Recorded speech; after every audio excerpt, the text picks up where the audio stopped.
Welcome to Sasono Langan Budoyo, Taman Mini Indonesia Indah.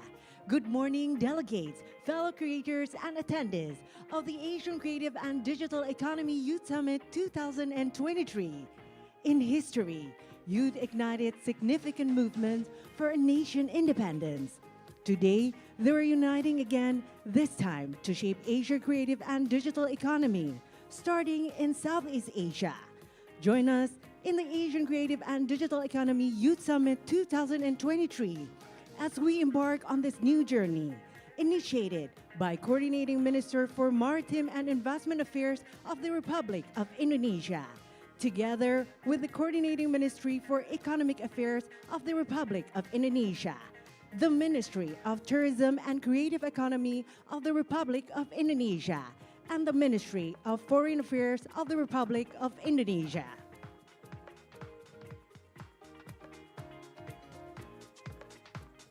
It's a fast-paced, ever-changing digital era, and you've got questions, concerns, and aspirations about your place in this dynamic world. How do you make a mark in the creative and digital economy? Can your unique voice truly make a difference? And where do you even begin? Let's dive right in, shall we? Here's the scoop. SCA stands for more than just Southeast Asia. It represents an ocean of untapped creativity and potential. New waves from the sea signals the beginning of something monumental, starting in Indonesia and reaching across Asian plus 3 countries, and then Asia in the next year. This year marks the launch of a long-term program that aims to capture every single concern and aspiration you have related to the creative and digital industries. We're not here to sponge up your thoughts. We're here to empower your ideas and amplify your voice. Think of SYF 2023, New Waves from the Sea as your platform, perfectly tailored to ride the waves of questions, ideas, and dreams you bring. You don't need to be a seasoned pro. We're all beginners here. SYF believes in the limitless potential of youth to reshape the creative and digital landscape, break barriers, and transform concerns into boundless opportunities. Here, we believe that creativity knows no bounds. It's inclusive and leverages talents from all sectors. This journey is about making, not just riding, the biggest digital waves, creating your own unique mark, and transforming concerns into the most significant opportunities. So, get ready to chart your course, explore uncharted territories, and catch the digital waves defining your journey. Together, we'll make SYS not just an event, but a movement. Yes, we're not here to just ride the wave. We're here to make the waves.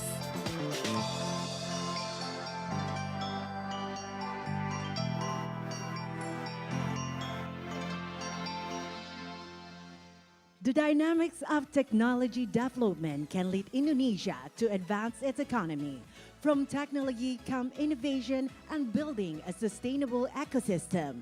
Let's dive into driving Indonesia economy through digital transformation with expert staff for digital transformation, creativity, and human resources of the Coordinating Ministry for Economic Affairs, Dr. Rizal Edwin.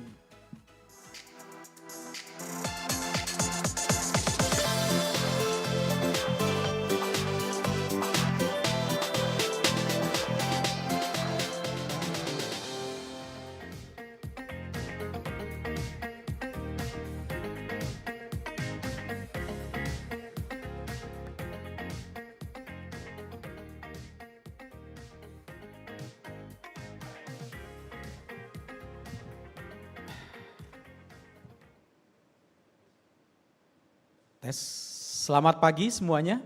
Good morning. Tadi saya disuruh jalan jauh sekali ya, mesti lewat sini lebih dekat. Tapi it's okay lah.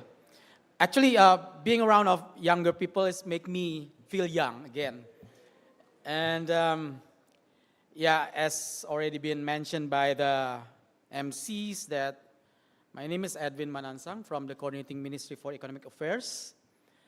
And today, I would like to share with all of you about the effort of the government in order to unleashing Indonesia's economic potential through what we call digital transformation.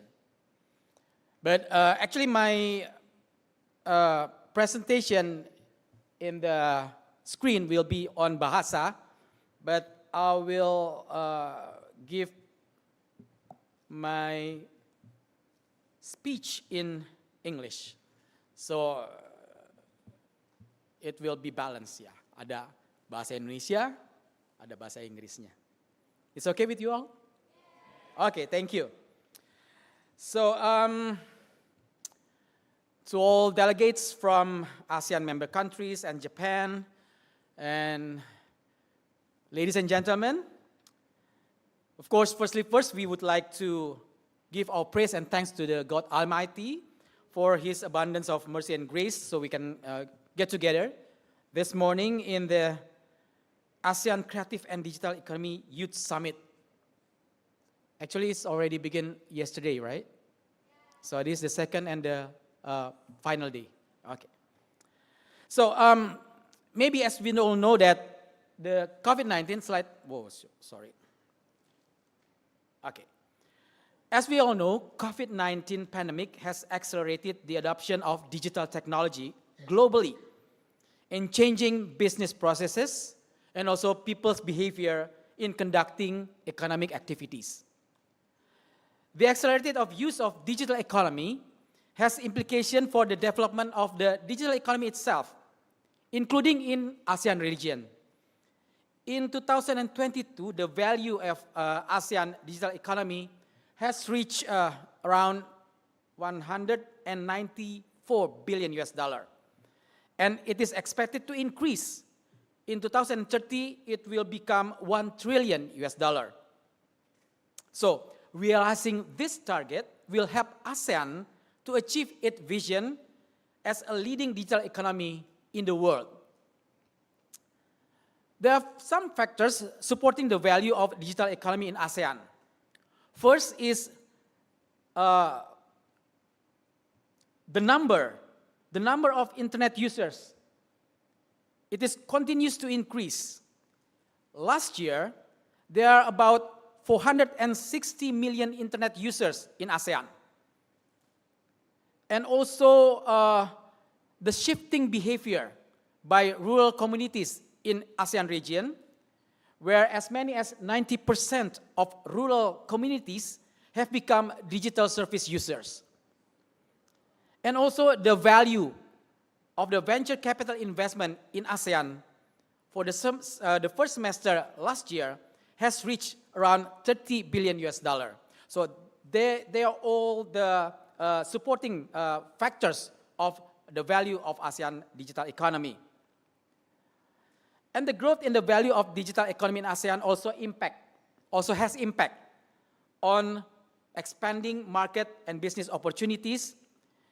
In my, I have data that around 20 to 25 million unique merchants transact in e-commerce, and around 6 to 7 million MSMEs in the culinary and restaurant sector, they had entered the food delivery platform. So it's quite a big number, yeah. Next is the impact on the growth of ASEAN digital economy is the creation of new jobs. Right now, there are around 160,000 new jobs in ASEAN due to the digital transformation. And another impact is the ASEAN economic growth itself. In the 2022, the contribution of digital economy to ASEAN economy is about 5 to 10%. Yeah. Specifically, around 40% of the total value of ASEAN digital economy transactions come from Indonesia. Last year, yeah. Nominally that year, the value of our digital economy, Indonesia digital economy, reached around 77 billion US dollar, or grew 22% from the previous year. And next in 2025, this value is predicted to be double, to become 130 billion US dollar, and it will continue to rise until it reach around 222 to $360 billion in 2030. The main supporting of subsector of in the main supporting subsector in national digital economy, Indonesia national digital economy, is e-commerce. Last year, the e-commerce subsector contributed around $59 billion or around 70% of Indonesia digital economy value. And also investment in digital sector is growing positively. Indonesia deal value investment in first quarter 2022 is amounting about $3 billion, and this is the second highest value after Singapore. So next, the current phenomenon of digital technology adoption is growing in a very accelerated pace or rapid pace.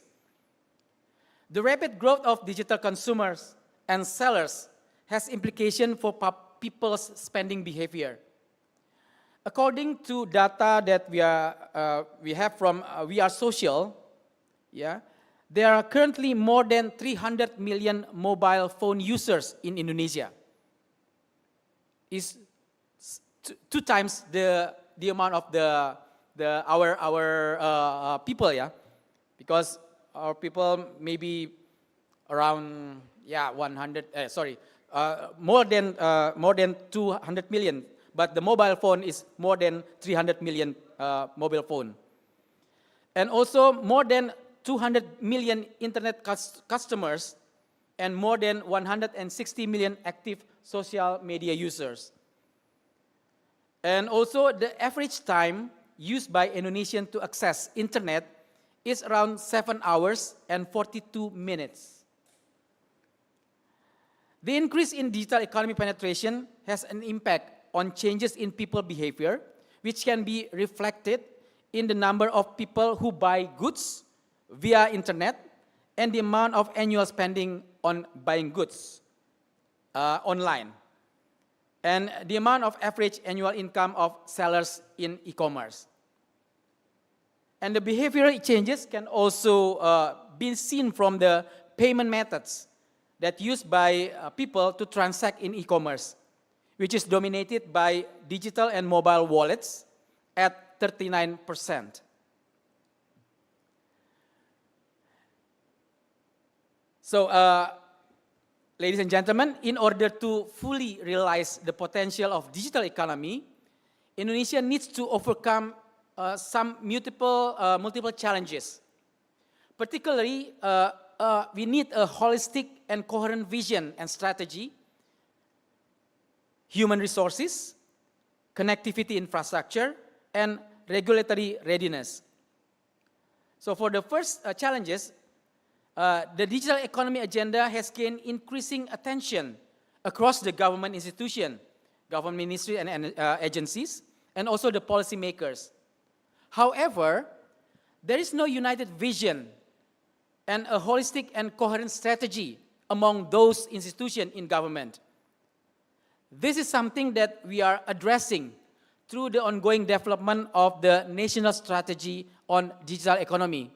Until now, Indonesia haven't had any fixed national strategy on digital economy. So that's why my ministry, the Coordinating Ministry for Economic Affairs, are now trying to make the national strategy on digital economy.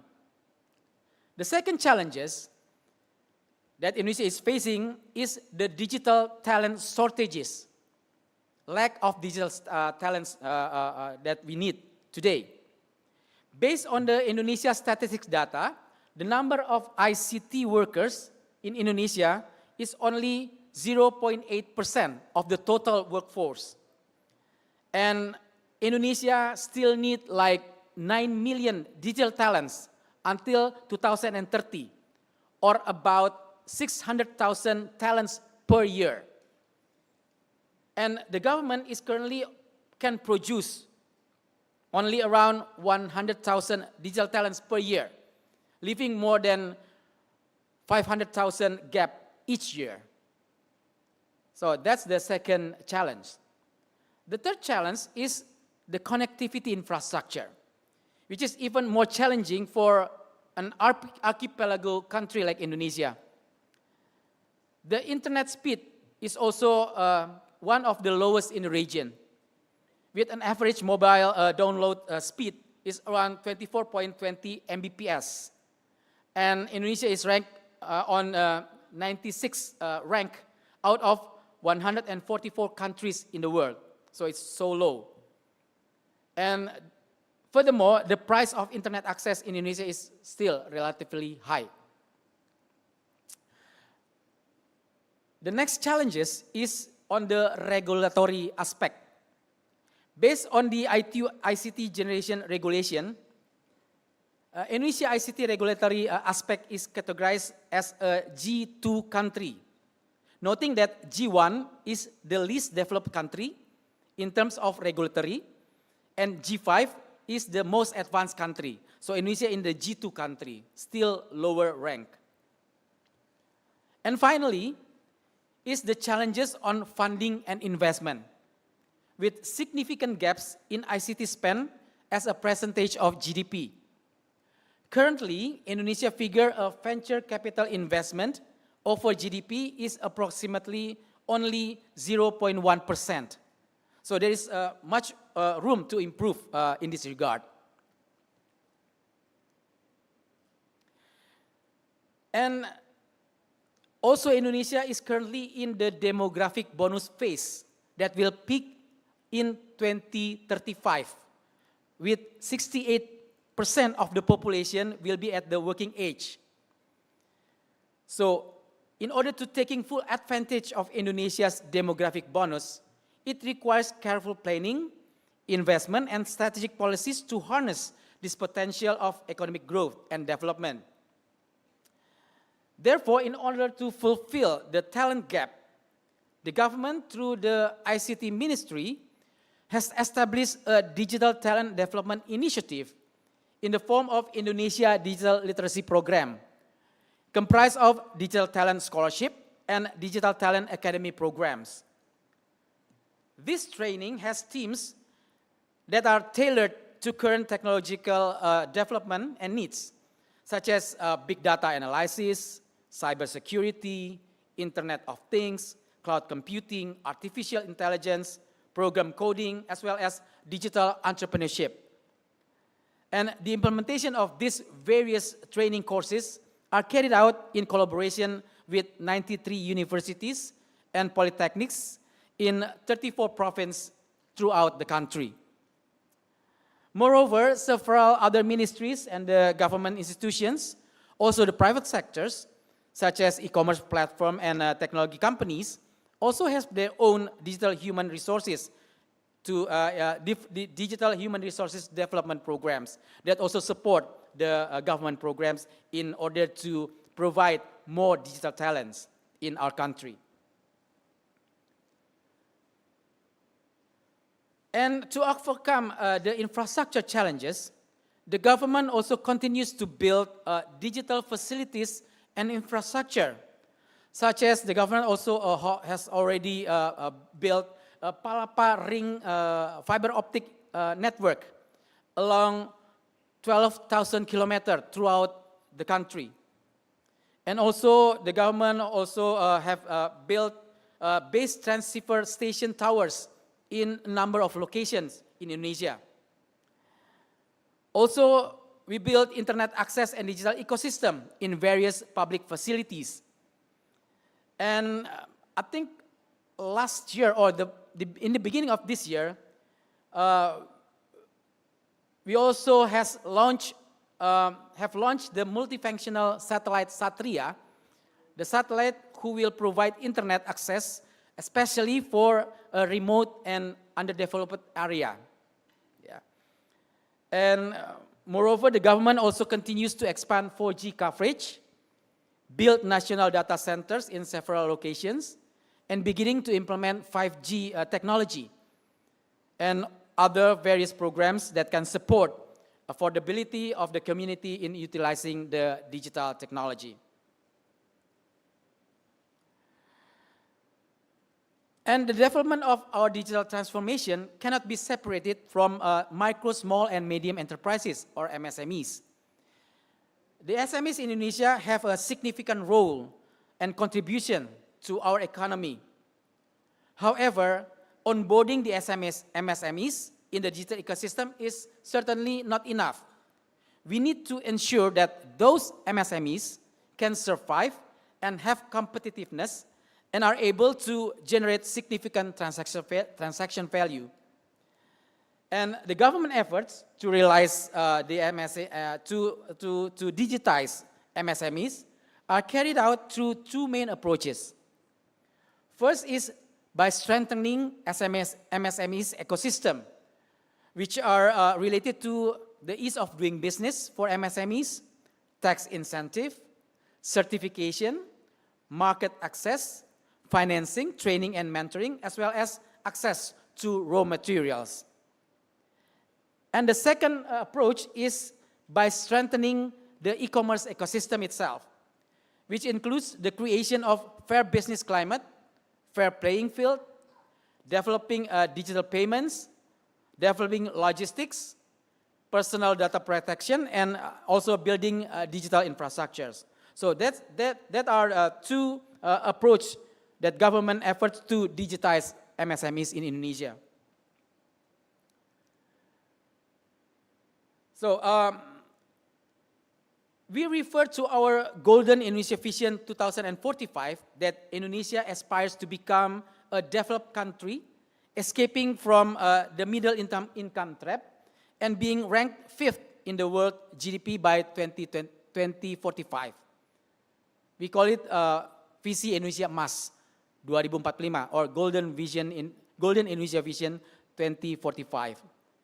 And to realize this, Indonesia targets that our GDP per capita of more than 2,000 US dollar or increase 5.7% in 2045. We would like to on par with other developed country, with raising of middle income class to 80% of the population, of our population in 2045. And the 2045 Golden Indonesia Vision also target Indonesia to be a country that has strong leadership and influence in the international world with a zero poverty rate and also reduced inequality. So that's in general what we would like to be in 2045.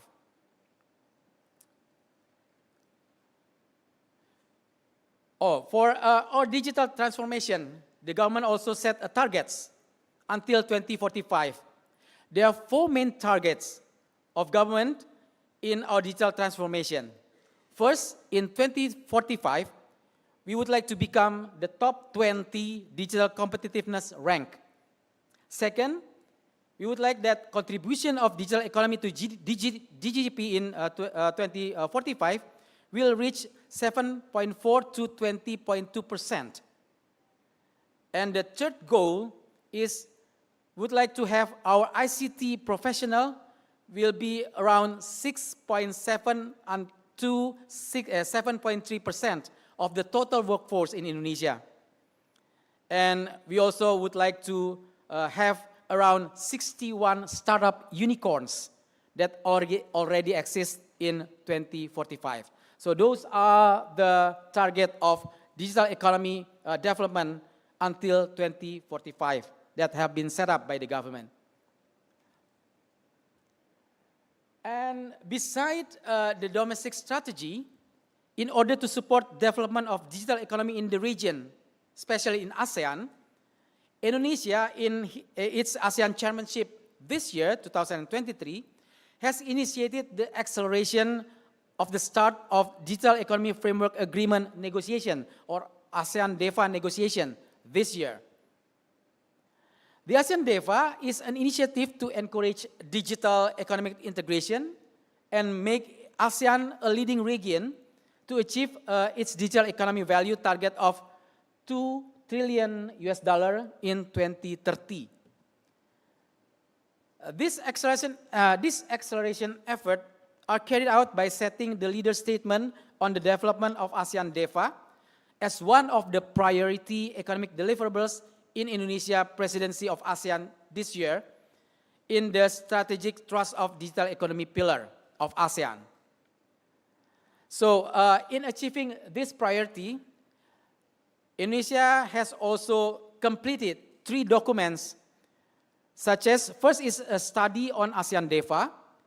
This study is aimed at mapping the starting point of each member state, ASEAN member state, identifying gaps between countries in ASEAN, and defining the digital economy in the region, as also providing recommendation on provision that will be negotiated in the ASEAN DEFA negotiation.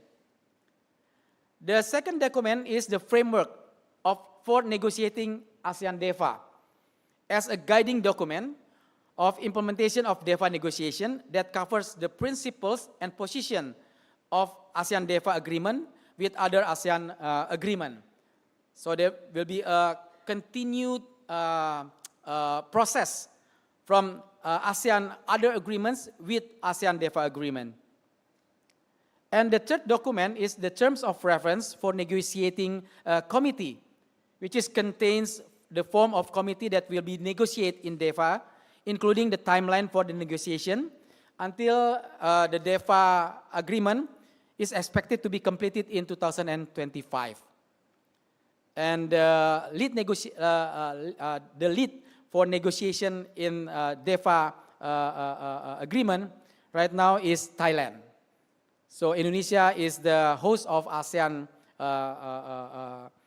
summit this year, but Thailand will be the lead in negotiation of DEFA agreement.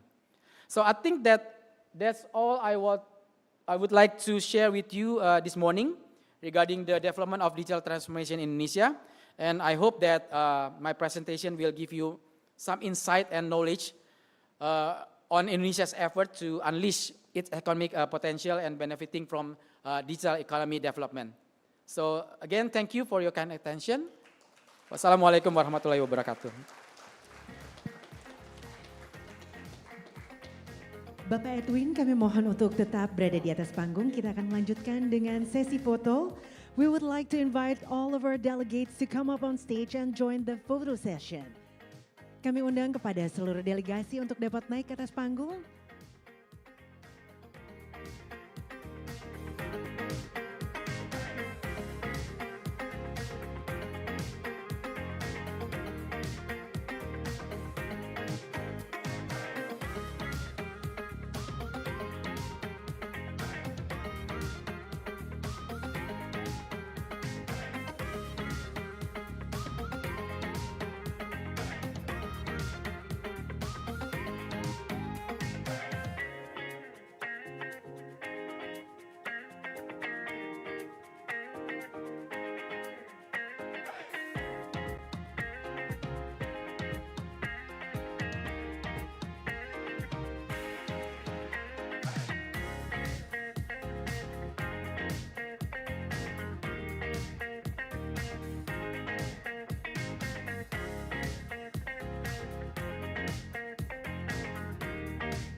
Up next, this topic explores the hurdles of securing funding for creative endeavors, such as art, design, music, or films, and how to navigate the complexities of reaching broader audience and markets.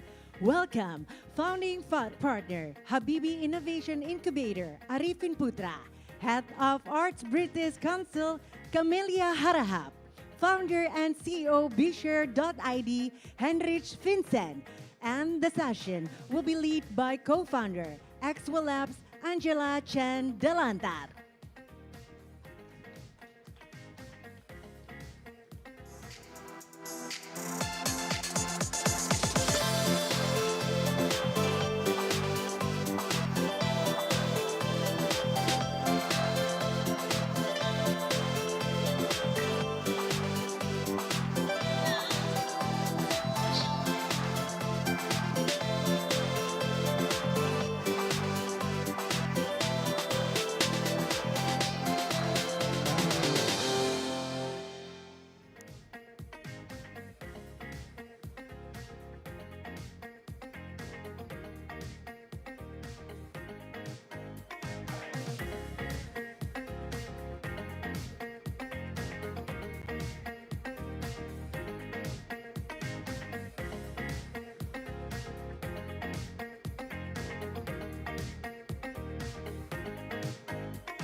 Hi, everyone. Good morning. Have you had your first cup of coffee? No, not really? Oh, okay. All right, so we have our first creative talk this morning, and I'll be your moderator. So I'm Angela Chen Delantar, and I am actually parachuted in from Manila, Philippines. So this session will actually be in English. So this session, I think, is something that everybody cares about because it's about getting funding, right, for our projects. So we will be joined by 3 speakers who are very involved in the funding ecosystem, but they represent different types and different spectrums of capital. So I'm going to welcome them on stage, and I invite you to really actively participate. And I think we won't have an opportunity for Q&A for everyone, but when everybody gets on stage, I'll ask you by show of hands to tell us who you are so we can get to know you a bit more. All right, so first I want to welcome Camilla Hararap, who is the head of arts and creative industries at the British Council Indonesia. Let's give her a warm welcome.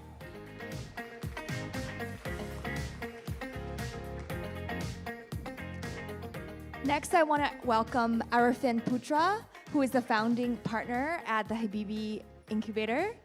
And you may know him as an actor for many, many years. All right, and finally, I want to welcome Henrik Vincent, who is the founder and CEO of Biz Hair. Let's give him a warm round of applause.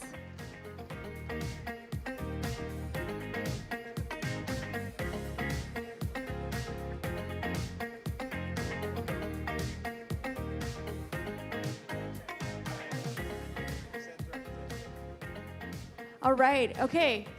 So we want to know your interest in the session to really start it off, right? So let's just do a show of hands. Can you show us if you are a freelancer, creator, gig worker, you offer a service in the creative industry? Can you put up your hand? I see a couple hands go up over there. In the middle, oh, very, very, very keen. All right, on this side, okay. So that's maybe only about 10%, right? Okay. Put up your hand if you're a business owner. If you run your own company, you make a product, you offer a service. Awesome. Okay, so that's about another 50%. And then finally, if you are not in either of those categories currently, but you want to work on a creative project and you're looking for funding. Nobody? So who are the others? Okay, in the front. All right, amazing. Okay, so we won't find out about the others, but I think we already have a clear idea of what is the landscape, at least in the room, right? So I've been tasked with a very difficult job, I think, of moderating these three, just because funding has been a big challenge, not just in the creative industries, but across the board, right? In all industries, in all sectors, and particularly for organizations that are just starting up. So I actually want to start by asking each of you to share a little bit about what is the funding landscape that you see through your work in the creative industries, and share with us also a little bit about what your organization does. And we can start with Camilla. Okay. Hi, thank you. Hi everyone, good morning, selamat pagi. My name is Camelia Harahap, and you can call me Kemi. I'm the head of arts and creative industries at British Council Indonesia. As some of you might know, British Council is the UK's international organization for cultural relations and educational opportunities. So we focus on three main pillars, which is the education sector, English language, and arts and culture. And through arts and culture in particular, what we do is we try to connect UK and Indonesian artists, arts practitioners, cultural practitioners, and creative entrepreneurs to work together with Indonesian arts sector and creative industries. So we do that through a number of different programs. We facilitate collaboration. We provide capacity building and training and sector development. But at the same time, we also provide grants and funding for creative projects. So that is a little bit about what we do at the British Council. And to answer your question about the kind of funding landscape through the lens of what we do at the British Council, I think that at the moment there is a lot of opportunity for creators and creative entrepreneurs to start thinking about tapping into some funding that we provide as a cultural organization, which is grants for cultural and creative projects. British Council certainly is perhaps one of the international cultural organizations in Indonesia and across ASEAN that provides these certain types of funding. But I think in certain cases in other countries, there might also be other funders who are also supporting arts and cultural projects, particularly from government or similar international cultural organizations. So sometimes I think the funding itself can look at, quite small projects up to like bigger projects. It's quite a diverse landscape. And yes, I think I can maybe share a bit more about that as we go on with this panel today. Thank you. Thank you so much, Cami. So maybe we can now go to Henrik, who can tell us a little bit about what you see on your platform. Yeah, hi everyone. I am Henrik Vincent. People usually call me Vincent. I'm the founder and CEO of BShare. Yeah, we are doing digital private equity and a securities crowdfunding platform licensed by the Financial Service Authority, OJK. And we invested right now around 200 billion rupiah so far to 130 businesses across Indonesia with 200,000 registered investors across Indonesia. So yeah, we have funded several creative businesses as well, such as films and also F&B businesses, fashion industry, and many more.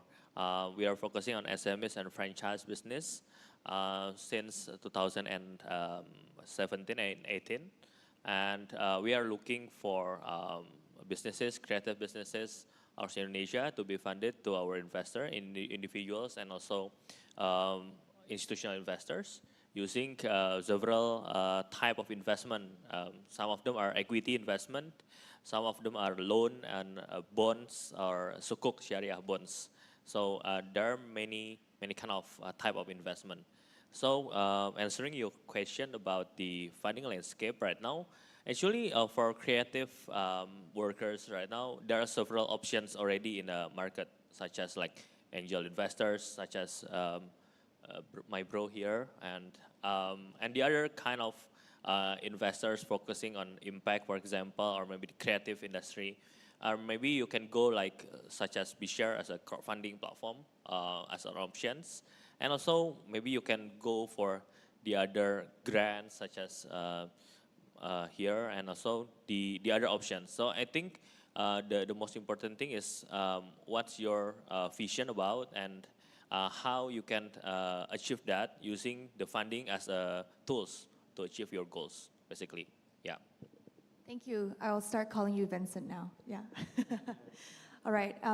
So I know you mentioned the angel investor part, and we chatted earlier about how maybe going to get angel investment or going for a VC similar type of funding is not the first thing that someone should think of. Could you share with us a bit in the landscape of what you see of the funding opportunity? Okay. Hi. So maybe just very quickly. So my name is Arifin Putra. I'm an angel investor as Bro Vincent / Heinrich. Heinrich. You have to say Heinrich. That's how you say it. Already said. And also founding partner at Habibi Innovation Incubator, founded by Ilham Habibi to basically stimulate cross-border collaboration between Indonesia and Germany for young entrepreneurs as yourself, and also for you to then eventually go to Europe or Germany. So for funding, I think a lot of you young entrepreneurs, tadi kan ada beberapa ya yang angkat tangan when she asked if you are an entrepreneur or if you are an entity. Yeah? A lot of people now, they think, oh, I want to be a startup, I want to get funding from a venture capital, and then I will give my equity and everything will be great. Tapi if you think about it, actually nowadays there are a lot of UKM, usaha kecil menengah ya, atau UMKM or MSME, that are profitable, that are doing great, they're cash flow positive, and they still want to go to VC. But if you think about it, you don't really need to. Nowadays you have so many options, gitu ya. So many options, and actually a lot of times you don't really need VC funding. You can do great just with a loan from someone like myself, for instance, an angel investor, or crowdfunding actually. And also, now you have even more options because there are impact investors who don't necessarily need great returns as long as you can show that you have tangible impact, ESG impact, environmental, social, or governance impact. If you can do that, then you can get grants or you can get investments with very low interest or very low expectations as long as you achieve certain impact parameters and KPIs. So there's so many options out there, what I'm trying to say is that you don't have to always go with the VC model. There are so many other options out there nowadays, which hopefully we can explore more today. Yeah, sounds great. So I think for me, if I'm to step in the shoe, right, of everyone here, is what does it take for me to get money from these different types of capital? So what does it take for me to get a grant from the British Council? What does it take for me to apply onto your platform? And what does it take for me to either raise equity or debt money from angel investors? Each of you will have different processes in which you evaluate, right, that opportunity. Can you share with us what is that standard? How can we get more people here over that standard? Should I start? Okay. So for the grants that the British Council provides, we provide grants, smaller grants, starting from, for instance, £2,500 sterling, up to quite big grants valued at around 50,000 pounds sterling for a project. And this is quite a wide range of grants that we can offer. However, the main focus is we are funding and providing grants for international collaborations between certain countries with the UK. So there is always that collaboration angle, and as long as you can look at it as an international collaboration with the UK, then that kind of already ticks the box in terms of our main requirements. However, for certain cases, because we're funding creative projects, then you must have an idea for a creative project or a cultural project that then you can apply for. The processes with us is usually we do an open call, and during this open call, we would have all the information, the terms and conditions, the requirements, the criteria put forth so that you can make an assessment whether or not you are eligible for this grant or not. We will also provide some information sessions and particular opportunities for you to ask questions and discuss with us about your ideas so that we can kind of help you shape your application. But I think for a young creative entrepreneur or a young creator or a young artist, this is an opportunity that is quite good in a way, because our kind of funding usually it does not really have any kind of financial or commercial aspects to it. So if you are really just starting off, you're trying to build your portfolio, or you're trying to increase more opportunities for you to do international collaboration, then perhaps the grant route, like the ones that British Council is providing, would be a great opportunity to do that. And then while you kind of grow your practice or grow your business, you can look at other opportunities from my bros here on stage with me. So I think perhaps maybe we can start with that, and then I can share more about the processes after. Yeah, sounds great. Thanks so much, Cami. So everybody, money is not free, right? When someone gives you money, there's strings attached. When we talk about more of a technical term, is like, what is the cost of capital? And oftentimes the cost of capital for a grant is your time to apply for the grant, right? Because when you get the grant from the British Council, they don't ask you to pay them back. I think that's the most important part, right? Of course, there are other measurements and evaluation things that we have to take a look at. But from there, maybe we can now explore what does it actually take to access a platform where they're private investors, where the cost of capital is a bit higher. So whether that's from the loans, right, from a debt type of capital, or whether that's equity, which also comes with its own set of cost of capital. Yeah, can you share with us a bit, Vincent? Yeah, thank you, Angela. So in BShare as a security crowdfunding platform, we are actually looking for companies with three types of business, right? First one is equity type of investment. If you are having a company, some of them are entrepreneurs here.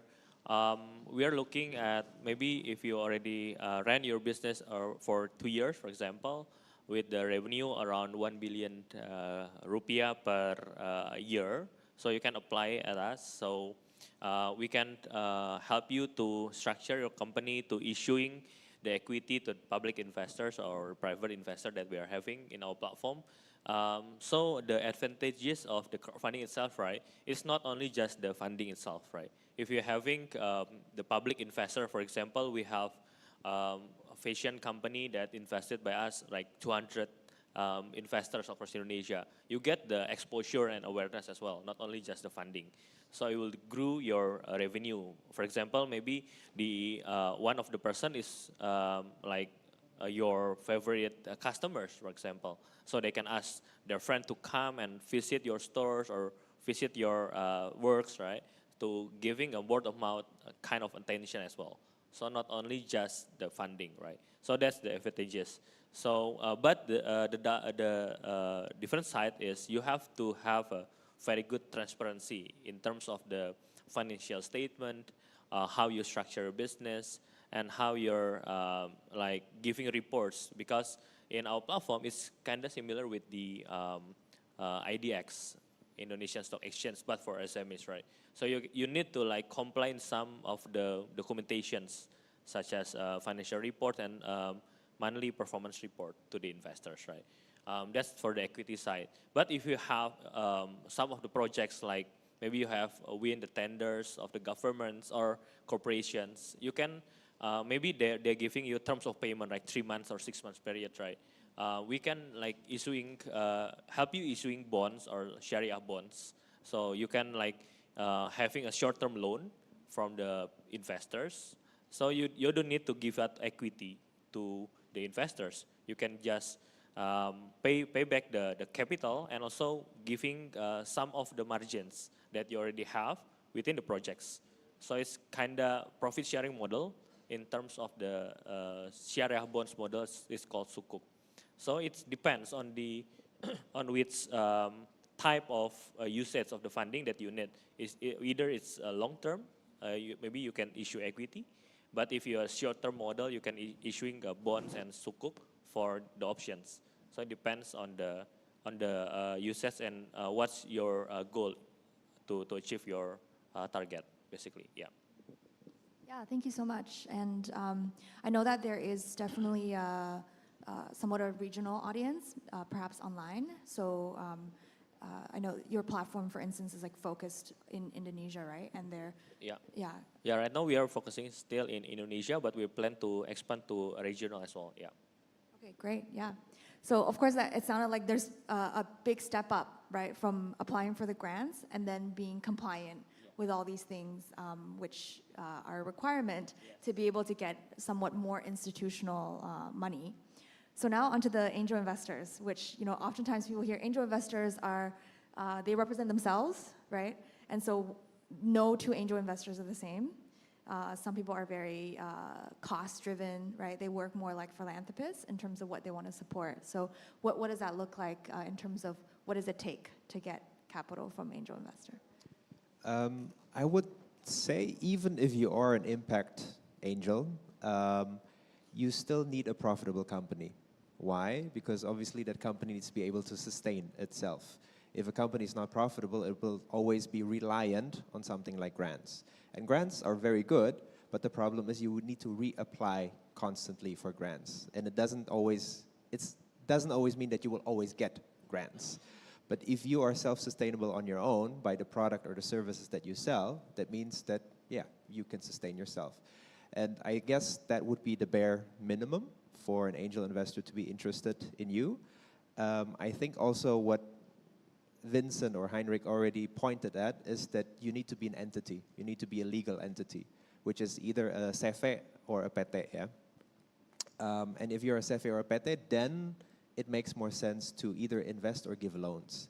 Actually, if you're a CV, as Heinrich already pointed out, it will be very hard to invest in equity, because in a CV you have personal liability, so it's not possible.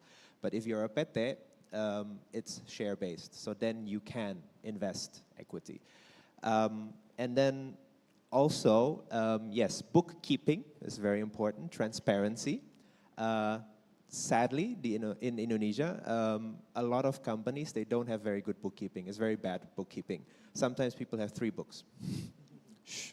But it's very good to have just one book and to be very transparent about it, and also to have a tax consultant who, when he or she gives you advice, that they can actually quote the laws that are relevant to the advice that they're giving you.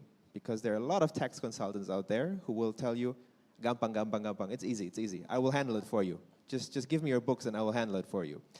That's very dangerous. And it's very hard to then get funding from angel investors and also from institutional investors. Because the thing is this, the question is probably some entrepreneurs here will ask themselves, okay, I can just go to a bank if I want a loan. Why should I go to you? Well, the difference is that a bank, they will ask for collateral. They will ask for the deed on your house. They will ask on the certificate of ownership for your car or whatever asset that you have, they will ask for it. The question is, obviously, if you're a young entrepreneur, maybe you don't have that. Maybe you don't have a house. Maybe you don't have a land. Maybe you don't have a car. Maybe you have no assets. So how do you then get a loan, for instance? Well, then that's where we both come in. Because then we say, okay, if you don't have collateral, it's fine. But for that, sort of as a proxy for the collateral, we need to have very good bookkeeping. We need to know that you are transparent, that you are actually making money, that you are actually profitable, that your business model actually works. And then obviously what helps on top of that is if you get a purchase order from a company, from someone saying, hey, I want to buy 100 of your comic books, or I want to buy 100 of whatever product it is that you're producing. And then with that purchase order, we as lenders or as loan providers, then we can use that sort of as our collateral, as our guarantee that, okay, if I give you a loan, I will probably get my money back, plus interest on top of that.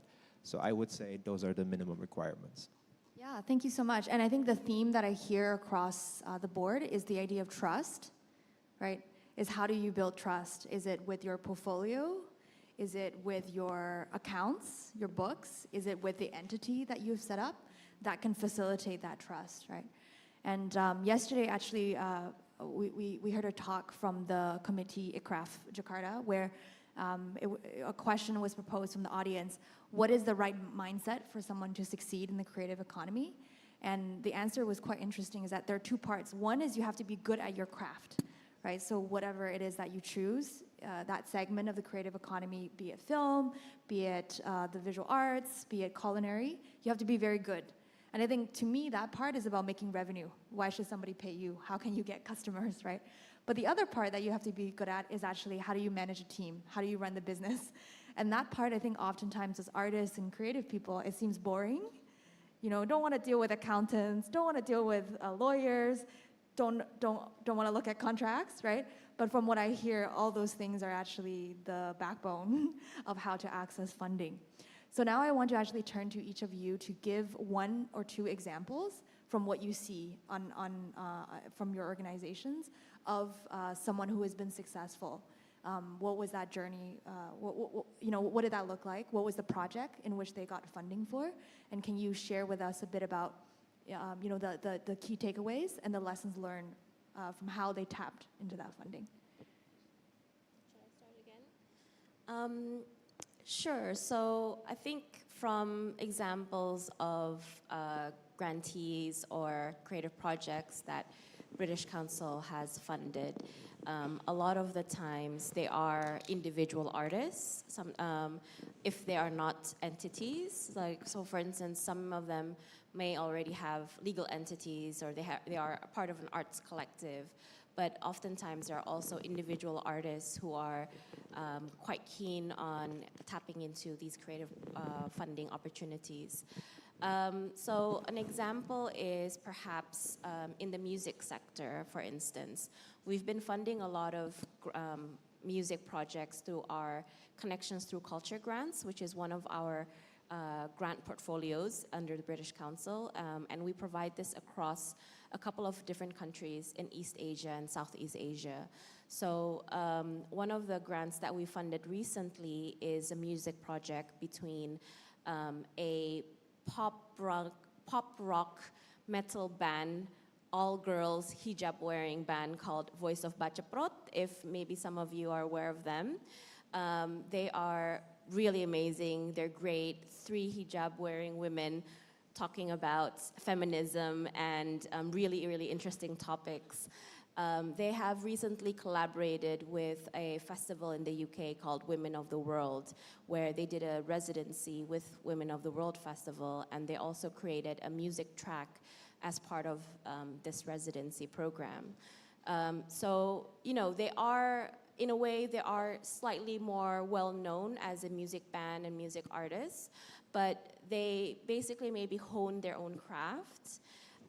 But what has made them quite successful is that they have a person or somebody that works with them that is called a creative producer, and this person is the one who kind of manages and identifies these opportunities for funding opportunities, for tapping into different markets, for performing in festivals, and oftentimes you know, the best kind of collaborations and success stories is where you might have one person who's an artist, but then another business partner who focuses on the business and how to manage your craft. So I think that kind of collaboration within the music group, Voice of Bajaprut, with their creative producer has been really, really successful because they kind of complement each other in terms of each of their strengths. And that kind of also allows, you know, the girls to focus primarily on their artistry and their creative producer to then open up opportunities to get funding for creative projects like ours. Well, that makes a lot of sense because we can't all be good at everything, right? And so what I heard is the hone your craft and then manage your craft part. Yeah. And then what about you, Vincent, for your platform, the film project that we talked about earlier? Yeah, so like I mentioned previously, so we have invested in some of the creative projects, for example, like F&B business, fashion, and the newest one was film industry. So we have invested in, in collaboration with Idea Pictures, if you have ever heard. So they're very good producers that collaborate with us to invest together. We invested in a film called Romeo Ingkar Janji. It's the film directed and also produced by Jeremy Thomas, one of the great actors.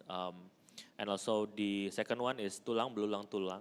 So it's kinda cultural kind of films that actually using the culture of Batak as the foundations, right, of the films. And also the last part is also the horror films. We invested in The Hole by Hanung Bramantio. So actually we collaborating with those kind of great actors and also great filmmakers to like produce great films. Together we invested with the public investors. So we have like thousands of investors joining part of the collaborations. And we are in the stage of producing the films at the end of the stage, right?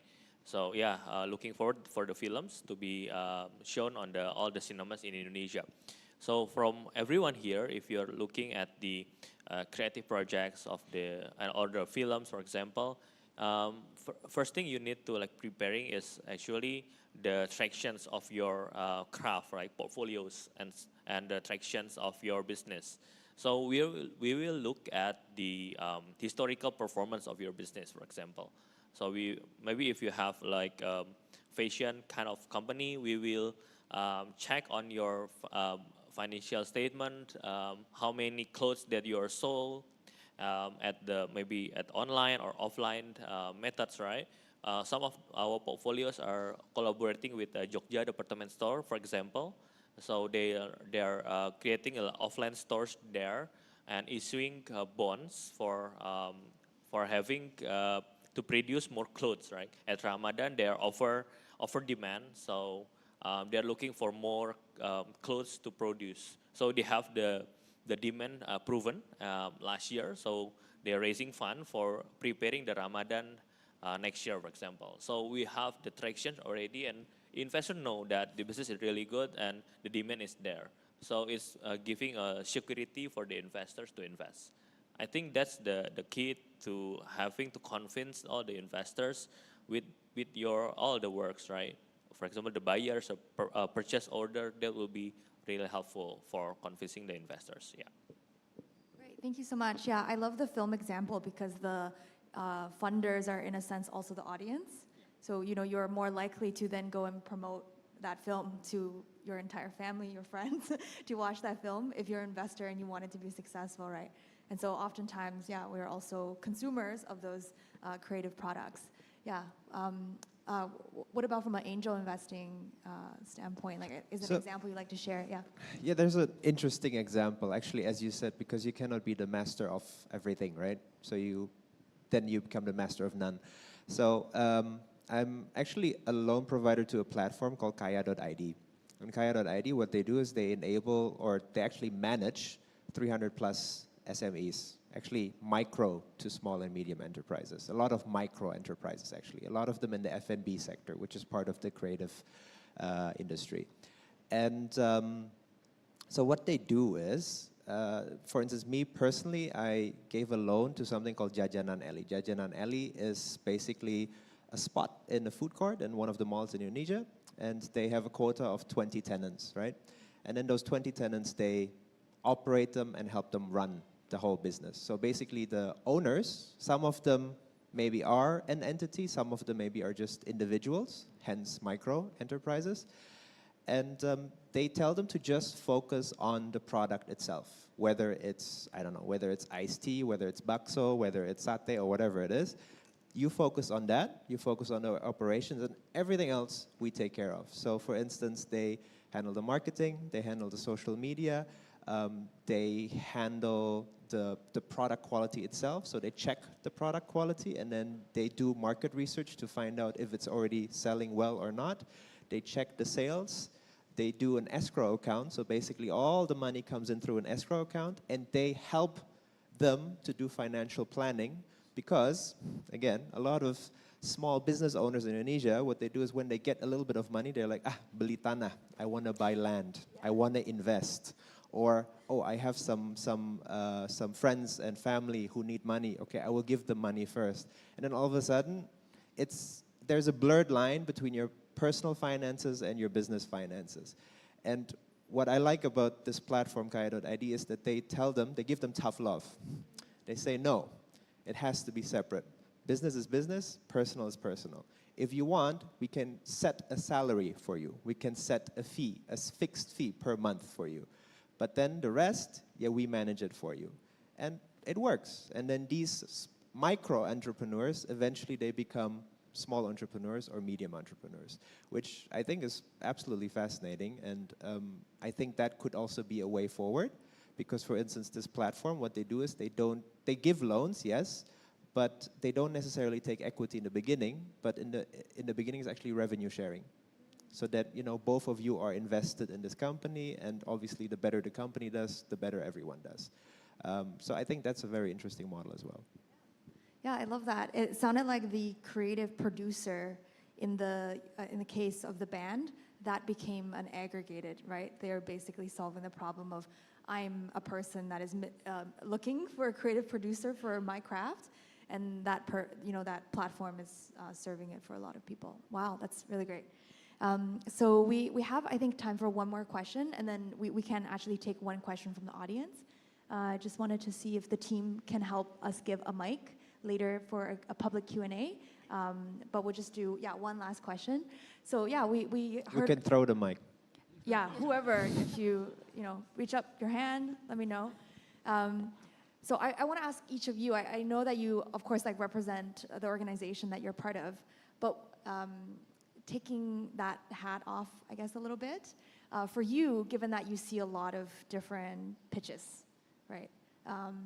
For Kemi, it's grant portfolios, right? It's different individual artists that want to get funding on the platform. A lot of people apply. I'm sure you get personally, approached by a lot of people. What are you the most excited about in the creative economy? What is one area, because there are the 17 segments, right, that are outlined? What is something that you feel needs more funding, deserves more funding, and you would put your, I don't want to commit you to personal money, but you would fund that idea. Maybe that can actually help the audience position themselves. Well, if I'm speaking on behalf of myself, I'm somebody who has a lot of really diverse interests, so it's quite hard for me to pick and choose which part of the creative economy sector that I would particularly want to invest in. But I would have to say that for me, it's not quite just a sector, but it's more about impact and the thematics of what you're doing. So right now, I'm really, really interested and quite keen on looking at projects wherever they kind of come from in the creative spectrum that tackle issues around global challenges and social change. So for instance, if a project can tackle issues around climate change or respond to issues around sustainability and circular economy, I think those are the kind of projects that would be really interesting for me. Or even if it can actually add another layer of social impact, such as, are you responding to issues that are being faced by marginalized groups, disability groups, women and gender challenges? That would be even more interesting if you can also address those kind of things. So I think as a creator or as a creative entrepreneur, you might want to think about like one step further of not just your business, but what else can you do as a creative entrepreneur that can actually provide impact to your surrounding and to your wider community. Great, Vincent. Yeah, from my point of view, actually, if everyone need to like raising funds or getting investors to be onboarded, you need to having like unique selling proposition, like USP, right? What's the difference and uniqueness compared to the others? If we are looking at focus on your craft, for example, and people like it, I think the future will be bright for you, right? And the second one is actually the product market fit.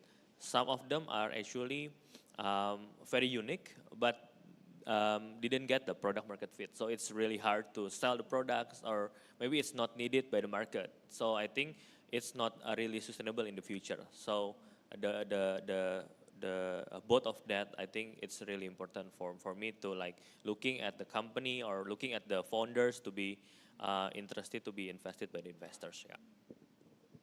Great. I personally really like companies that really took the time to think of a problem, that society is facing, and then finding a solution for that. Because there are also a lot of companies out there that create problems and then find solutions to the problems that they created. So I really like companies that genuinely look for problems that we are facing and then finding solutions for them. So for instance, right now we're talking about the creative industry, but there's one company and also one industry which in a certain sense is the most creative. So I'm quite obsessed with waste management. And I'm quite upset because basically in at least the local government level, there is no definition for waste management. It's only waste placement. That's why we only have landfills. We don't really have waste management processing facilities, because there is just no definition by the government for it, hence there is no funding for it. But then there are certain companies, like there's one company called Sampangan, and what they do is they take mixed waste. They have a company, they have a machine, and this machine uses gasification and pyrolysis, and then they create products out of it, like biofertilizer, biochar, and so on and so forth. So in my thinking, that's the most creative way to create something, because by definition, the creative economy is creating something, a product or a service, by using your creativity or technology. And I think they're doing that just down to the essence of it. They're using their creativity to create something out of nothing, so to speak. So I would really encourage everyone out here, all the entrepreneurs, to really take your time to think about, okay, what are the problems that we are facing, and what kind of solutions can we have for that? And then I think just by that, then the business model will come by itself, and then I think very highly likely someone like British Council or BizShare or myself, we would be very happy to help you. We would be very happy to help fund you and to help you make that solution a reality, basically. Wow, thank you so much. I think that was a really good summary also of all your points of what excites you, that if you start with a problem, you are, in a sense, solving a social element. There is an impact element. And if you start with that problem, you will have product market fit, because there are people with that problem that will pay you for it. All right, so we have an opportunity, I think, for 1 to 2 questions. So if I can get the team, the organizing team, do we have mics to pass around? Oh, okay, perfect. So yeah, we can go to the gentleman in the white shirt first. And this is an opportunity for you to ask questions. And also, if you have a project you want to get funding for, can you make a very short 30-second pitch for it? Elevator pitch. an elevator pitch, but you're not in an elevator. Okay. Hello, my name is Adi Perkasa. I'm an independent singer-songwriter. Hello, Mbak Emi. Mbak Emi right there is my mentor.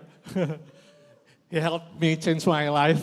So I'm interested in angel investor topic. And as Angela said before, money is not free. There are strings attached. But as an independent singer-songwriter, it's hard for us to find funds aside from our own savings or from grants. So, but as Kak Arifin said, we have to reapply the grant. So angel investor is one of our best choice. And even there is still an impact that we must give back to angel investor. And Kak Arifin also said that it is preferable for an angel investor if we are represented by a CV or PT or even had a comprehensive bookkeeping. So can Kak Arifin elaborate more? Is it possible for us as an individual, like me as a singer-songwriter, to get an angel investor, and what we should prepare then, and what's the impact that we can give back to angel investor? Thank you. Okay, straight away or okay. So basically, again, as an angel investor, again, I would want to ask you. So as you said, you're an independent songwriter, but I would still ask you, okay, what is your product? What is your business model? How do you generate income? How do you generate revenue? And if there is an impact aspect of it, like what is the impact that you are creating? And then I guess I would take it from there. Preferably, yes, I would definitely go more with a CEFE or a PT.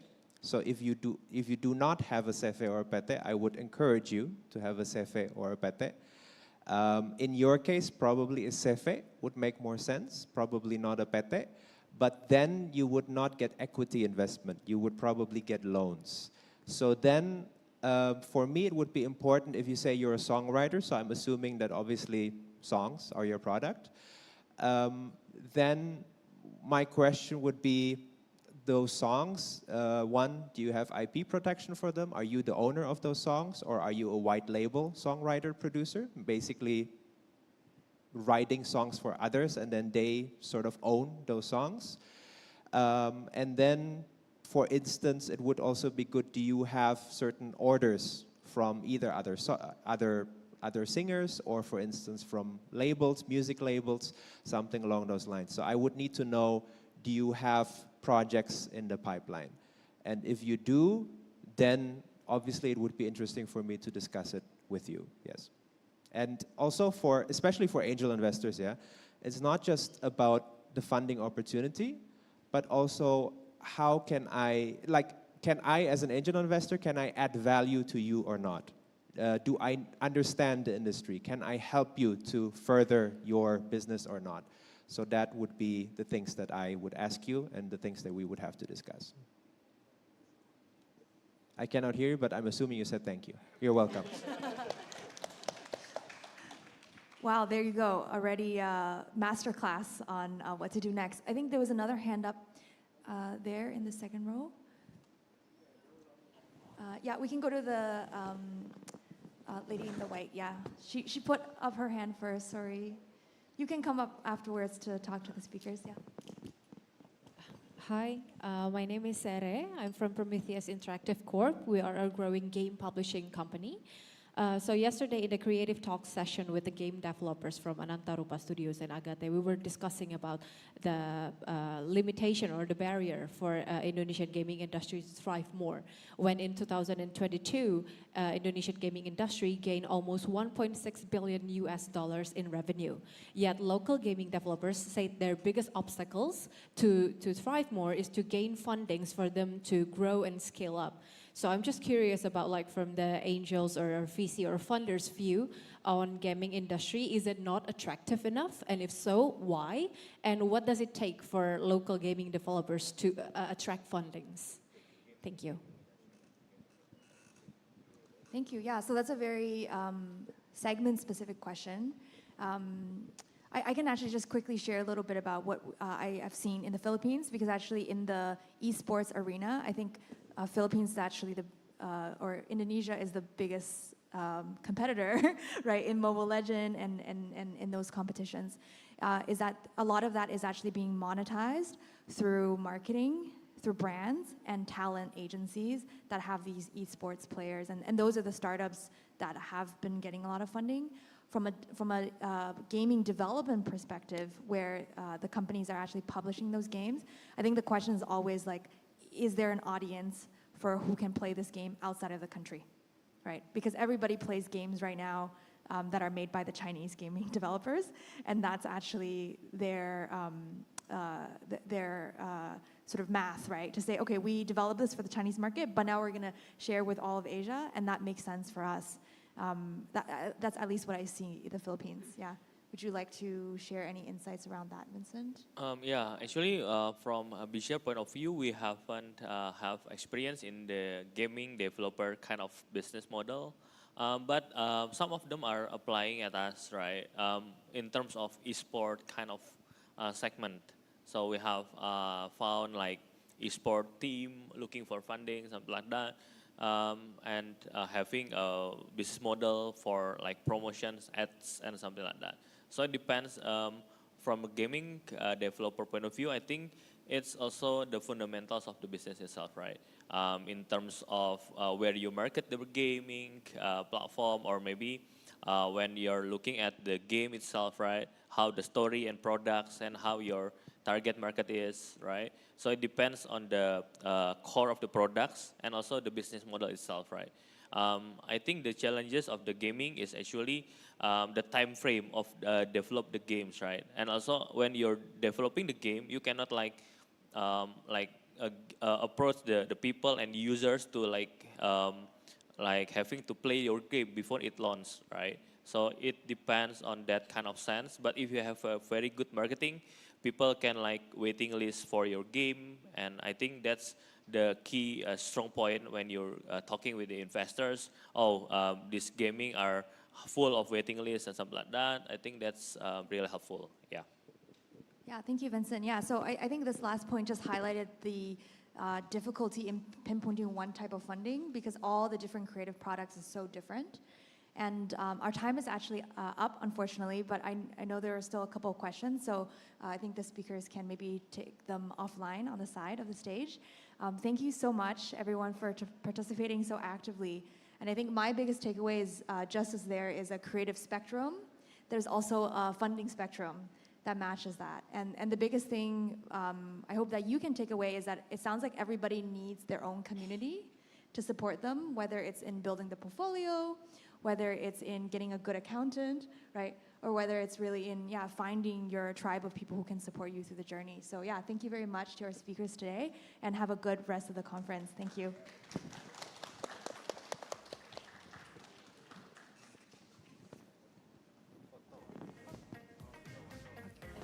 We would like to invite our speakers and moderator to join for a photo session.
After our current session, we'll be taking a short break. Silakan kunjungi food truck area untuk mengisi ulang tenaga Anda, dan kunjungi exhibition area untuk melihat karya-karya dari para kreator di gedung Sasono Utomo. Use this time to refresh and recharge at our food truck area, and also you can visit exhibition area at Sasono Utomo. As we prepare for our next exciting session, Crafting Asian Cultural Narrative, Bridging IP Development and Animation, which will commence at 1 p.m. Siap-siap, jangan ketinggalan. Selama tanggal 1 sampai 15 November, ada diskon terbesar di Lazada. 11-11. Makin kerasa diskon terbesarnya kalau kumpulin Lazada Coins. Caranya, klik ambil koin yang ada di homepage Lazada dan kumpulin koinnya dari sekarang supaya harga check out jadi lebih murah.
My face above the water.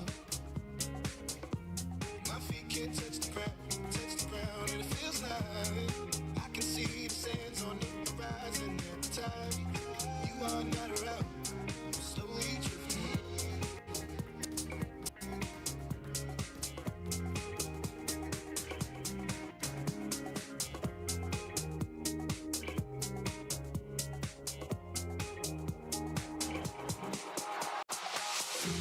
My face above the water. My feet can't touch the ground, and it feels like I can see the sands on the horizon every time you are not around.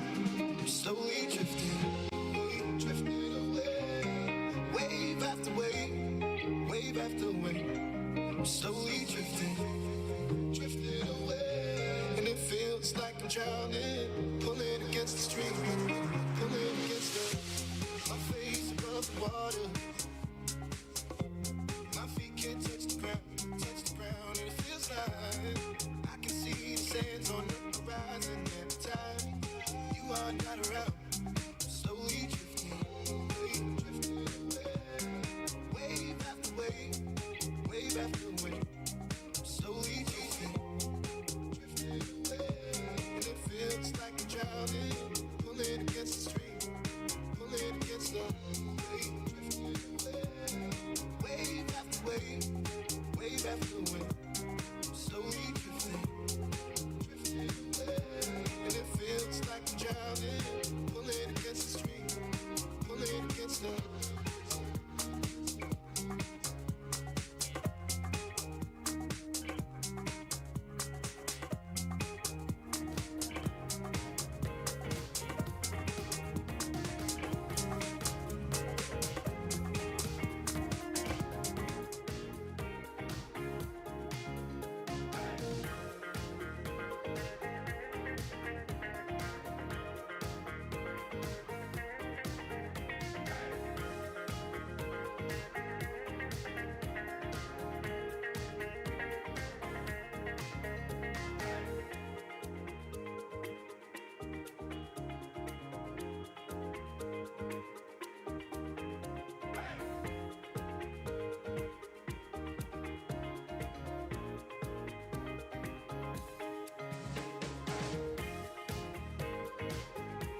We will soon begin to change with a new wave from sea. Kindly get yourself ready. In just a moment, we are about to embark on a transformative journey, the new wave from sea. We encourage you to get ready and prepare yourself for what lies ahead.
The preservation of cultural authenticity can emerge through animation.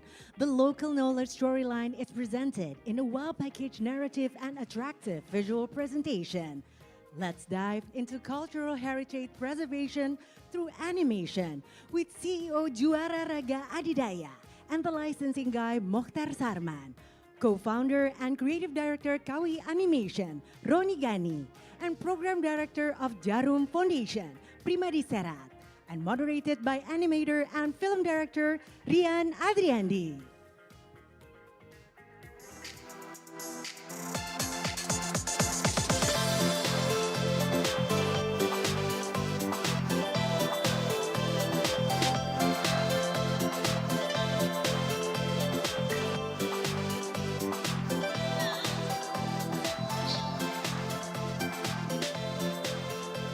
Baik, Assalamualaikum warahmatullahi wabarakatuh. Selamat siang semuanya. Selamat datang di sesi Crafting Asian Cultural Narrative, Bridging IP Development and Animation ya.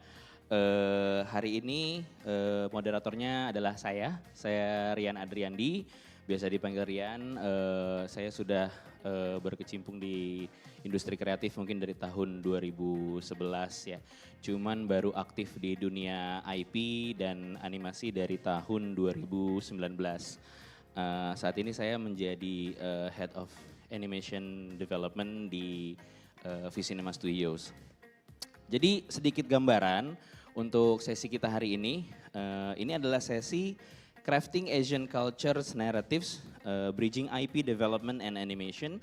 Dan kita akan membahas bagaimana IP, intellectual property atau kekayaan intelektual serta animasi itu bisa menjadi alat yang signifikan untuk melestarikan warisan budaya dan juga menceritakan banyak kisah lokal terutama di Asia ya.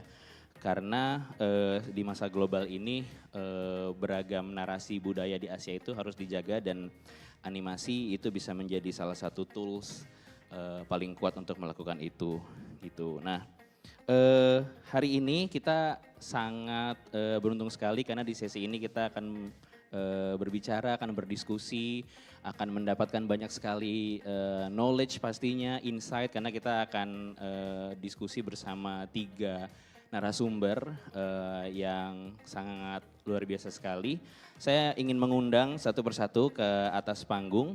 Yang pertama Bapak Mohtar Sarman, selaku CEO dari Juara Raga Adidaya dan juga The Licensing Guy. Ya Pak, tepuk tangan boleh. Kemudian kita juga punya Roni Gani, selaku co-founder dan creative director dari Kawi Animation. Tepuk tangan.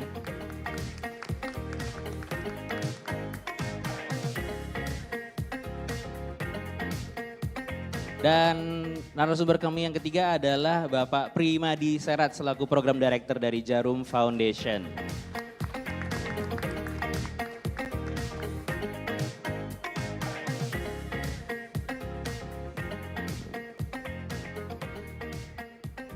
Ya, jadi kita akan berdiskusi santai aja ya Pak ya. Gitu.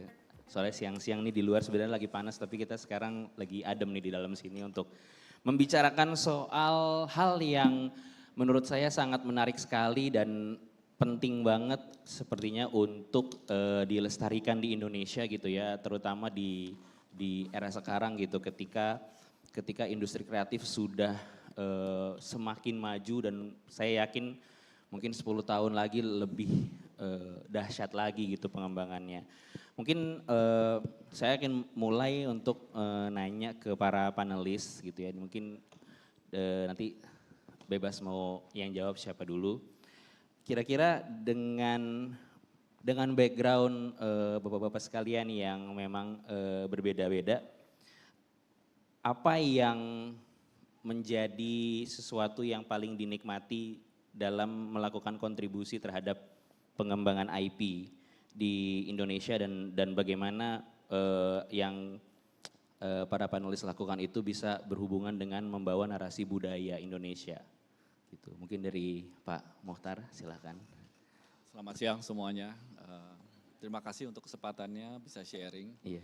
Tadi kalau saya mau jawab pertanyaannya Mas Rian, yang paling fulfilling mungkin sesi-sesi seperti ini ya saya rasa ya.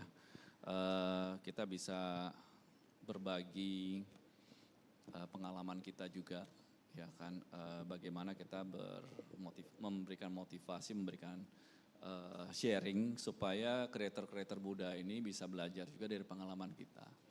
Tapi at the same time saya rasa saya enjoy sekali juga bisa belajar dengan kreator-kreator muda ya kan. Tren-tren apa yang sedang update.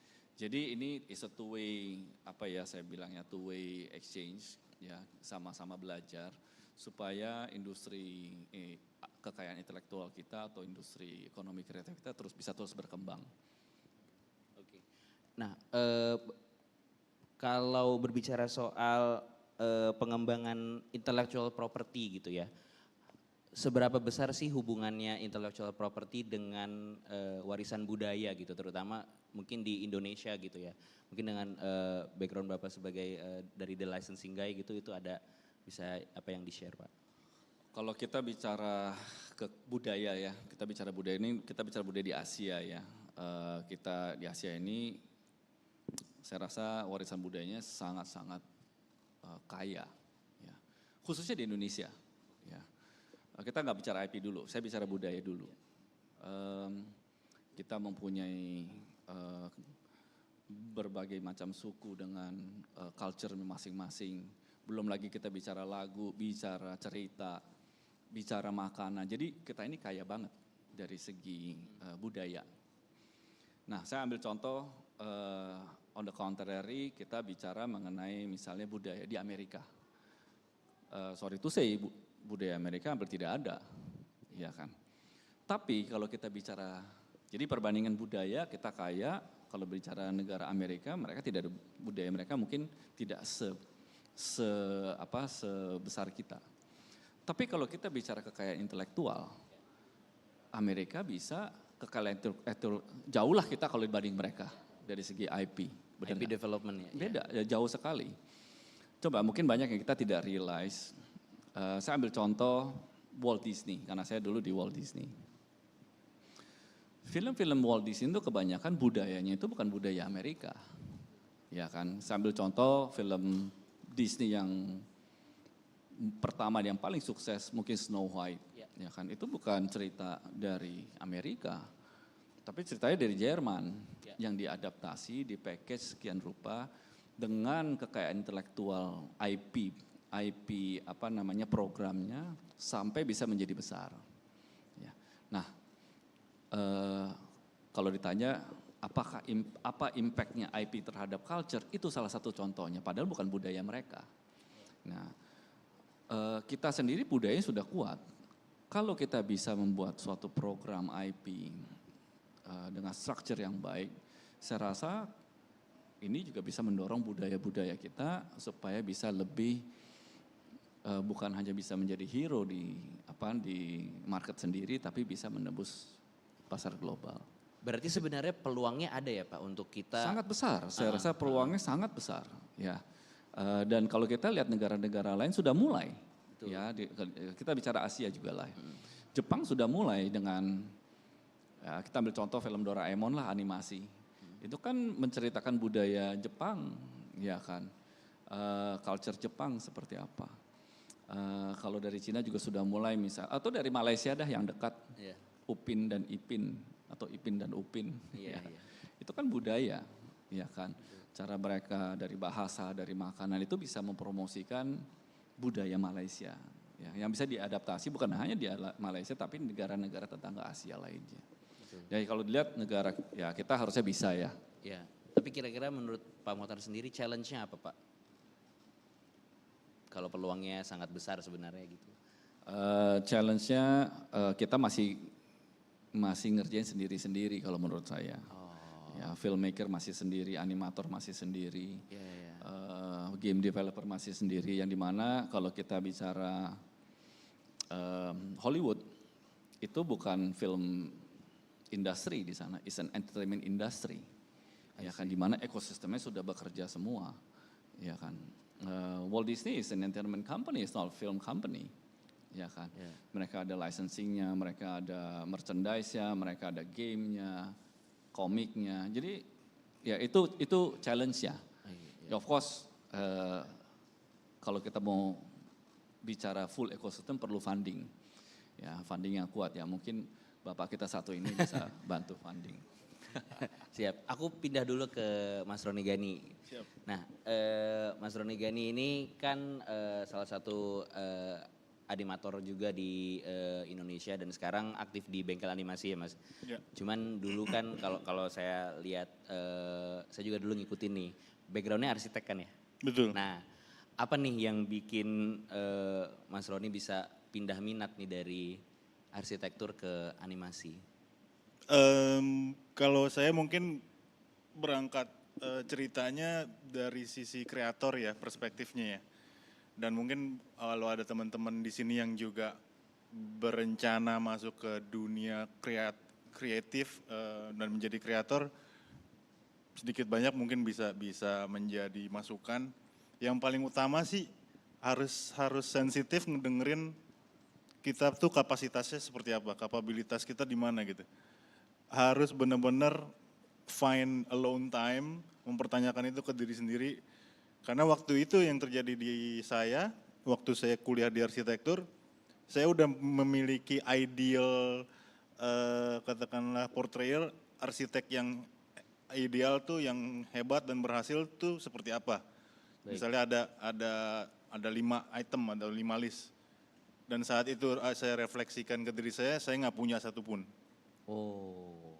So itu jadi kayak Callingnya ya, gitu ya. Berarti kalau gue terusin di jalan ini, gue nggak akan end up jadi arsitek, gue akan end up jadi draftsman misalnya, tukang gambar Jadi di industrinya. Ya.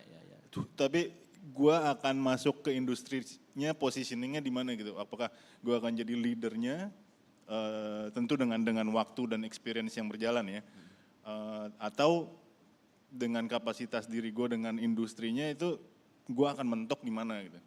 Nah pada saat itu saya ngelihat seperti itu, dan saat yang bersamaan saya diperkenalkan dengan teknologi 3D computer animation, karena waktu itu dipakai buat visualisasi tugas kuliah arsitektur kan. Jadi pada saat itu angkatan saya jadi transisi di mana analog ke digital. Yang sebelumnya angkatan sebelumnya itu gambar tuh masih pakai meja gambar, yang miring gitu ya, gede, terus pakai penggaris dan lain-lain. Itu kita disiapkan untuk masuk ke era digital di mana pakai AutoCAD, pakai 3D Max untuk visualisasi desain kita biar lebih efektif dan efisien dan up to date dengan teknologinya. Nah, tapi kan nggak ada guru. Iya. Karena kan kita harus transisi itu kita yang mulai dan sendiri ya. Belum ada yang experience untuk ngajarin. Betul. Jadinya yang mau nggak mau kita belajar sendiri. Nah dalam proses belajar sendirinya itu saya nyasar. Saya nyasarnya ke ternyata si 3D software ini itu udah lebih banyak dipakai justru di industri visual effects sama animation. Dimana waktu itu yang sangat populer film-film produknya adalah Shrek sama Toy Story pastinya. Oke, berarti awal 2000 ya? Awal 2000-an. Shrek itu 2001 kalau nggak salah. 2003, 2004. Iya, awal 2000-an berarti ya. Okay. Jadi dan itu kan lagi maksudnya kayak bisa dianggap disruptif terhadap dari sisi how to do-nya. How to do the craft-nya. Karena kan tadinya 2D animation terus ada 3D. What is this thing? Dan itu sangat populer dan jadi menarik minat saya, dan ternyata ada kesempatan untuk ke arah sana. Terus begitu saya explore lagi, oke, peluang kerjaannya gimana nih sekarang? Kalau craft-nya kan kayak gitu, bisa kita pelajarin sendiri, bisa kita mulai untuk belajar sendiri. Terus saat saya explore peluangnya, justru ini sebuah industri di mana yang kesempatannya sangat terbuka bagi mereka yang punya portfolionya bagus gitu. Jadi terbuka untuk siapa aja, nggak peduli dari negara mana, nggak peduli dari backgroundnya seperti apa. Skill base ya. Iya, educational backgroundnya seperti apa, very skill base. Selama kita punya portfolio yang up to their standard, the company standard, ya udah. Kita punya peluang yang sama misalnya dari orang dari Amerika, dari Singapura, dari manapun gitu. Berarti big break-nya Mas Roni itu di tahun itu project apa Mas? Di awal itu? No, it's still far from the big break. Oh masih. Okay. Dan ini yang perlu dipahamin juga, prosesnya panjang dan butuh perseverance dan konsistensi ya. Nah artinya pada saat itu Mas Roni mengasah skill sendiri? Iya.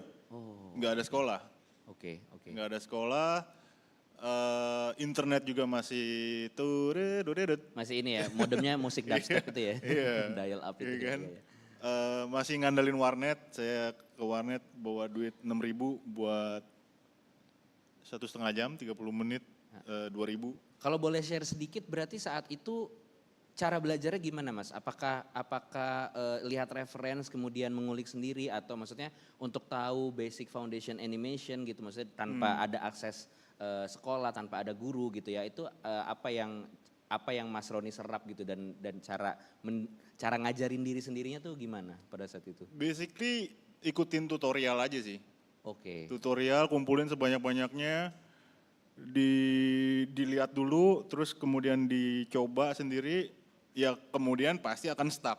Karena again nggak ada mentor kan. Yeah. Tapi mungkin kalau stucknya nggak bisa di-resolve, ya udah pindah ke project lainnya gitu. Tapi dengan dari mulai nol sampai posisi stuck, pasti ada sesuatu yang bisa dipelajarin di situ. Nah, sebenarnya yang menarik dari pertanyaan itu adalah akhirnya yang terbentuk dari sistem pembelajaran saya waktu itu dan mungkin kalau saya lihat sekarang dari kebanyakan institusi pendidikan yang di animasi masih di ranah hard skill. Hard skill. Karena kita kan ngikutin kayak kita mau belajar anyaman atau kain tenun gitu. Itu kita ikutin tutorial, jadi kita nggak tahu kenapa dia bikinnya kayak gitu, cuman udah reasoningnya nggak paham tuh. The creative process of creatingnya kita masih buta, masih blind spot.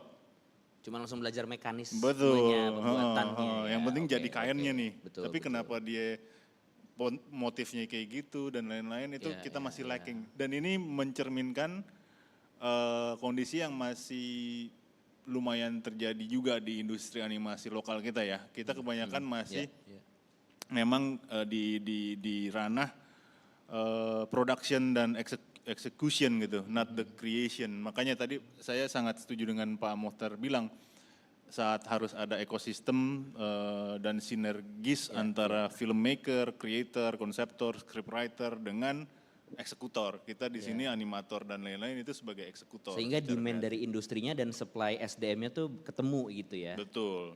Jadinya it's a closed loop of ecosystem gitu. Nah, pengalaman karir Mas Roni ini cukup impresif banget ya, bukan cukup bahkan impresif banget. Jadi Mas Roni ini dulu di ILM ya, Industrial Light and Magic hampir berapa tahun Mas? Di ILM-nya dari tahun 2012. Oh, berarti lebih dari 10 tahun. 2011 karena saya ikut proyek pertama saya di Avengers yang pertama. Kan Avengers pertama di di apa lagi Mas untuk produksi-produksi luar sana? Banyak sih, tapi yang paling memorable yaitu saya ngerjain 4 film Avengers. Nganimate siapa Mas? Yang terakhir Endgame nganimate si Profesor Hulk. Oh, jadi Profesor Hulk yang lagi selfie sama anak-anak itu Mas Roni yang animate? Iya itu bagian itu tuh. Yang makan telur banyak banget itu. Makan apa? Pie. Makan pie, ya. Oh oke. Nah kan berarti Mas Roni sudah berkecimpung dengan industri atau tadi kata Pak Mohtar adalah entertainment company yang pasti flow-nya sudah solid gitu ya. Nah dari pengalaman Mas Roni ini bekerja untuk maksudnya in a way mengerjakan IP orang gitu ya. Nah kira-kira menurut Mas Roni ada nggak yang mempengaruhi pandangan Mas Roni terhadap bagaimana di Indonesia budaya kita tadi itu juga bisa dieksekusi sebaik di luar gitu? Sangat bisa dan harus kalau menurut saya ya. Maksudnya kayak tadi saya bilang, selama masa karir saya di ILM dan Lucasfilm selama belasan tahun itu saya mengasah keahlian teknis production. Nah, justru di sini harus dilengkapi juga sama kreator-kreator dari lokal. Jadi kalau mau bikin katakanlah ilustrasinya biar gampang dipahamin. Kalau mau bikin sepatu bisa. Saya ahlinya, saya jagoannya nih bikin sepatu. Tapi mau bikin sepatunya dengan kiblat atau taste Amerika, Eropa atau Indonesia. Nah itu kan tergantung dalam tanda kutip desainer atau kreatornya. Saya harus, kalau misalnya katakanlah ada cerita Jaka Sembung atau apalah kita asal sebut aja ya. Oke, Jaka Sembung kalau kita pengen bikin sebuah animasi yang keren, saya udah paham tuh bagaimana menceritakan karakternya seperti apa, harus ada karakter utama, harus ada karakter villain, hubungan mereka kayak gimana. So it's a formulated kind of workflow atau proses yang udah lumayan fasih di saya. Tinggal kita mau bikinnya konten apa gitu. Oke. Ya kan, saya udah jadi kayak mesin pencetak, Ya. tinggal mesin pencetak ini mau dimasukin apa, kita mau bikin apa. Oke. Nah itu kan berarti base-nya adalah knowledge reset ya, research in a way gitu ya. Nah mungkin aku boleh pindah ke Pak Primadi dulu gitu. Nah kalau tadi kan udah bercerita bahwa sebenarnya besar sekali potensi untuk kita menggunakan animasi untuk mengembangkan IP dengan warisan budaya gitu. Nah, bagaimana kira-kira di Jarum Foundation itu menciptakan sumber daya manusianya yang punya kapabilitas riset juga Pak gitu, selain melakukan animasi? Jadi kami pikir dulu awal tahun 2015-2014 kami menyiapkan satu sekolah menengah kejuruan ya, SMK animasi di suatu lereng gunung di Jawa Tengah di Kabupaten Kudus, yang tujuannya supaya anak-anak desa di sekitar situ punya kesempatan menjadi animator. Itu tantangannya berat. Pertama karena buat orang-orang desa kalau nggak jadi PNS pegawai negeri itu kok nggak elit itu kerjaannya. Jadi menjadi animator gambar doang mau jadi apa nantinya itu. Nah itu satu tantangan tersendiri. Satu. Stigma itu ya. Stigma itu. Kedua, setelah kami mendapatkan talent, tadi talented kids-nya kita udah dapat, dilatih segala macam jadi animator bisa. Tapi ada satu hal yang kurang. Tadi Mas Rian nyampaikan gimana supaya mereka bisa riset segala macam. Itu perjalanannya panjang ternyata, nggak bisa kita ngelatih anak untuk menjadi scriptwriter, bikin konsep pada usia 16-17, kalau kemampuan literasi dan kemampuan critical thinking mereka tuh rendah. Yeah. Ini yang terjadi sekarang di Indonesia sayangnya pada umumnya. Jadi proses untuk idea creation itu kami siapkan sejak anak di usia TK, usia 5-6 tahun. Karena kalau kita nyiapinnya usia 16, iya tadi Mas Wani bilang hard skill kalau bikin doang, bikin rigging atau bikin modeling bisa. Yeah.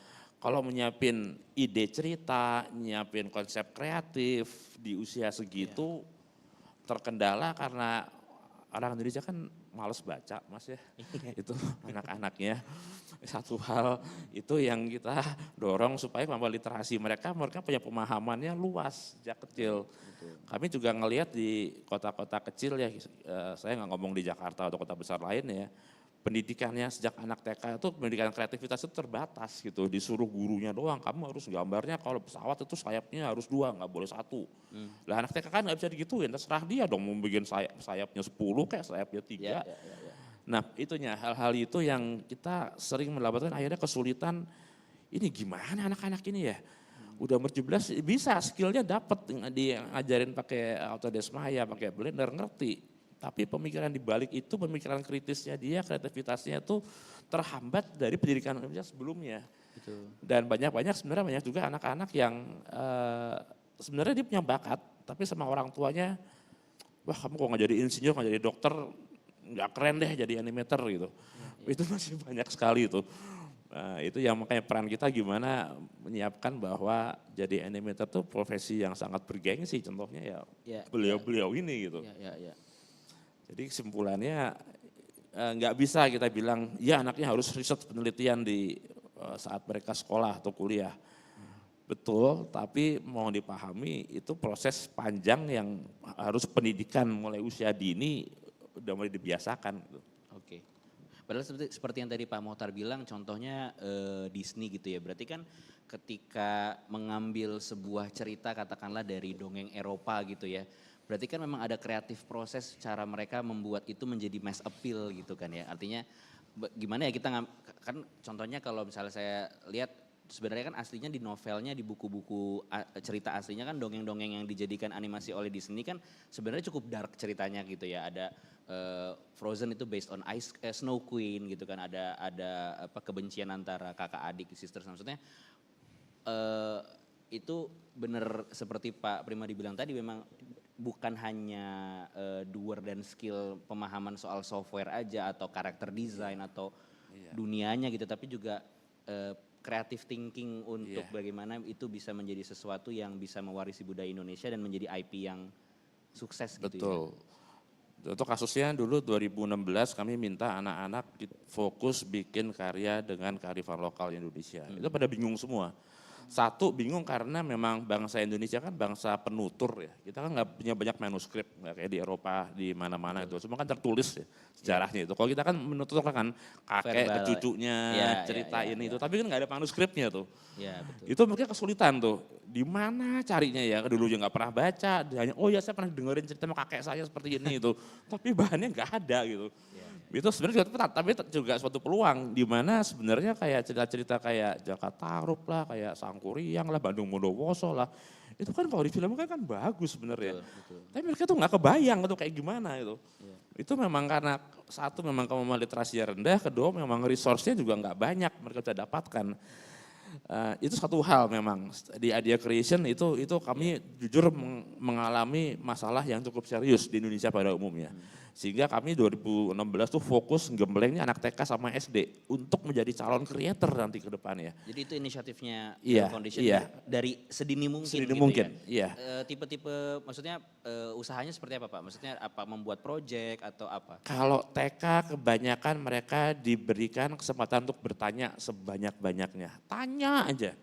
Itu gurunya stres pasti. Guru TK-nya stres. Nanya mulu tuh kenapa sih gitu. Tapi memang kalau nggak nanya kita nggak bisa mikir kritis gitu. Itu satu. Kedua SD, kalau SD sudah mesti bikin cerita. SMP bikin esai. Esai itu simpel lah bikin satu lembar cerita mengenai apa yang kamu lihat sehari-hari. Itu satu hal. Jadi waktu kamu tahun 2015 bikin SMK animasi, ngelatih menjadi rigger, jadi modeler bisa, itu nggak susah dilatih. Hard skill-nya nggak susah. Yang sulit tadi yang bagian untuk bikin ceritanya. Itu di Indonesia saya yakin di studio animasi manapun cari scriptwriter susah kan Mas ya?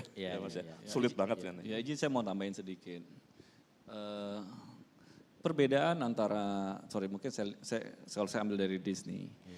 Yang mereka lakukan itu mereka berani mengambil atau berani mengadaptasi suatu cerita. Dibuat, di-package dengan flavornya Disney supaya lebih komersial. Ya, itu bedanya. Di kita ini masih banyak yang takut. Ya, kita mungkin banyak cerita-cerita legenda.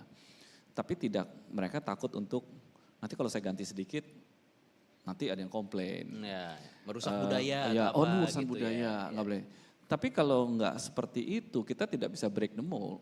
Kita tidak akan bisa mengikuti tren. Akhirnya produknya gagal. Ya.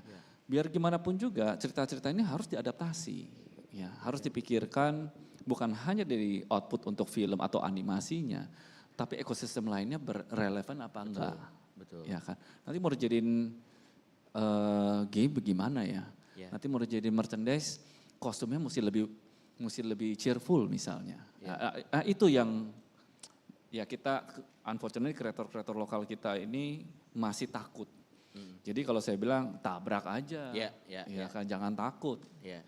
Saya setuju. Mungkin saya juga kalau boleh nambahin karena juga saya animator juga ya. Tapi kalau saya tuh 2D awalnya, saya gambar tuh stres juga sih. Maksudnya kayak satu gambar satu. Tapi akhirnya kemudian saya belajar bahwa mungkin ini juga bisa bantu buat teman-teman juga ya.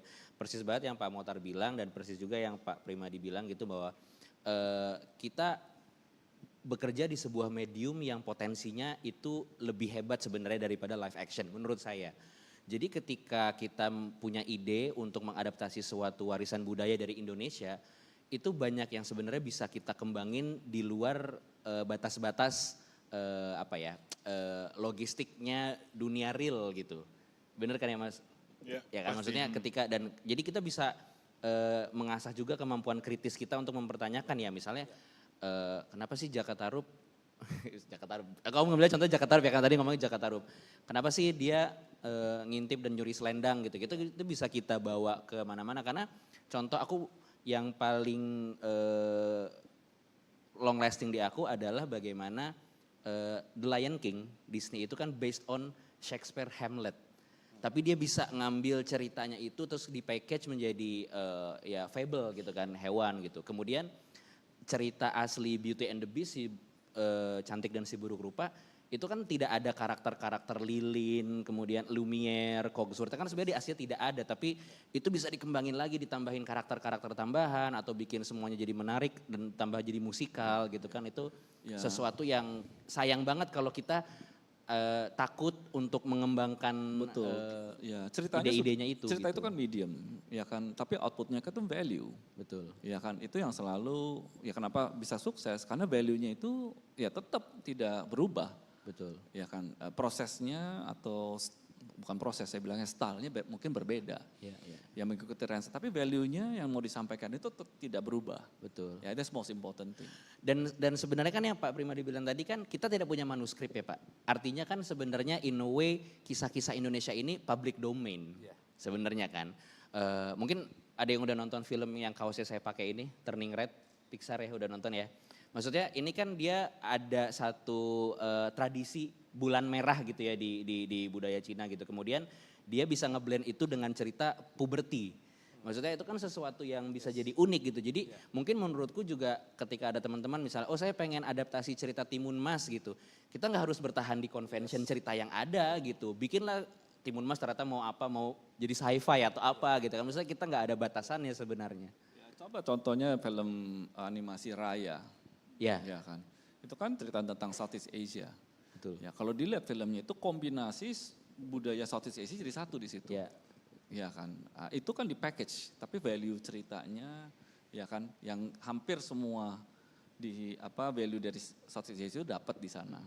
Nah, saya rasa ya itu kita jangan mikirkan aduh takut ini, takut itu untuk harus kreator lokal. Udah tabrak aja. Justru ya kan? akan bikin semakin rich ya Pak exactly. ya. Ya, oke. Mungkin kalau ke Mas Roni lagi, sekarang bengkel animasi inisiatifnya apa Mas untuk berkontribusi di pengembangan IP dan budaya di Indonesia? Bengkel animasi itu sebuah sarana untuk mengempower atau mendukung industri animasi khususnya dari sisi sumber daya manusia sih. Berangkat dari pengalaman tadi waktu saya belajar susahnya minta ampun, akses informasi dan akses knowledge-nya sangat terbatas. Dengan ide bengkel animasi saya mau menghadirkan adanya perputaran atau kaderisasi transfer wawasannya gitu dari orang-orang kayak saya dan teman-teman yang lain yang banyak sebenarnya orang kayak saya ini saya ini bukan kasus spesial, cuman banyak yang nggak tahu aja gitu. Umum atau awam banyak yang nggak tahu sehingga seakan-akan saya spesial. Padahal orang kayak saya banyak yang kerja di Amerika, di London, di New Zealand, orang-orang Indonesia baik mereka kuliah di sana atau yang juga kayak saya gitu otodidak. Nah ini yang saya pengen hadir untuk membuat proses pembelajaran dan pembentukan pencetakan sumber daya manusianya nggak terputus karena yang terjadi juga adalah banyak studio animasi udah makin banyak dan proyek-proyek yang dikerjakan makin banyak, sayangnya lumayan bertentangan dengan apa yang kita bahas jadi tema hari ini. Studio-studio tersebut ngerjainnya proyek luar. Betul, servicing ya. Servicing, proyek Korea, proyek China, proyek Malaysia dan lain-lain. Itu yang disayangkan. Tapi dari studionya sendiri mau nggak mau mereka menjalankan bisnis ya they just need they're providing service ya. Mereka bisnisnya service bukan bisnis creating ya kan. Jadi apa yang masuk dia terima. Tapi dalam koridor service production service bisnis tersebut mereka juga mengalami kendala untuk katakanlah kalau butuh scale up karena nggak menemukan arus masuk fresh graduate yang sesuai dengan standar yang mereka butuhkan. Nah, disinilah si bengkel animasi hadir untuk bukan hanya membentuk hard skill-nya, tapi juga mempersiapkan mereka untuk masuk ke dunia kerja di studio animasi seperti apa. Lo kalau kerja, who do you report to, and then how do you submit your work. Kemudian saat kerjaan kalian di review itu sikap kalian, mental kalian harus kayak gimana? Karena kan ini again kreatif realm. Banyakan orang yang di arts dan seniman ini kan lumayan sensitif ya. Iya. Tapi kita mau mereka paham bahwa no, ini lu bukan jadi seniman ya, lu jadi pekerja seni, dalam artian ini sebuah industri, sebuah produksi. So bukan hanya hard skill tapi soft skill juga yang kita bikin lebih matang gitu. Oke, nah kalau ada yang tertarik gitu, itu apakah bengkel animasi itu free untuk orang bergabung atau maksudnya dia udah berbentuk institusi belum, Mas? Ya ini jadinya kayak lembaga kursus sifatnya. Oh kursus gitu ya. Jadi kalau misalnya ada yang mau cari info bisa di mana, ada di sosmed atau ada Di websitenya bengkelanimasi.com atau di Instagram bengkel animasi. Oke, tepuk tangan untuk bengkel animasi. Ini menurut saya adalah salah satu sesi yang sangat valuable banget ya untuk kita belajar caranya gitu untuk mengembangkan warisan budaya Indonesia dalam bentuk IP dan kemudian diaplikasikan dalam medium animasi. Kita bisa belajar tadi dari para panelis yang kita tangkap adalah jangan terpaku sama ketakutan untuk mengembangkan sebuah ide kreatif, kemudian keluarkan pertanyaan-pertanyaan kritis, apa yang bisa kita lakukan dengan medium dan teknis yang bisa kita pakai gitu ya di animasi gitu, dan memang harus ada kerjasama community-nya gitu ya, maksudnya bukan sendiri-sendiri gitu. Jadi menurutku datang ke event seperti Asia Summit ini juga salah satunya gitu ya untuk hadir di pembicaraan seperti ini gitu. Tepuk tangan untuk para panelis kita hari ini. Ada yang mau bertanya? Kita akan buka sesi Q&A. Boleh ya sesi Q&A ya, silakan. Dari yang sebelah sini, mikrofonnya. Tes, thank you. Ya. Oke, thank you. Ini inspiring banget ya teman-teman animator ada di sini gitu dan praktisi di industri animasi juga.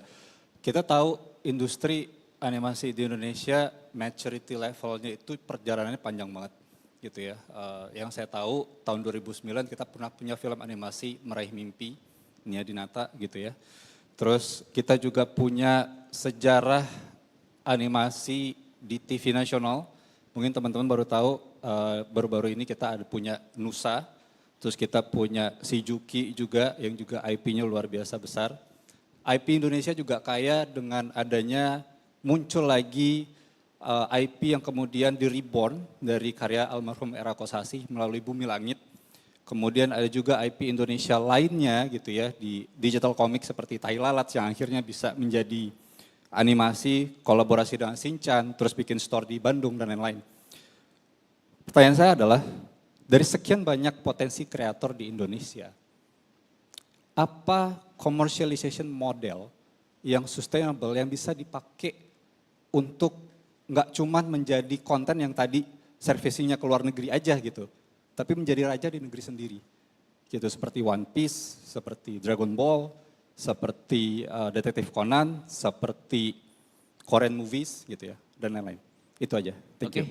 Terima kasih. Mas siapa tadi? Sultan. Sultan, oke. Mungkin kalau commercialization Pak Motar sepertinya paling tepat untuk menjawab. Terima kasih Mas Sultan atas pertanyaannya. Balik lagi yang tadi saya sampaikan, animator atau filmmaker Indonesia masih belum melihat ekosistem. Ya, hanya fokus output dari animasinya, terkecuali mungkin dengan si Juki. Ya. Kebetulan perusahaan saya represent Monster Studio, yang di mana ada Mekamato. Ini perusahaan dari Malaysia, animasi di Malaysia. Film Mekamato sendiri yang baru dirilis akhir tahun lalu, itu menjadi film all time movie di Malaysia nomor 5 kalau tidak salah. Dari semua film, live action maupun animasi. Animasi itu sangat diapresiasi pertama-tama di sana ya. Kalau kita lihat di Indonesia, dari top 10 all time film Indonesia itu mungkin 8 atau 9 film horor. Ya, animasi itu masih belum terlalu diapresiasi. Nah, itu juga salah satu dukungan, mereka bisa sukses salah satunya itu karena dukungan dari pemerintah Malaysia sendiri juga sangat baik. Ya. mereka punya MDEC dan sebagainya. Anyway, that's a different discussion. Tapi balik lagi mengenai pertanyaan mengenai komersialisasi. Monster Studio mempunyai yang saya bilang licensing program. Ya, jadi source of revenue atau source of promotion mereka, animation mereka tidak hanya ada satu, ada beberapa source of revenue dan ekosistemnya sudah berjalan dan dipikirkan dari awal. Jadi IP manajemennya ini sangat penting. Ya, oke, produknya animasi, bagaimana preparation untuk bisa menjadi produk. Pada waktu filmnya keluar, produknya sudah ada. Filmnya sudah mulai turun, gamenya naik. Nah itu harus pikiran dari awal. Nah ini yang belum ada di sini. Ya. Nah kalau mau sukses, mau lebih long lasting, saya rasa itu yang harus dikerjakan dari awal. Banyak film-film yang di sini itu IP itu sebagai afterthought. Filmnya sudah mau rilis, baru mereka sebulan kemudian, baru sebulan sebelumnya baru mereka mikir, nanti merchandise-nya gimana ya? Betul. Jadi tidak dipikirkan dari awal. Ya, I hope that answer your question. Mungkin aku boleh tambahin sedikit ya Pak. Mungkin aku lebih dari sisi bantuan dari point of view ketika kita menciptakan gitu. When we talk about commercialization, aku rasa success story yang selalu terjadi adalah komersialisasi akan berhasil ketika kita berhasil mengubah seseorang dari customer menjadi fans. Karena ketika customer ya dia hanya beli untuk kemampuan, maksudnya fungsi jangka pada saat itu aja. But when you can turn someone menjadi fans, ada apa ya, sendok lah misalnya, tapi gambarnya Yoda misalnya ya. Harganya 3 juta juga fans akan beli gitu. Maksudnya kita keputusan komersialisasinya itu akan menjadi emosional, bukan lagi rasional gitu ya. Maksudnya ini agak sedikit, bukan manipulatif tapi maksudku ketika kita berhasil membuat seseorang menjadi fans, dia akan punya emotional attachment terhadap apa yang kita buat gitu. Nah tadi benar banget menurutku dari Pak Mohtar, ketika kita create sesuatu harus dipikirin dari awal gitu.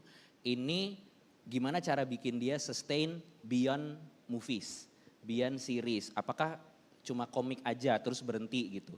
Tapi udah dipikirin gitu, nanti ini kalau misalnya ternyata orang pada suka sama seriesnya, possible nggak ya dia ketemu di off-air event, possible nggak dia bisa jadiin sesuatu yang bisa dia pakai, yang bisa dia pakai sehari-hari gitu. Dan itu yang aku rasa kreator mesti mulai pikirnya tuh ke sana ketika dari awal ya Pak, 360 gitu. Ya satu lagi, film atau animasi itu lifespan-nya itu sangat pendek. Betul. Ya, kita film itu atau animasi mungkin 1 atau 2 bulan. Yeah. Ya, that is the what we call key period. Ya. Nah, kalau tidak disiapkan dengan baik, momentumnya sudah lewat, udah tidak bisa di-capitalize lagi, tidak bisa di-commercialize dengan baik. Makanya timing pada waktu mau launch film, mau rilis merchandise, mau rilis game, mau rilis komik itu timingnya sudah harus dipikirkan dari awal. Ya. Nah, setelah filmnya sudah drop, how to sustain it? Nah itu juga harus dipikirkan supaya ini bisa menjadi long term IP. Karena film itu pendek sekali. Betul. Ya kan. Nah, bikinnya lama, tayangnya sebentar. Betul, bikinnya lama, tayangnya sebentar. Tapi kan itu dia, banyak filmmaker itu cuman yaudah weekend pertama harus sukses ya, film kan begitu ya kan. Harus sustain, tapi tidak dipikirkan kalau sudah drop apa yang bisa kita continue, bisa di-sustain supaya film keduanya itu bisa sukses. Ya, jadi jangan ada void. Itu gimana caranya supaya, ya itu dia, ekosistemnya harus jalan dan harus pikirin dari awal. Kalau enggak momentumnya hilang. Betul. Mungkin Mas Ron bisa tambah. Nah ya mau nyambungin aja sih langsung. Tadi kan dari Rian mentionnya kreator harus mengenvision bagaimana eksekusi itu bisa relevan dari sisi licensing dan merchandising. Tapi yang aku pengen tambahin di sini, stakeholdernya nggak cuman kreator sebenarnya.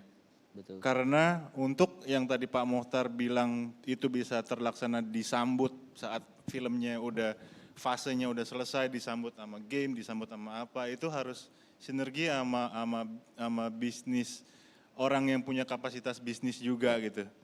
Jadi IP ini bukan hanya sesuatu yang karena IP jadi sifatnya orang-orang kreatif doang, no. Yeah. ranah orang bisnis, ranah entrepreneur, ranah katakanlah orang yang punya konsep dan lain-lain itu sangat besar untuk IP ini berhasil. Kreasi adalah hanya satu faktor dan satu fase dalam dunia IP gitu. Jadi si kreator juga harus willing to listen masukan dari katakanlah bisnis perspektif. Nggak bisa, gue nggak mau ini anak gue, this is my baby, gue nggak mau. Gue orangnya hitam, gue maunya hitam gitu, dark gitu kan. Nggak bisa, harus willing to listen dan vice versa, orang bisnis juga harus melihat kapasitas dan kapabilitas si kreatornya sendiri supaya, because in the end of the day produknya adalah produk kreatif. Betul. There is a creative idea yang memang harus menjadi komoditi jadinya. Betul. Kolaborasi, ekosistem dan kolaboratif antar pelaku gitu, yang backgroundnya variasi pastinya, sinerginya itu. Banyak yang tahu Walt Disney Company itu si Walt Disney, tapi banyak tidak tahu di belakang dia itu ada kakaknya, Roy Disney, yang dimana fokusnya itu ya bisnis. Ya itu kolaborasi, ya kenapa mereka bisa sukses karena bisnisnya juga harus jalan, outputnya kalau bagus tidak ada bisnisnya, jadi bikin karya seni akhirnya. Iya, karya seni yang. Mungkin satu lagi terakhir, kalau dari aku adalah harus willing juga untuk adapt sih menurut aku ya, kepada ketika trennya berubah. Karena kalau misalnya, aku ambil contoh Mickey Mouse gitu ya, dari pertama dia diciptakan 1928, dia mengalami banyak banget redesign sampai sekarang gitu. Begitupun Garfield, misalnya kita yang udah puluhan tahun pernah main Super Mario gitu ya, gimana caranya biar mereka relevan untuk anak-anak sekarang. Mereka bikin movie dengan musik modern gitu, maksudnya hal-hal seperti itu tuh bukan dead end gitu, bukan misalnya kita punya superhero ini yang saya bikin, pokoknya 100 tahun lagi dia tetap kayak gini gitu. Itu menurut aku sayang banget gitu, karena kita harus bisa agile sih menurut aku juga gitu. Terjawab Mas Sultan ya? Oke. Ada lagi yang mau bertanya? Oh sebelahnya. Oke. Belum puas berarti. Istrinya. Oh iya, siap.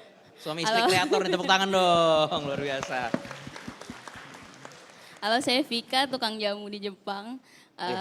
Saya mau nanya, saya termasuk orang yang beruntung karena masa kecil saya diwarnai dengan bapak yang setiap hari selalu mendongengkan sebelum tidur. Jadi mendongeng terus bapak tuh, tapi bapak itu tidak mau cerita soal cerita rakyat asli Indonesia. Dia nggak mau tuh cerita soal sangkuri yang maling kundang lalala itu, dia nggak mau karena menurut dia ini nanti bahaya buat anak saya gitu. Justru saya mengenal cerita-cerita ini yang diceritain Bapak justru tentang kancil, tapi bukan kancil yang suka nyolong, tapi kancil yang cerdik supaya nanti kamu jadi anak yang cerdik ya kayak si kancil ini. Jadi akalnya banyak gitu. Justru saya kenal cerita-cerita rakyat ini dari buku pelajaran sekolah. Makanya saya jadi tahu, oh ternyata ada bawang putih dan bawang merah yang kayak cerita Indosiar. Ibu Tiri hanya cinta pada bapakku saja gitu. Terus Sang Kuryang yang jatuh cintanya sama ibunya sendiri gitu. Dan saya nanya ke bapak saya, kok bisa ya kayak gini Pak gitu. Tapi kata bapak, cerita rakyat itu benar tadi kata Pak Mokhtar, menurut bapak, apalagi bapak Jawa sekali ya, dari Jawa gitu, dari Jogja. Cerita rakyat itu susah sekali dirubah-rubah karena apa? Ada ikatan sama daerahnya, ada kesakralan. Nah kalau menurut bapak-bapak sendiri yang aku mau tanyain adalah, perlu nggak sih campur tangan pemerintah Pak? Buat nulis ulang nih cerita rakyat biar lebih relevan. Karena aku sendiri kan waktu itu tahu centang timun mas, Sang Kuryang, maling kundang yang durhaka, itu dari buku pelajaran. Bukan dari family, dari environment sehari-hari. Menurut bapak-bapak nih perlu nggak ya cerita rakyat ditulis ulang biar lebih relevan dan tidak menjadikan perempuan sebagai subjek? Terima kasih. Yang jawab siapa ya? Mungkin Pak Permadi. Menurut saya tuh gini ya, yang penting tuh memperkaya literasi anak sejak kecil gitu. Dikasih bahan bacaan sebanyak mungkin. Biar nanti dia bisa berpikir sendiri nanti itu. Dan diizinkan bertanya sebanyak mungkin juga ya. Bertanya kenapa bisa begini ya, kenapa bisa begitu ya. Sebenarnya cerita rakyat itu nggak harus saklek seperti itu gitu. Seperti tadi Mas Rian sampaikan kan tuh ada adaptasi ya dari semua cerita itu. Ini yang berat sekarang yang terjadi itu karena kita nggak punya bahan bacaan, anak-anaknya males baca, jadi mereka minim resource. Bayangkan tadi kalau Mbak tadi sampaikan, Ayan sering cerita, cerita mungkin dari luar ya, kancilnya mungkin cerdik, nanti kita kancilnya sebagai apa. Jadi kan merangsang anak untuk berimajinasi gitu. Ini yang saat ini kami mengalami banyak kesulitan gitu Mas. Karena kan kita nggak ingin animator kita kan jadi tukang jahitnya luar doang gitu. Meskipun di sekolah yang kami bina ini, kalau bikin animator sih jago, bikin animasi bagus. Barbie-nya di Netflix itu sebenarnya anak SMK yang ngerjain. Nggak ada orang yang tahu, tapi kami nggak bangga dengan hal itu. Kami bangga kalau mereka punya IP sendiri, cerita khas Jawa Tengah misalnya yang bisa tayang di Netflix. Itu tujuan kami ke sana, tapi ada beberapa step yang mesti kami laluin, termasuk ya tadi itu, kalau kita bisa memperbanyak cerita-cerita rakyat, jadi bahan diskusi, jadi bukan hanya untuk pelajaran membaca ya, jadi pelajaran literasi itu untuk mengulik itu, apa sih makna di balik cerita ini gitu. Kalau cerita ini misalnya, contohnya deh, misalnya si Jaka Tarub dia nggak ngintip gitu, tapi dia ngelihat dari jauhan gitu. Apa yang akan terjadi kira-kira? Berpikir kritisnya itu loh, nggak harus, oh cerita itu harus begini, harus ngapalin begini, enggak. Dibalik aja misalnya ternyata itu bukan cewek tapi itu cowok, apa yang terjadi kira-kira gitu. Berarti pertanyaannya ketika itu ditulis ulang menjadi lebih relevan itu sebenarnya nggak apa-apa ya? Nggak apa-apa, cuma tantangannya kalau di sekolah itu jangan disuruh baca harus ngapalin sekuensnya begitu. Ya. Dibalik aja, kalau ini kira-kira dibalik gimana? Gimana kalau ceweknya yang ngintip Jakarta Tarup gitu? Atau whatever lah gitu. Ya. Suruh pikir kritis saja gitu, itu yang kami agak kekurangan sekarang tuh, kemampuan itu. Kalau saya lihat mungkin seperti tadi Mbak bilang, jangan difokuskan kepada hal negatifnya. Tapi diadaptasi diambil hal positifnya. Contohnya misalnya begini, tahu Donald Bebek kan? Terkenalnya apa sih Donald Bebek? Pemarah dia, ya kan? Semua diomel-omelin sama dia, ya kan? Tapi Donald Bebek itu mempunyai hati yang baik. Dia selalu setia kawan. Dia itu selalu sangat menyayangi Daisy pacarnya. Nah itu yang di value itu yang didorong. Karena dalam kehidupan sehari-hari kita pasti punya teman yang suka marah-marah. Atau goofy ya paling clumsy. Ya kan ngapa-ngapain jatuh mulu atau tapi diambil nilai value-nya dia yang baik, yang positif. Dia ingin membantu walaupun blunder terus. Ya. Contohnya misalnya Robin Hood. Ya. Robin Hood itu tukang begal dia, ya kan. Tapi kita harus ambil dari cerita positifnya Robin Hood, diadaptasi, di package supaya value-value nilai positifnya itu dapat. Saya rasa semua cita rakyat itu mempunyai nilai dan value yang baik. Nah itu yang harus difokuskan. Jadi jangan difokuskan nilai negatifnya tapi di positifnya. Tapi mungkin tambahan sedikit lagi ya. Tadi pertanyaannya apakah perlu adanya upaya untuk katakanlah merevisi atau menerjemahkan, menyampaikan lebih baik dari folklore-folklore yang udah ratusan tahun lalu gitu. Itu sebenarnya kalau kita lihat dari sisi tema kita hari ini IP, itu kesempatan. Betul. Kesempatan di mana dari masyarakat ada kehausan, ada kebutuhan mendapatkan storytelling, baik untuk diri dia sendiri atau untuk keluarganya, untuk bisa dinikmatin sama-sama di bioskop, di TV, sambil anaknya dikasih tahu, dijelasin, tuh si Sangkuriang kenapa dia kayak gitu-gitu gitu. Itu bisa jadi kesempatan bukan hanya untuk pemerintah justru, tapi swasta juga menghadirkan konten atau entertainment yang bisa memenuhi kebutuhan tersebut gitu. Jadi pertanyaannya bukan apakah harus pemerintah yang ubah, justru ini peluang yang bisa juga dilirik sama swasta, sama bisnis person, bisnis environment gitu. Bahwa adanya kehausan dari penonton Indonesia untuk menyaksikan sesuatu yang dari tadi saya pengen sebut relatable buat dia. Betul. Buat keluarga dia, buat kultur dia. Relevan gitu. Semakin itu relevan, semakin relatable, semakin gampang, ini kalau kita ngomong dari sisi bisnis ya, kita mendapatkan loyalty mereka sebagai fan. Jadinya, katakanlah ketimbang mereka milih Iron Man atau Captain America dan lain-lain, tapi ada jagoan lokal, mereka pasti secara insting akan langsung pengennya ke jagoan lokal mereka gitu. Karena the person speak my language, they eat my food, ya kan, ada relatabilitas seperti itu. Itu yang justru angle kita harus berangkat dari situ. Justru angle kita untuk menang, saya koreksi, untuk menang terhadap konten-konten yang internasional harus berangkat dari situ.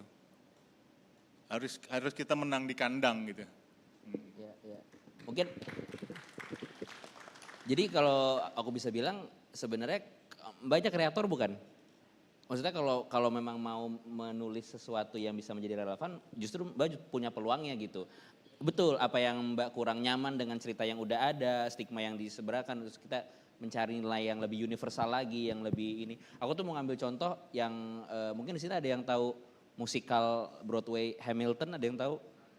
Itu ngambil cerita sejarah salah satu founding father Amerika yang ya maksudnya kalau di sejarah tuh sebenarnya sesuatu yang membosankan banget gitu. Kemudian di mix sama hip hop gitu, kayak maksudnya ketika kita itu tadi if they speak my language, ketika kita lebih relate, kita bisa makan apa aja sebenarnya gitu kan. Jadi sebenarnya sih peluang buat mbaknya gitu mau nulis cerita yang lebih relevan atau yang dengan value-value yang lebih modern gitu. Gitu ya, terjawab ya? Oke. Ada lagi? Oke, ada 2. 3, masih ada waktunya? Masih bisa ya? Oh, berapa lagi bisa? 1? Oh, udah habis. Oh, gak apa-apa deh, 1 deh. Terakhir. Saya Indra, kebetulan saya temennya Mbak Vika juga tadi yang nanya. Waduh, ini dari awal, ntar kita bertiga nanya ya. Ini sinergi namanya, sinergi. Sebelum berangkat kita gitu, belajar sinergi nih. Tapi duduknya kita nyebar biar gak terlalu kelihatan sebelah-sebelahan katanya gitu. Ya. Saya mau nanya sih tentang benchmark animasi ya. Kan kalau kita tuh, ya kita lihat dari Nusa gitu. Dari Rico The Series juga gitu kan. Kalau dilihat kayaknya dari eksekusinya, outputnya gitu kan benchmarknya lebih ke Disney gitu kan ya. Pixar atau semacam itu gitu. Yang mungkin secara eksekusi output visual 11-12 menurut saya yang masih amatir ini gitu. Sedangkan saya juga baru berkecimpung di dunia ini gitu ya, baru start banget gitu, masih belum ngerti. Saya ngerasa benchmark yang ada itu yang semua sorotannya ke arah sana gitu. Saya ngerasa sih agak berat ya, karena dari sisi eksekusi, visual dan ya terutama storytelling sih mungkin bisa dipelajari gitu, tapi emang itu berat juga sih. Cuma saya ngelihat apakah kita yang baru bermulai ini supaya bisa lebih diterima itu harus mengikuti benchmark Pixar dan teman-temannya ini gitu ya. Sementara saya ngelihat juga sendiri kayak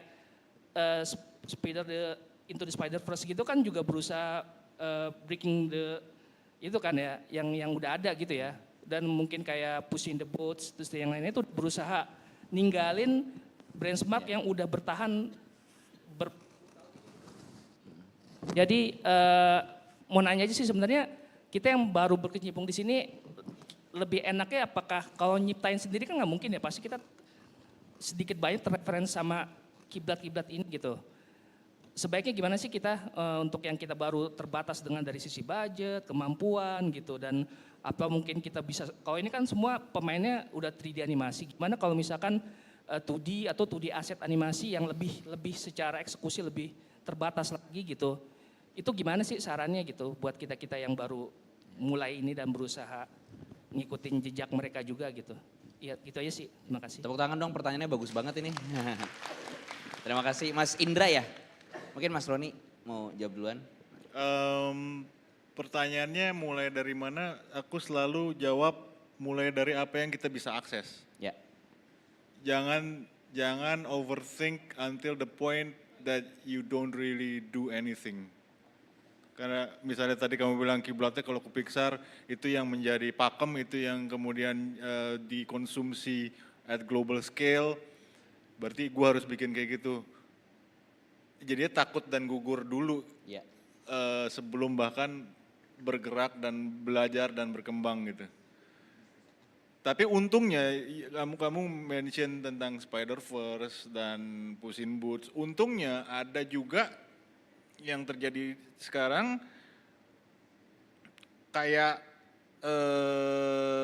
bukan saya menghindari kata rasa bosan tapi jenuh. Mungkin ada kondisi jenuh terhadap visual style tertentu yang kiblatnya seperti ke Pixar pada tahun-tahun kebelakangan. Dan saat dia hadir itu membawa sesuatu yang fresh dan jadinya diterima gitu.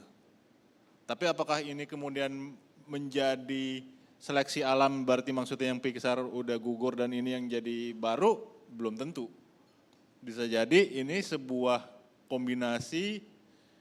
sebuah situasi yang mereka akan live along side by side gitu. Ada yang lebih stylistic, ada yang lebih fotorealistik atau lebih kartuni seperti Pixar itu. Nah, dari situasi ini, again saya balikin ke statement saya tadi, apa yang kamu bisa akses?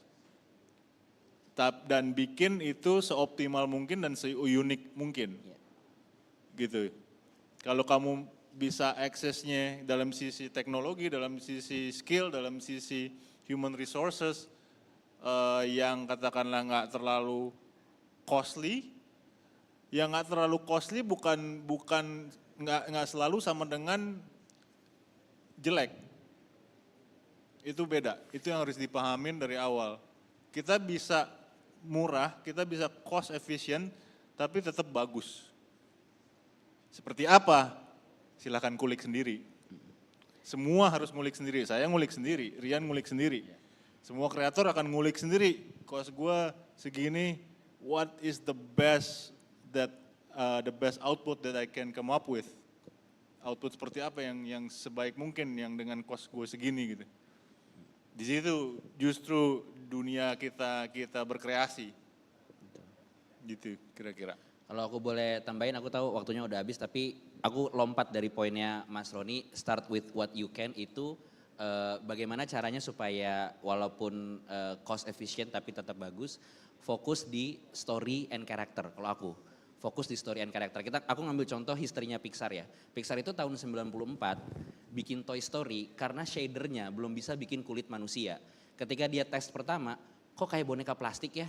Ya udah kita bikin cerita boneka plastik aja.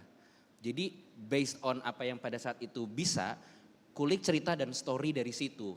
And then start mereka bisa bikin vegetasi. Kalau dilihat journey film Pixar itu apa yang bisa, kemudian berhasil di film sebelumnya, dia akan apply di film setelahnya. Kemudian dia bisa bikin vegetasi, tanaman, dia bikin Bugs Life. Kemudian dia baru bisa hair, dia bikin Monsters Inc. Kemudian dia baru bisa bikin air, baru bikin Finding Nemo. Maksudnya persis tadi yang Mas Roni bilang, jadi kita fokus on telling a story, telling a good character, emotion beats gitu. Nanti style itu bisa menyesuaikan gitu.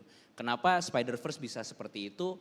Karena pengen menceritakan seorang anak yang pindah universe kan, dia nggak belong di situ, keluar dimensi sehingga secara konsep animasinya harus beda dari yang ada di industrinya gitu supaya kerasa bahwa dia memang beda gitu. Jadi dan medium ini adalah medium yang stylenya bukan hanya Disney dan Pixar gitu. Maksudnya sekarang udah kelihatan banyak banget kan gitu.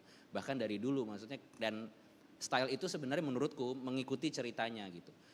Cerita Finding Nemo mungkin memang medium paling tepatnya adalah 3D animation karena kita bisa lihat bawah laut seindah itu.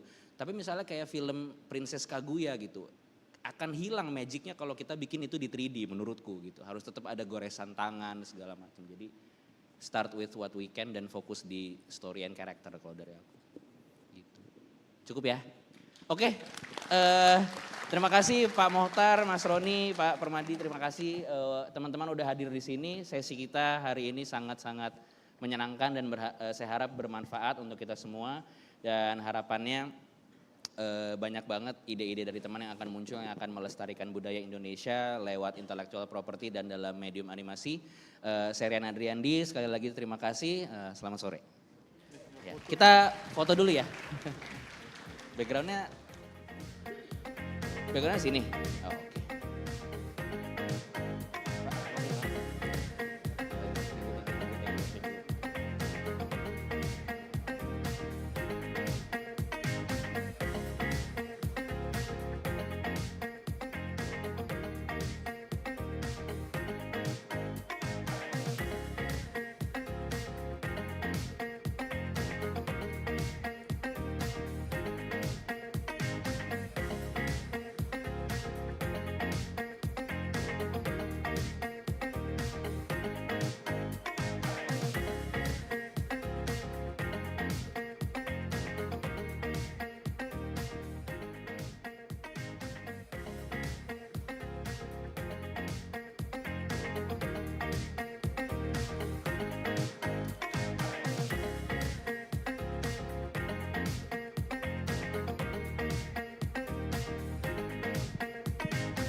Up next, a portion of delicious food has excellent power for a nation to exchange values and build connections with other countries.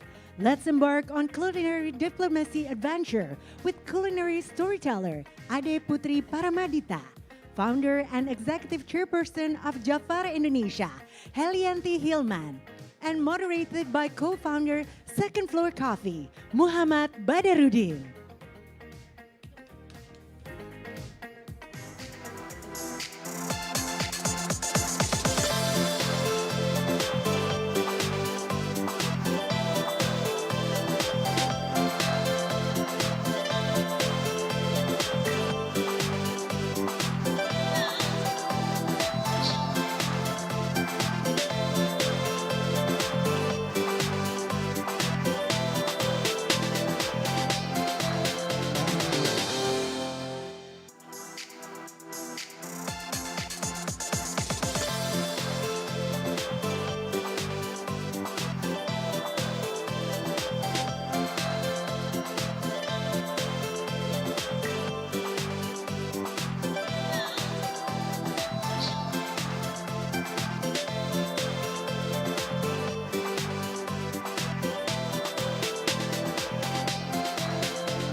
Assalamualaikum warahmatullahi wabarakatuh. Selamat sore teman-teman. Perkenalkan saya Muhammad Badarudin, biasa dipanggil Bang Badar. Saya adalah co-founder dari Second Floor Coffee, sebuah specialty coffee yang berasal dari Bali. Dan di kesempatan sore hari ini saya sangat berterima kasih untuk menjadi moderator di sesi kita yang kedua ya di hari ini, di hari kedua maksudnya, mengenai culinary diplomasi. Dan sebelumnya saya akan memperkenalkan dua orang wanita yang sangat inspiratif yang akan menjadi narasumber kita di sore hari ini.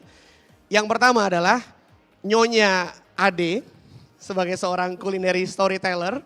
Jadi ini profesi yang sangat unik dan saya pengen banget nih ngulik dari Nyonya Ade nih ya. Kira-kira story behind it, kenapa jadi seorang culinary storyteller dan gimana misinya Nyonya Ade memperkenalkan kuliner Indonesia ke dunia. Kemudian yang kedua saya akan panggil Mbak Heli sebagai founder dari Jafara, sebuah perusahaan yang mempunyai misi untuk memperkenalkan ingredients, food dan benda-benda yang terkait kuliner Indonesia yang terlupakan sehingga dikenal oleh dunia. Nah, silahkan duduk Mbak. Sebelumnya aku mohon maaf juga nih kalau suaranya agak seksi ya karena baru recovery. Di sini aku pengen tanya dulu nih, teman-teman ada yang backgroundnya di kuliner atau di bisnis kuliner? Oke, ada beberapa. So I hope that this session will be very fruitful for you guys. Jadi nanti setelah kita talk show bisa sambil ngobrol dan Q&A. Dan sebelum aku lanjut mungkin, sorry. Oke, di topik hari ini kita akan membahas mengenai bagaimana perjalanan kuliner Indonesia ke dunia. Dan kita akan diskusi dengan Nyonya Ade dan Mbak Heli bagaimana pengalaman-pengalaman beliau memperkenalkan kuliner Indonesia itu dengan caranya masing-masing. Dan mudah-mudahan ini akan menjadi inspirasi buat teman-teman yang mungkin baru memulai usaha kuliner atau mungkin punya misi yang sama dan nanti kita bisa ngobrol lagi setelahnya. Nah, aku mungkin pengen ngobrol dulu kali ya dengan Nyonya Ade dan Mbak Heli gitu ya. Kenapa sih memutuskan masuk ke industri kuliner dan kenapa mungkin Nyonya Ade memutuskan untuk menjadi seorang culinary storyteller dan Mbak Heli sendiri mungkin sebagai seorang culinary diplomat. Kalau orang bilang di luar ya ada diplomat gitu ya. Mungkin Mbak Heli ini salah satu diplomat kulinernya Indonesia gitu kan. Nah kenapa sih Mbak memilih ke arah situ sih? Boleh nggak diceritain dulu Mbak? Dari aku dulu? Boleh. Oke, halo selamat datang semuanya, terima kasih. Kalau aku memang dimulai dari kecintaan terhadap kuliner. Aku lahir dari keluarga foodie, tapi kalau ditanya kenapa sih akhirnya memutuskan untuk terjun dan mempromosikan masakan Indonesia, lebih karena akhirnya sadar kekayaan kuliner Indonesia itu luar biasa. Tradisi budaya kuliner yang terkait di belakangnya juga sangat besar. Sehingga kalau misalnya kita yang tinggal di sini tidak mengapresiasi itu, alangkah sayangnya. Karena kalau kita bicara mengenai 12 sampai 15 tahun sebelum ini, orang-orang hanya lebih bangga ketika bisa makan di restoran-restoran bermasakan barat gitu. Terhadap masakan Indonesia kadang-kadang ngerasa ini kan yang ada di rumah. Tidak melihat betapa kayanya dan kita yang sebenarnya sangat beruntung untuk berada di sini dan bisa menceritakan itu terhadap halayak internasional pada khususnya. Nah kalau Mbak Heli sendiri gimana nih Mbak? Kenapa menjadi seorang culinary diplomat? Sebenarnya kalau saya starting point-nya itu adalah di agriculture-nya, di interesting. produknya. Jadi kebetulan saya nggak punya background sama sekali di kuliner. Background saya adalah lawyer. Wow, Dan expertise oke. saya adalah untuk di hak kekayaan intellectual property rights. Nah persentuhan saya dengan petani-petani indigenous gitu ya, petani-petani yang masih memelihara kearifan lokal Indonesia, itu karena saya memberikan pro bono legal advice.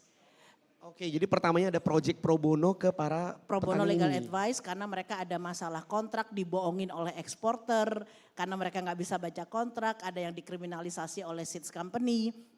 Nah ternyata case-nya ada banyak gitu kan, sampai ada satu titik di mana saya dan suami kita traveling nggak tahu tuh berapa bulan gitu ya istilahnya. Jadi pergi ke tempat mereka, makan ke tempat mereka, kita tinggal di rumah mereka, ke kebun bareng sama mereka, kemudian masak bareng. Nah di situ karena memang saya hobinya masak, makan, jalan-jalan, kebetulan sebelum Javara berdiri saya sudah traveling ke 40 negara.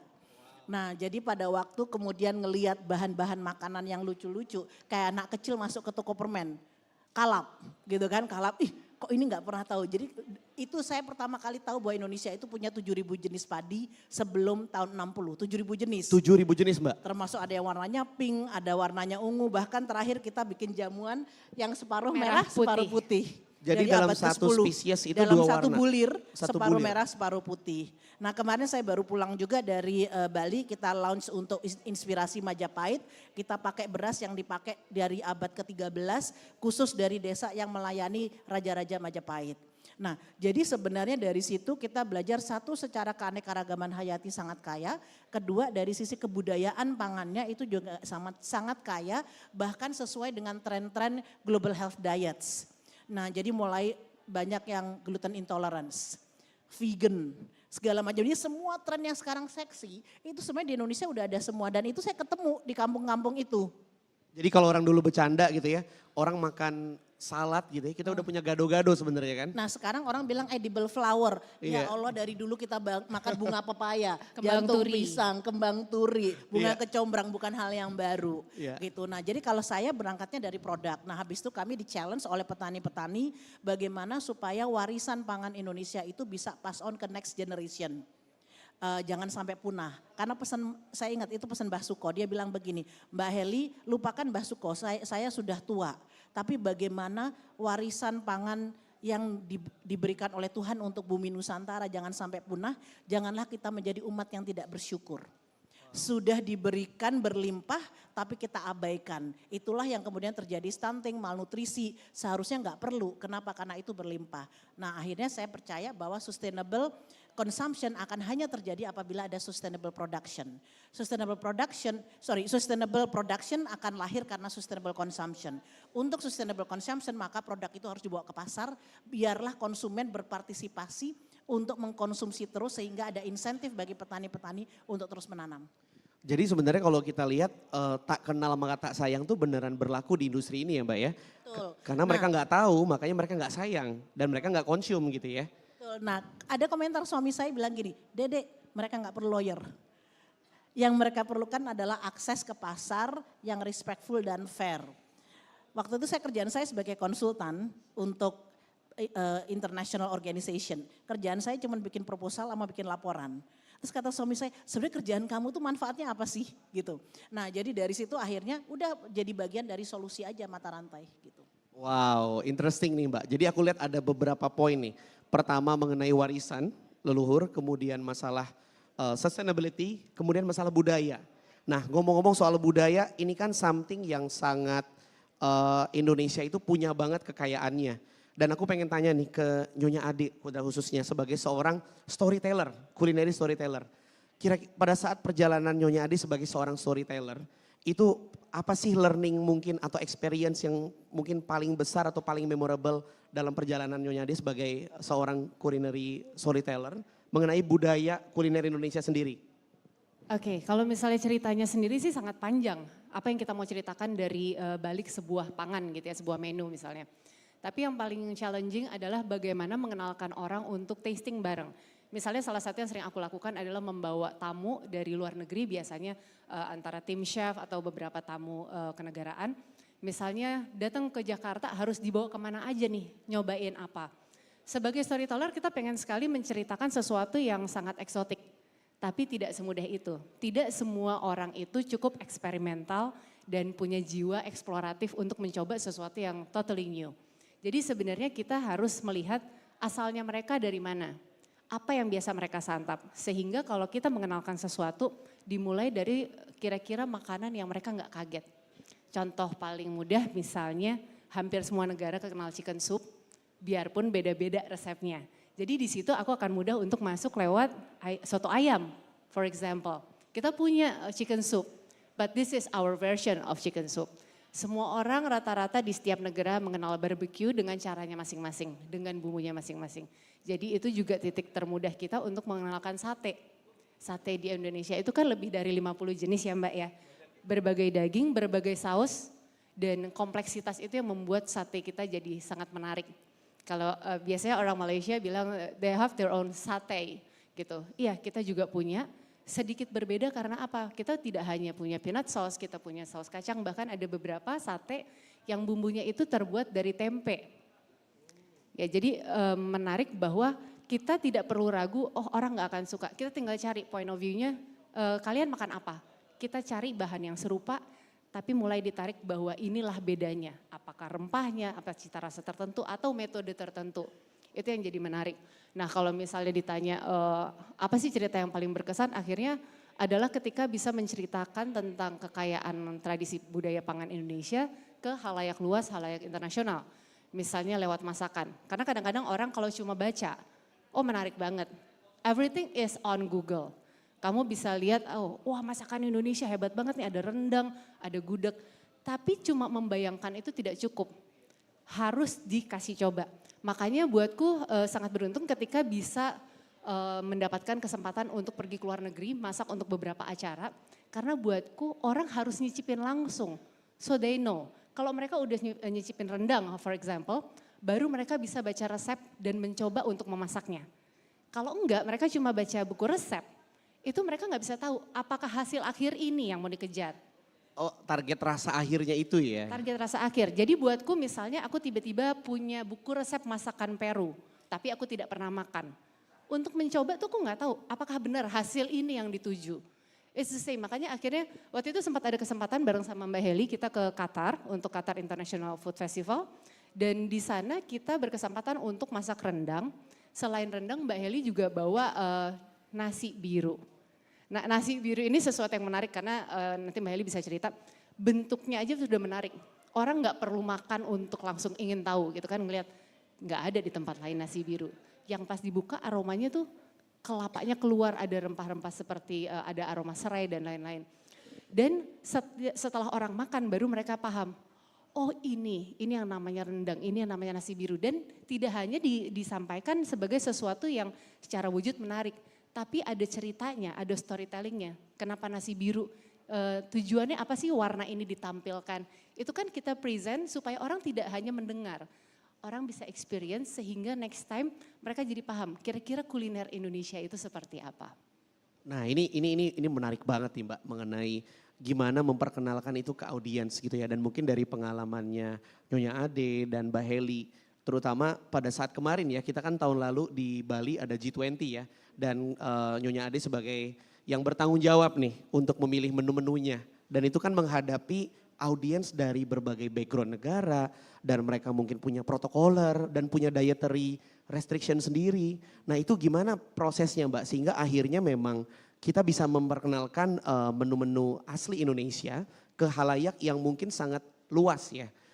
Termasuk juga mungkin bagaimana si makanan ini dibuat dan bagaimana ini juga akan comply dengan dietary restriction yang mereka miliki mungkin ya, terutama untuk para kepala negara.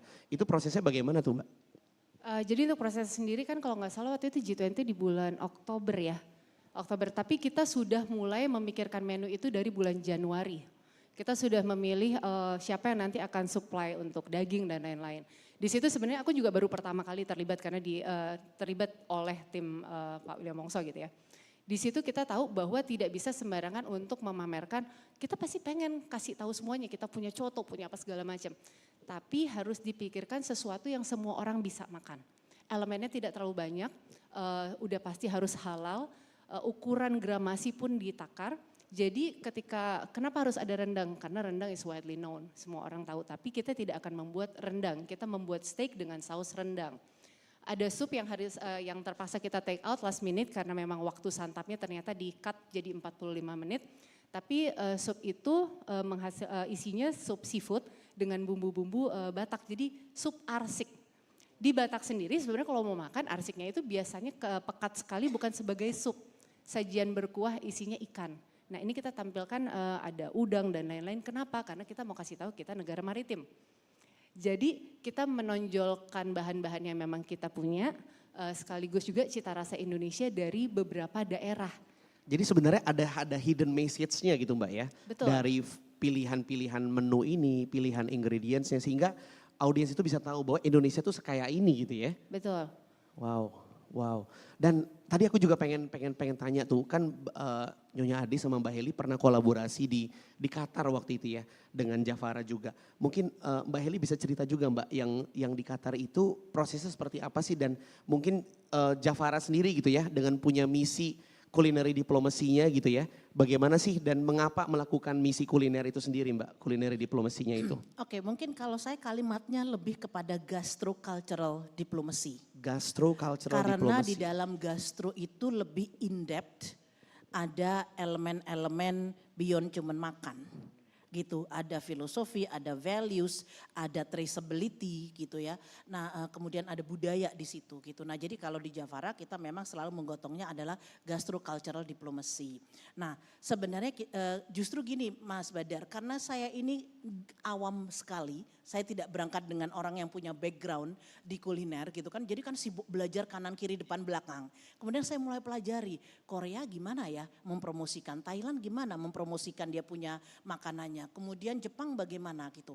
Nah dari situ saya belajar bahwa ternyata apa yang mereka lakukan di dalam aktivasi-aktivasi di luar negeri, gastrodiplomasi mereka itu atau culinary diplomasi mereka itu sangat jelas missionnya apa. Jadi itu yang kita harus berangkat dulu, tujuannya apa. Jadi bukan hanya buat seneng-seneng nice gitu kan, enggak, tapi harus spesifik. Jadi mereka ada empat sebenarnya. Trade, jadi harus mendorong trading dari produk-produk yang asalnya dari negara tersebut. Ya kan, satu trading, kemudian yang kedua adalah tourism, dan yang ketiga adalah investment. Ini tiga yang mendasar dari apapun yang dilakukan selalu harus generating salah satu, syukur-syukur lebih banyak dari tiga. Tapi ada yang keempat. Yang keempat tujuan dari cultural diplomacy ini adalah untuk nation branding. Bagaimana membangun branding suatu negara di luar. Nah jadi kalau kita udah bicara branding berarti kita harus tahu identitas kita apa what makes us unique. Jadi our unique DNA-nya gitu ya. Uniknya apa? Nah uniqueness Indonesia itu dibangun oleh dua hal. Satu keanekaragaman hayati karena Indonesia itu negara kalau hanya dari daratan kita nomor 2 megabiodiversity terkaya setelah Brazil. Tapi kalau kita kombinasi antara marine dan daratan, Indonesia itu nomor 1. Jadi satu dari sisi keanekaragaman hayatinya. Jadi ragam bahan makanan itu luar biasa. Kemudian yang kedua adalah kita ada lebih dari 700 ethnic groups. Setiap ethnic groups ada budaya pangan. Dan ini jadi aset sebenarnya untuk menggali. Tadi Batak dengan arsiknya, nanti Ternate dengan masak nasi kembarnya. Jadi masing-masing Papua dengan masak bakar batu gitu ya. Nah jadi ini menjadi dua hal ini yang sebenarnya menjadi aset kita untuk membangun daya pembeda. Karena branding is about bagaimana you have daya pembeda, tapi daya pembeda itu juga menjadi value dari kita. Nah, jadi kalau dibicara mengenai apa yang kami lakukan adalah kita mencoba cari angle tadi gitu. Nah yang di Qatar itu lebih kepada nation branding. Jadi untuk Indonesia as a culinary countries. Sebagai negara dengan kekayaan budaya pangan. Richness-nya Jadi ya. budaya pangan karena kita datang dalam konteks tahun budaya Indonesia Qatar. Nah sehingga yang memang kita angkat itu adalah dari sisi kekayaan budayanya gitu. Nah jadi mungkin bisa dibantu, tadi saya ada video, iya, betul ya. ada video 1 menit tentang apa yang kita lakukan di Qatar bersama dengan Mbak Ade. Boleh teman-teman dari FOH silakan. Dalam rangka Tahun Persahabatan Qatar dan Indonesia, Jafara diundang oleh Dirjen Kebudayaan dan juga KBRI Qatar untuk mengkonsepkan, mengkurasi, dan mengorganisir culinary events for Qatar Years of Culture and Qatar International Food Festival 2023. Ini merupakan bentuk nyata Jafara untuk aktif mempromosikan produk pangan warisan Indonesia secara global, yaitu melalui kegiatan gastrodiplomacy. Founder Jafara, Ibu Helianti Hilman, menggandeng food storyteller Ade Putri dalam rangkaian acara tersebut. We are very honored and happy karena beberapa produk Jafara digunakan pada jamuan Qatar Creates hosted by Sheikha Al-Mayasha. Salah satu event yang Jafara gelar adalah Cultural Dinner. Selain menyajikan menu makanan fusion, di mana bahan pangan terpilih dari Indonesia meets Qatari cuisine, Ibu Helianti Hilman juga menceritakan tentang cultural origin dari ingredients tersebut. Selanjutnya, ada event live cooking demo featuring Indonesia's heritage food culture yang disaksikan oleh publik. Ibu Helianti memasak nasi biru dan Ade Putri memasak rendang dengan daging domba untuk memperkenalkan makanan khas Indonesia di Qatar as part of gastrodiplomacy. Masih ada acara lainnya yang Jafara ikuti selama di Qatar. Yuk cek video part 2. Wow, menarik banget ya teman-teman ya. Jadi bagaimana kita ngebawa misi tadi ya, misi diplomasi Betul. kuliner Dan tadi itu ya. membuka pintu buat kita. Jadi kami di Jafara kami udah ekspor ke lebih dari 33 negara di 5 benua. Wow. Nah yang menarik sebenarnya bukan ekspornya. Yang menarik adalah bahwa produk kami datangnya dari remote and rural Indonesia. Dari pelosok dan pedesaan Indonesia dan dihasilkan oleh komunitas. Tapi standarnya udah masuk ke standar internasional. Nah berarti kan kalau kayak gitu Mbak, pada saat mereka mencoba tadi ancient ingredients, traditional food atau bahkan mungkin national foodnya Indonesia, itu akan men-trigger curiosity-nya mereka. Yang mana mungkin kalau yang aku lihat salah satu apa yang dilakukan adalah pasti memanggil mereka untuk datang ke Indonesia. Untuk merasakan secara langsung, untuk melihat langsung bagaimana bahan-bahan ini diolah di daerahnya misalnya begitu ya. Nah kalau kita ngomongin aspek pariwisatanya tadi Mbak, pada saat mereka mencoba kulinernya, bagaimana kita menghubungkan antara culinary diplomasi tadi pada saat kita memperkenalkan kekayaan budaya pangan Indonesia untuk men-trigger mereka untuk datang ke Indonesia untuk merasakan experience dan melihat secara langsung apa yang ada dilakukan oleh para masyarakat yang mengelola bahan-bahan itu sendiri, yang menumbuh atau para smallholder farmers yang menanam bahan-bahan tadi gitu ya. Nah itu bagaimana cara mengkonekkan message-nya tadi itu mungkin buat Mbak Adi juga ataupun Mbak Heli. Kalau belakangan ini aku sudah melakukan beberapa culinary trip bekerja sama dengan beberapa partners gitu ya. Jadi yang kita lakukan bukan hanya mengenalkan orang dengan makanannya. Karena orang kalau mikirin culinary trip berarti kenyang terus nih ya. No, kenyangnya itu lahir batin. Jadi kalau misalnya kita ngasih tahu sebelum sampai menjadi sebuah sepiring makanan yang nikmat gitu. Ini bahannya gimana sih, dapat dari mana? Prosesnya seperti apa? Karena sebenarnya itu yang seksi. Misalnya kalau ke Bali, ke Amet gitu ya, melihat bagaimana si garam ini dibuat. Orang kan selama ini tiba-tiba taunya asin, bahkan nggak tahu bahwa garam itu tidak sekedar asin. Setiap garam yang dihasilkan dengan berbagai proses dari berbagai sumber mata air atau dari air laut misalnya, itu akan menghasilkan kadar asin yang berbeda, bentuk yang lumayan unik. Karena kalau dari Jafara ada satu garam yang aku sampai sekarang kayak kok garam bentuknya piramid, dibuatnya gimana? Bentuknya piramid? Bentuknya piramid dengan ukuran yang berbeda, ada yang kecil, ada yang besar. Dan ini ternyata dilakukan secara natural. Justru proses-proses ini yang menarik. Kemarin misalnya kayak aku pergi ke daerah Brebes, ada namanya garam rebus. Kita orang Indonesia pun kan akan bertanya, kok garam rebus?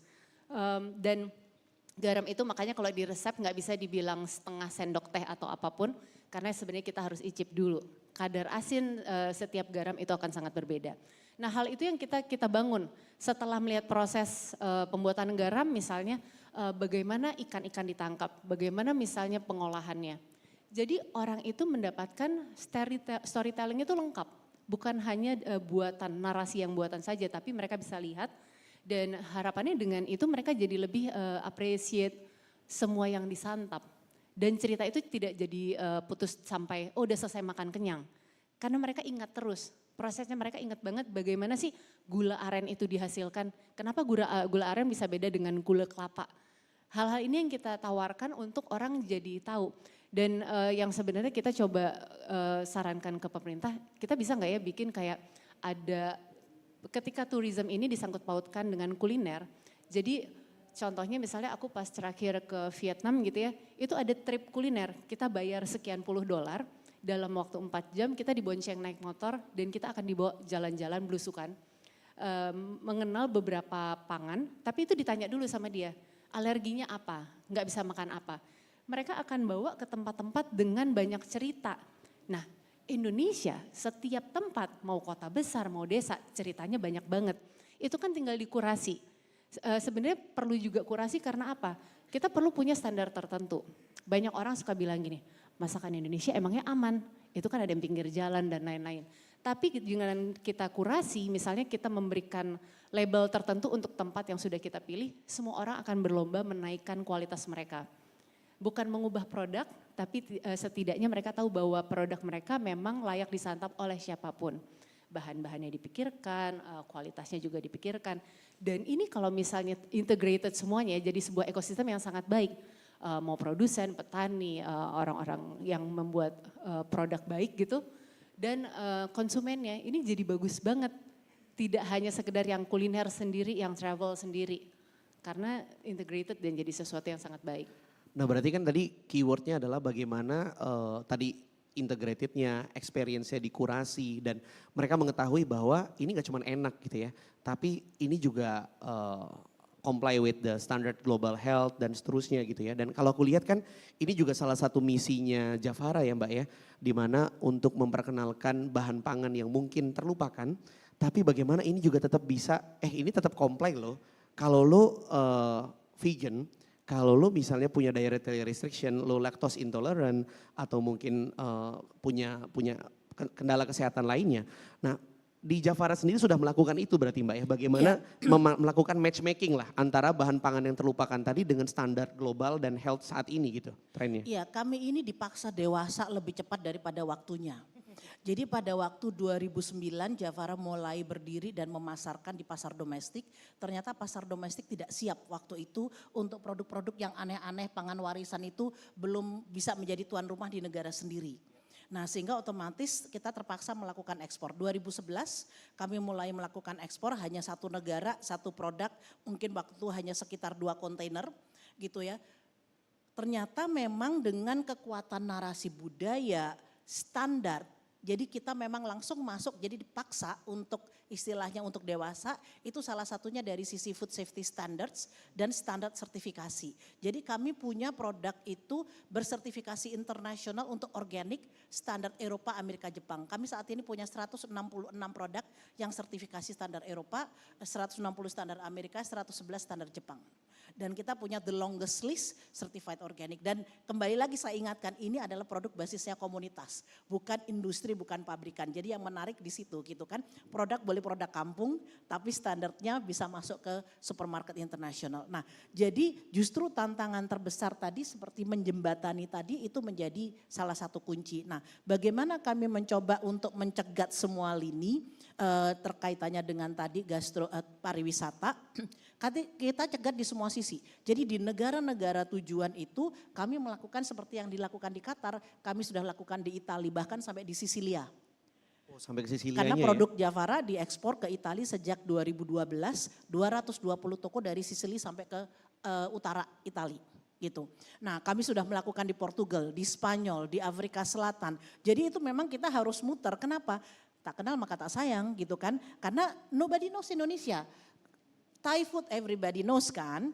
Tuh, kemudian Japanese, Korean gitu kan. Even Malay itu juga cukup kencang. Tapi Indonesian food orang masih apa sih? Ujungnya nasi goreng lagi gitu kan. Seperti itu gitu. Bahkan ada yang mengira di Jerman dulu nasi goreng dikiranya itu Chinese food. Karena semua Chinese restoran jualan nasi goreng dengan nama nasi goreng. Nah, jadi satu kita jegat dari sana karena akhirnya mereka ngelihat begitu, nasi biru, ternyata nasi biru itu ada maknanya. Ini dari ancient culture kita itu simbol permintaan maaf. Jadi kalau ada message-nya ya? Message-nya adalah sebagai wujud permintaan maaf. Jadi setiap warna infuse itu ada message-nya. Warna kuning adalah celebration dan rasa syukur.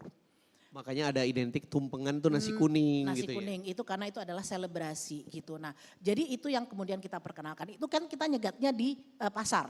Kemudian begitu pasar tertarik, kemudian kita nyegatnya di mana? Makanya kita meng-create di Kemang itu flagship store. Nah, di mana flagship store itu kita mengatakan one store, one archipelago. Karena semua produk terbaik dari Aceh sampai Papua ada di sana. Karena kami bermitra dengan lebih dari 10.000 petani, perimban, nelayan, food artisan across Indonesia dan kita bisa munculkan produk-produk terbaik. Nah bahkan flagship store kami di Kemang itu menjadi destinasi bagi internasional. Jadi parlemen UK datang, parlemen Amerika datang, menteri luar negeri New Zealand datang, study tour dari university di Amerika, university di Eropa, university di Asia gitu ya. Nah itu kita juga harus mencegat juga di situ gitu, istilahnya ada gateway-nya. Tetapi ada yang paling penting, pertanyaan saya satu, bagaimana community can benefit dari apa yang dilakukan ini? What's in it for the people that's involved? What's in it for the community? Jangan sampai kita punya 5 top destination, hanya investor yang diuntungkan, tetapi local community tidak dapat apa-apa. Itulah kemudian melalui Javara Academy, kami punya sekolah seniman pangan, di mana itu melatih bagaimana komunitas-komunitas lokal itu bisa mengubah food culture-nya menjadi aset untuk destinasi wisata. Nah boleh dibantu untuk disetel, saya ada 1 minute video, itu adalah program gastrocultural tourism program kita di Flores, di mana kita memberikan pelatihan buat komunitas-komunitas itu untuk bisa menawarkan apa yang mereka punya sebagai suatu destinasi wisata. Di bagian pertama videonya itu adalah apa yang sudah mereka praktekkan di desanya. Yang bagian kedua adalah setelah mereka pelatihan, karena pelatihannya sebenarnya hanya cuma 5 hari, hari ke-6 ke-7 kita paksa mereka jualan tiket. Oh jadi berbayar? Langsung praktek, langsung berbayar. Karena kita ingin menunjukkan ke mereka bahwa apa yang mereka pelajari, apa yang mereka punya, it's worth to sell. Dan itu bisa menjadi source of revenue buat mereka. Boleh dibantu untuk videonya?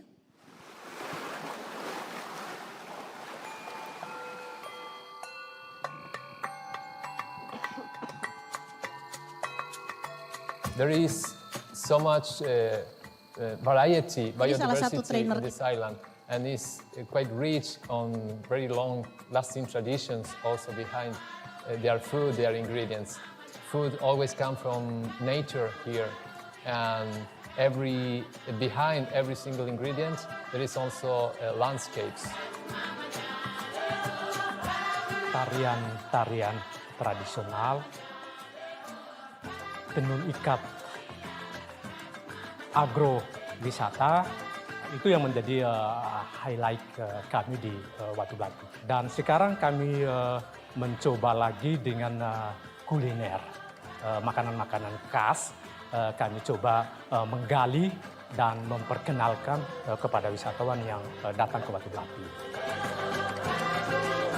And they cook in every single village or culture, they cook in their own ways. So there is a huge culture to be displayed also in the right way. Benar-benar orang datang ke sini nanti bisa melihat bahwa tidak hanya alam yang indah, tapi juga kebudayaannya dan makanannya yang menjadi melengkapi itu. Jadi nanti wisatawannya pulang, dia benar-benar puas dan mendapatkan pengalaman yang tidak terlupakan. Flores sangat unik karena produk-produk yang dihasilkan di sana itu sangat terpengaruh oleh karakter tanah, udara, air, dan itu memiliki intensitas kualitas rasa yang sangat luar biasa. Dan tentunya bahan yang baik akan menghasilkan produk yang luar biasa.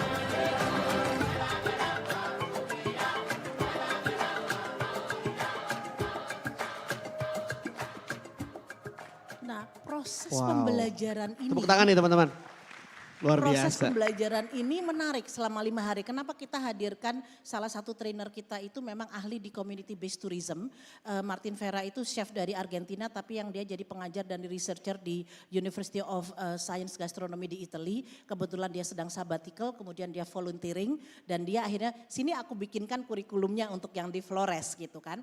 Nah, jadi sebenarnya proses itu menarik. Kenapa? Karena mereka kadang-kadang tidak bisa menghargai apa yang mereka punya.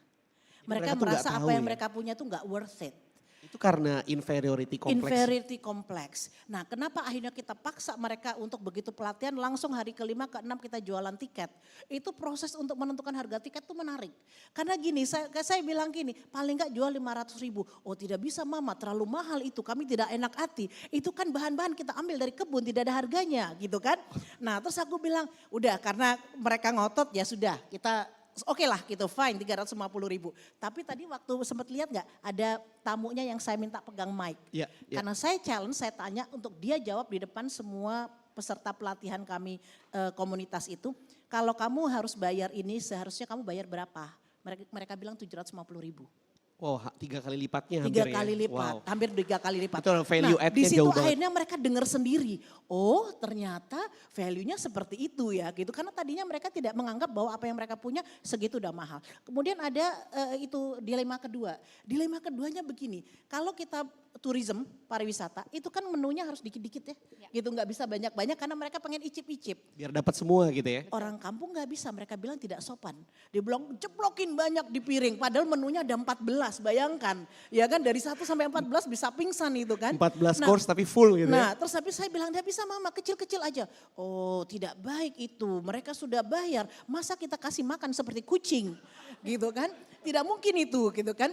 Nah terus akhirnya kita cari jalan tengah. Jalan tengahnya adalah oke gini, taruh dikit-dikit karena jangan sampai nanti terbuang mubazir kan. Gini, taruh kecil-kecil tapi nanti ada yang muter. Siapa yang mau nambah? Siapa yang mau nambah? Oke, akhirnya mereka sepakat gitu kan. Itu udah selesai. Ada problem ketiga. Problem ketiga kan kita ngajari mereka bagaimana bernarasi. Karena kalau cuma Public speakingnya gitu ya. karena kalau cuma makan enak, bisa di restoran-restoran di Jakarta pun udah banyak tuh restoran yang mengangkat dari berbagai wilayah di Indonesia. Tapi otentitas itu kan datang pada saat mereka bercerita, ya kan? Kemudian mereka bilang tidak boleh mama, tidak boleh gimana.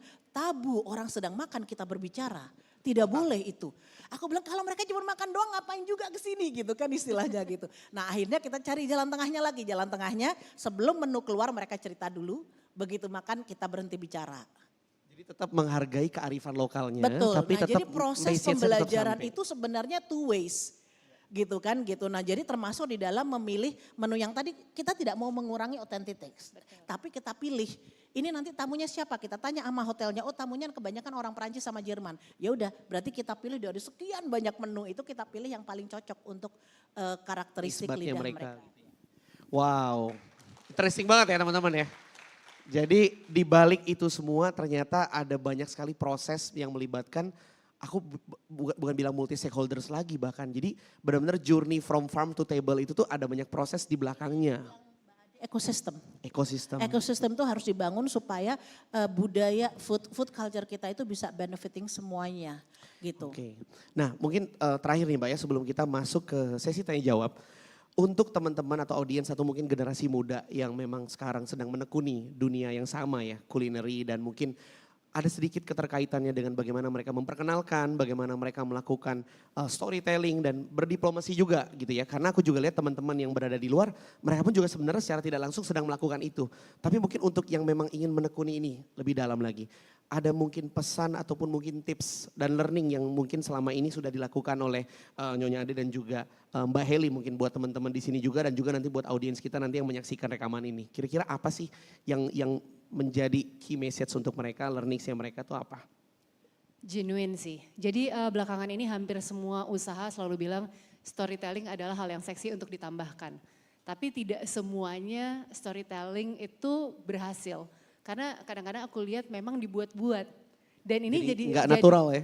Iya, jadi hanya ditambahkan untuk orang jadi lebih ke kasihan terhadap siapa pelaku di belakangnya. Bukan tentang kehebatan si pelaku ini sendiri. Sementara kan yang kita butuhkan bukan, oh kita beli karena kasihan. Kita beli karena memang produknya baik. dan memang diolah dengan sangat baik. Jadi aku rasa kita perlu memetakan ketika sebuah produk dibuat, asalnya dari mana, dibuat dengan cara apa.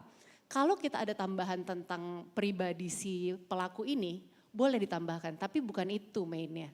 Jadi bukan poverty porn-nya yang diangkat ya. Yes, betul.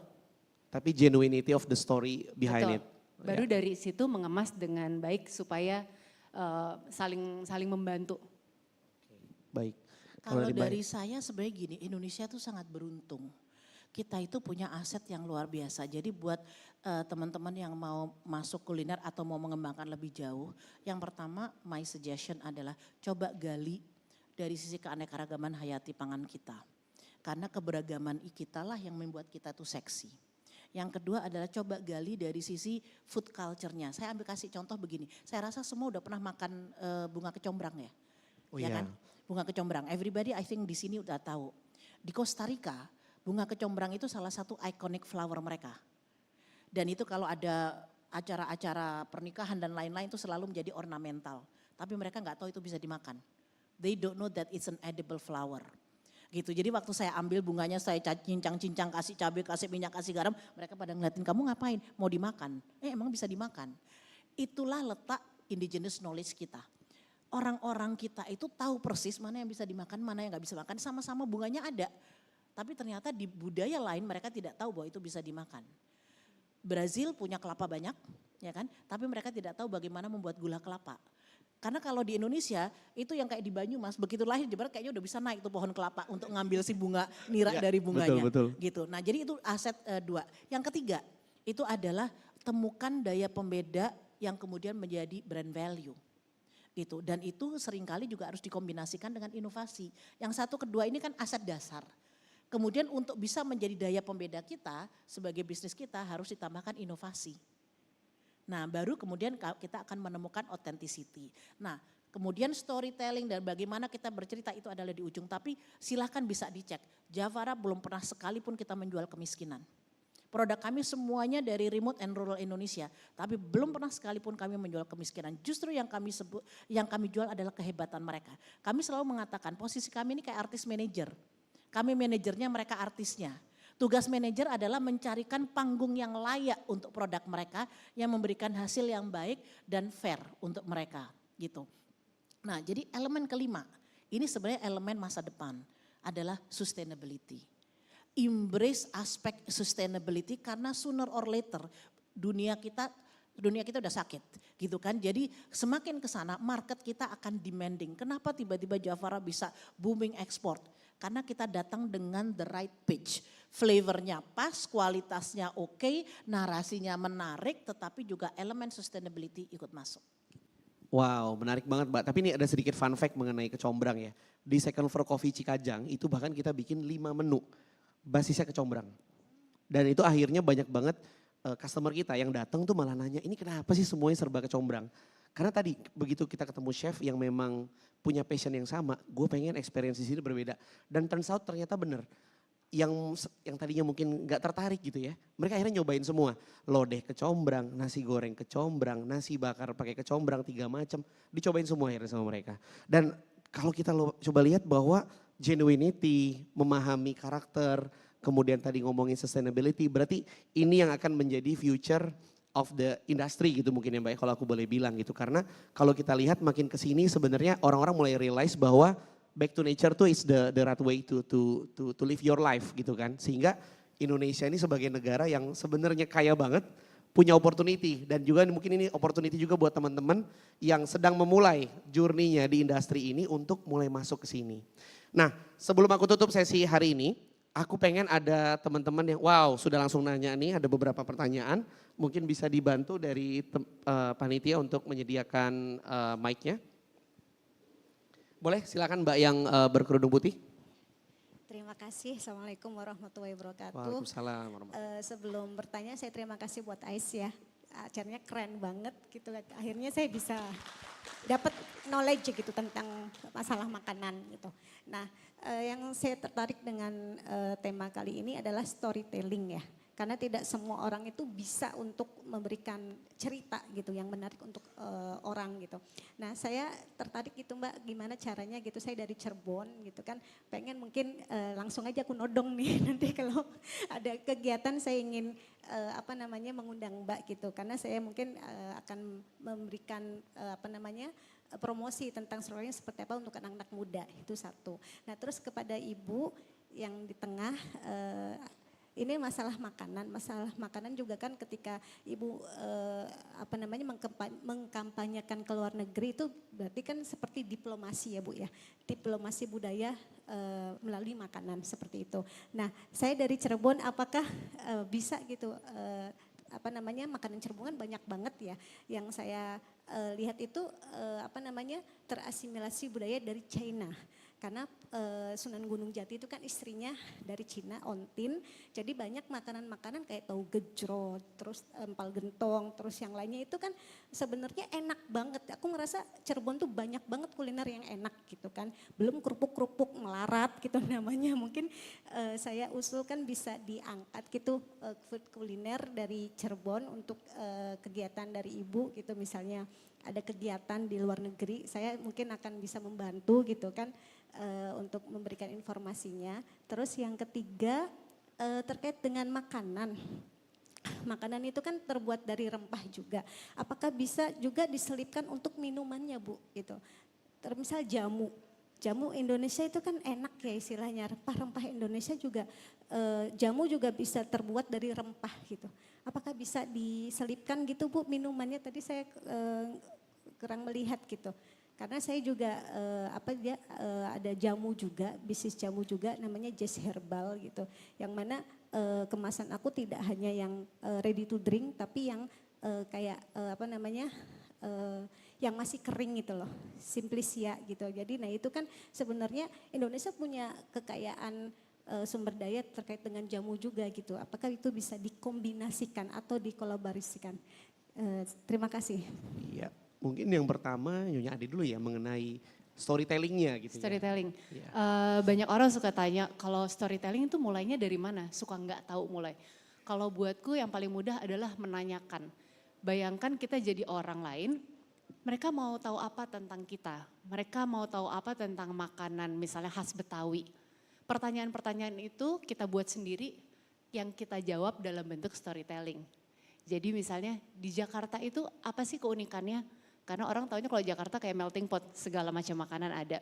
Tapi bagaimana dengan makanan khas Betawi itu sendiri? Namanya apa, isinya apa, dapat dari budaya mana. Karena ternyata kita punya makanan-makanan yang merupakan akulturasi budaya Cina dan Arab. Itu banyak banget di santapan Betawi.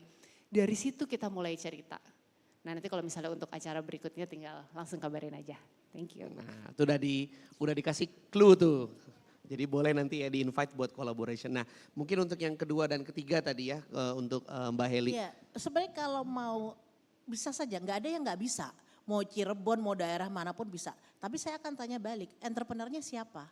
Karena kami ini kan adalah ekosistem yang memfasilitasi entrepreneur-entrepreneur desa untuk bisa masuk ke pasar yang lebih luas. Manajer artis tadi itu Mbak ya. Nah, tapi kan sebagai manajer artis, saya ke talent scoutingnya kan selalu nanya gini, apa yang membedakan dengan punya orang lain? Tadi Ibu kan bilang jamu, semua orang bilang bikin jamu, punya Ibu bedanya apa?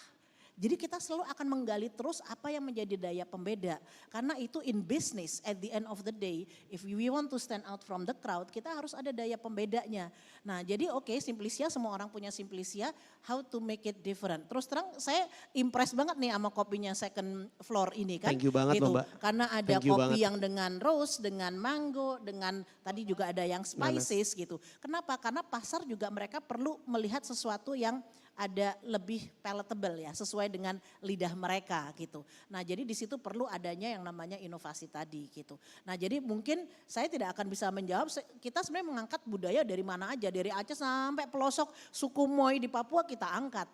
Karena ada entrepreneurnya, ada entrepreneur yang bilang yuk Bu let's do it. then we do it gitu kan. Tapi kalau enggak kan enggak mungkin kita yang kelayapan di daerah karena pelaku itunya utamanya championnya itu adalah artis-artis tadi. Dan memang mereka harus punya motif untuk memperkenalkan itu juga ya Mbak Heli ya. Sehingga nggak cuma kita yang narik-narik nih gitu ya. Tapi mereka juga punya passion untuk memperkenalkan itu gitu ya. Betul. Nah memang kebetulan kenapa kami banyak di Indonesia Timur dan di pulau-pulau terpencil karena kesempatan mereka lebih sedikit dibanding teman-teman yang di Jawa gitu. Nah jadi bukan karena selalu ditanya kenapa kebanyakan di luar, ya karena memang mereka tidak memiliki kesempatan yang sama seperti di Jawa gitu. Nah mungkin sedikit tips juga buat teman-teman ya, kalau tadi mengembrace tadi yang saya sebutkan tadi 5 pilar tadi. Nah sekarang ini kita jadi seksi sekali untuk hotel-hotel bintang 5. Saya baru pulang dari Bali, kolaborasi dengan Apurva Kempinski kita mengangkat jamuan inspirasi Majapahit. Sebelumnya saya membuat Borobudur dari relief to table. Jadi bukan farm to table tapi dari relief Borobudur to table. Kemudian sebelumnya juga kita membuat yang Sriwijaya. Nah jadi intinya begini, pada saat kita mau mengangkat daya pembeda coba gali dari sejarah kita. Gitu. Tetapi dikombinasi dengan standar tadi itu akan membuka pintu yang lebih luas. Contoh Simplicia ya Bu, Simplicia itu ada problem terbesar Bu yang hampir kita sering temuin, jamuran. Keringnya udah bagus nggak? Gitu kan, seperti hal-hal yang seperti itu harus diselesaikan. Wow, thank you banget nih Nyonya Ade, Mbak Heli. Mudah-mudahan bisa menjawab dan nanti mungkin pada saat mau ada kolaborasi bisa nanti menghubungi Nyonya Ade dan juga Mbak Heli ya dari Jafara. Mungkin kita masuk ke pertanyaan kedua ya. Dari mungkin tadi Mbak, mungkin saya kasih ke Mas yang di tengah dulu ya. Silakan.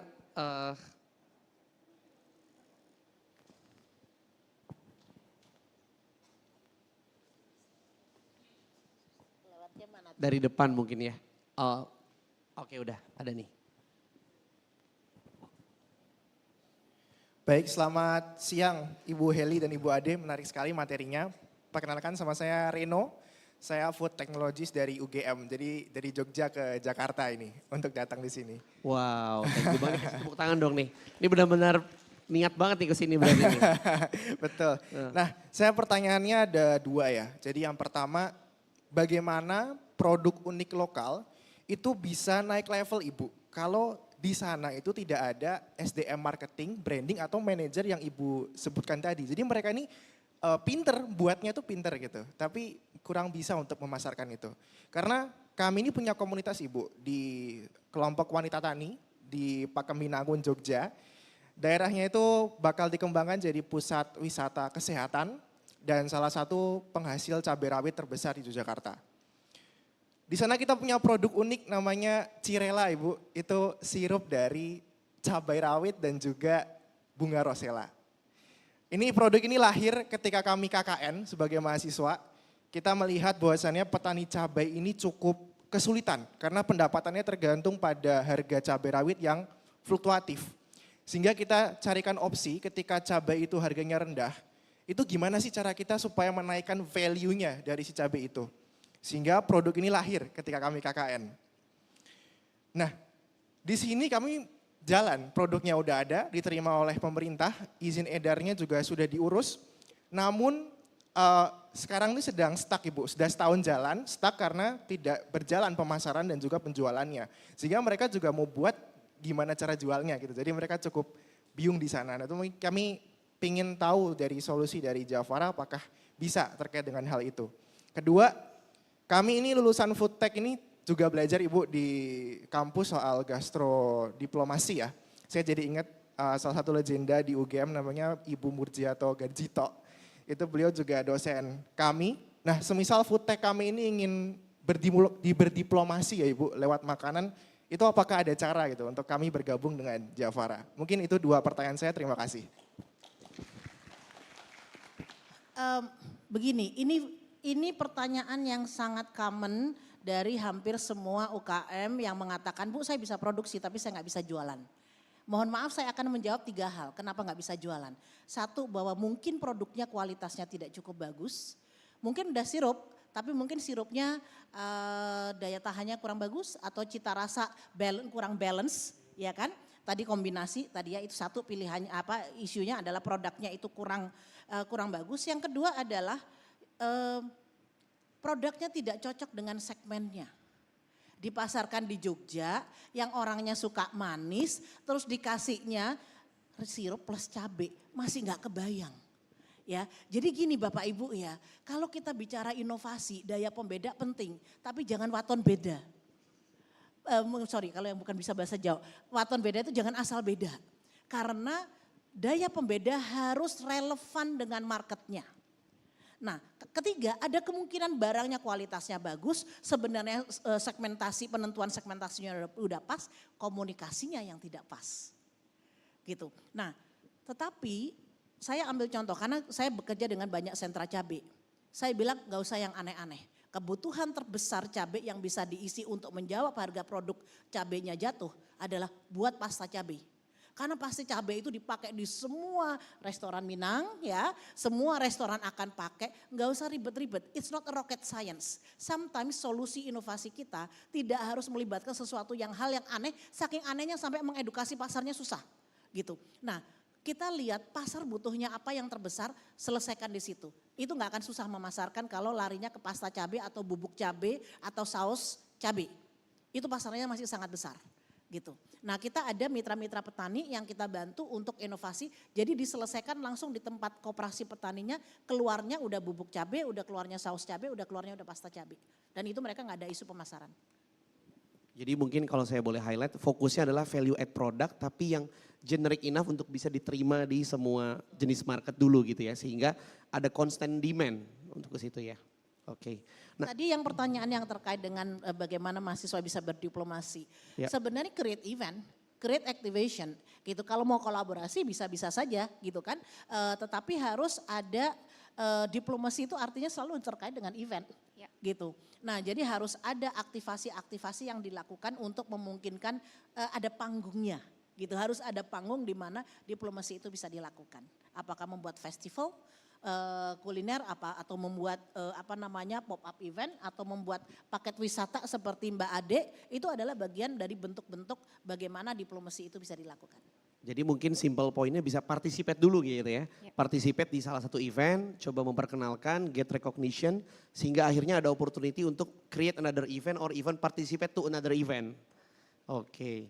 Nah teman-teman, kebetulan karena waktu kita sudah habis, jadi nanti mungkin setelah ini apabila ada yang mau bertanya lagi, ngobrol, kita ada di booth Second for Coffee. Jadi buat teman-teman yang mau nyobain Second for Coffee dan mungkin nanti mau coba ngobrol sama Nyonya Ade dan Mbak Heli selama masih ada di venue, nanti feel free untuk bisa reach out ke sini. Dan mungkin untuk menutup sesi kita pada sore hari ini, balik lagi bahwa Indonesia adalah sebuah negara yang punya banyak sekali keragaman hayati gitu ya. Jadi kalau kita ngomongin dari storytelling sampai diplomasi, itu semua bisa connect. Tinggal bagaimana kita memanfaatkan opportunity ini sebagai salah satu pelaku di industri ini dan bagaimana mempertemukan market yang tepat. Nah mungkin itu dari saya. Terima kasih atas perhatian dan kehadiran teman-teman. Mudah-mudahan ini akan jadi sesi yang sangat bermanfaat buat teman-teman dan sampai ketemu di sesi berikutnya. Terima kasih.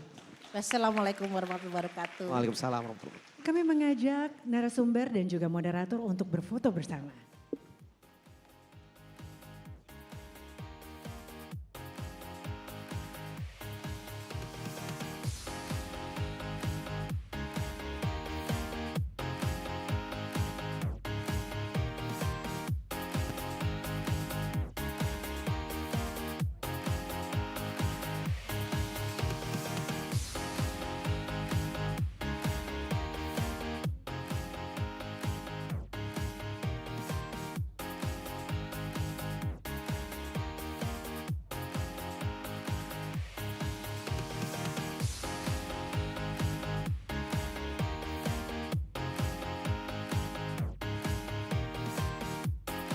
Cultural exchange and idea transfer have the potential to build a creative economy for the future of Asia.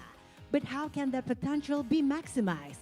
Explore the potential of the creative economy in the future with the CEO of Indico, Andy Cristianto, founding partner of GDP Venture, Anthony Lim, and head of Committee of Digital and Creative Economy, Indonesia Chamber of Committee, Ricky Pasig.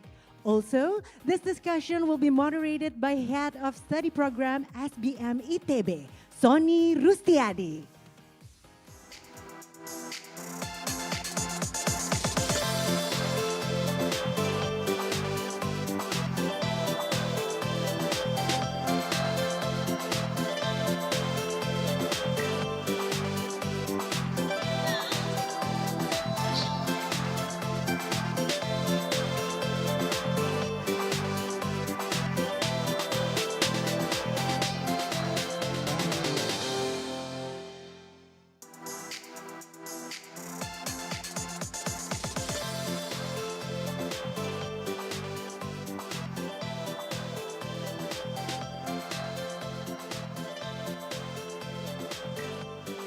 Tes.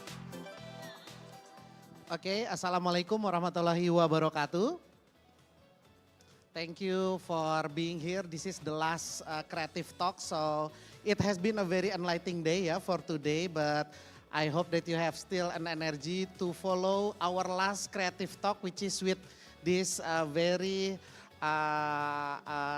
leaders of the industry, in creative industry for sure. Let me, before inviting them, read a paragraph on each of our speaker for this afternoon session. The first is Pak Antoni Lim. Pak Antoni Lim is CEO of venture capital, as the founding father of leading venture capital firm, exemplifies the potent blend of entrepreneurship and technology in bringing diverse culture together. His focus on digital platform, breaking down barriers, paved the way for cross-cultural interaction, revolutionizing commerce and collaboration. The second speaker is Pak Ricky Pesik, which is a renowned advertising practitioner and former vice head of the Badan Ekonomi Kreatif or Bekraf in Republik Indonesia. Now he is the head of the Committee of Digital and Creative Economy of Indonesia Chambers of Commerce or KADIN. He holds a bachelor degree in chemistry from ITB. Pak Ricky also has long history in communication and content industry with numerous awards and recognition. His international involvement includes serving as Vice Chairman Conference Experience Director at the Asia Pacific Media Forum in 2014 and Judge at Spike Asia in Singapore and the Cannes Lion International Advertising Festival in Cannes, France. Our third, but for sure not the least, is Pak Andi Kristianto, the CEO of PT Telkomsel Ecosystem Digital. Represent a pivotal force in shaping the ASEAN creative economy with his extensive experience and leadership in digital transformation. Pak Andi is poised to steer Telkomsel Ecosystem Digital towards a new era of innovation and economic growth. His vision for the digital landscape holds the promise of cross-sectoral solution that caters to the ever-evolving needs of the Indonesian populace. Although the committee has briefed me that we are going to conduct in English, but I will just let the people speak whether you want to lead, whether you want me to lead in Bahasa or in English. Okay, so the people have spoken. And without further ado, let's have a very big applause to our three speaker for our afternoon sessions.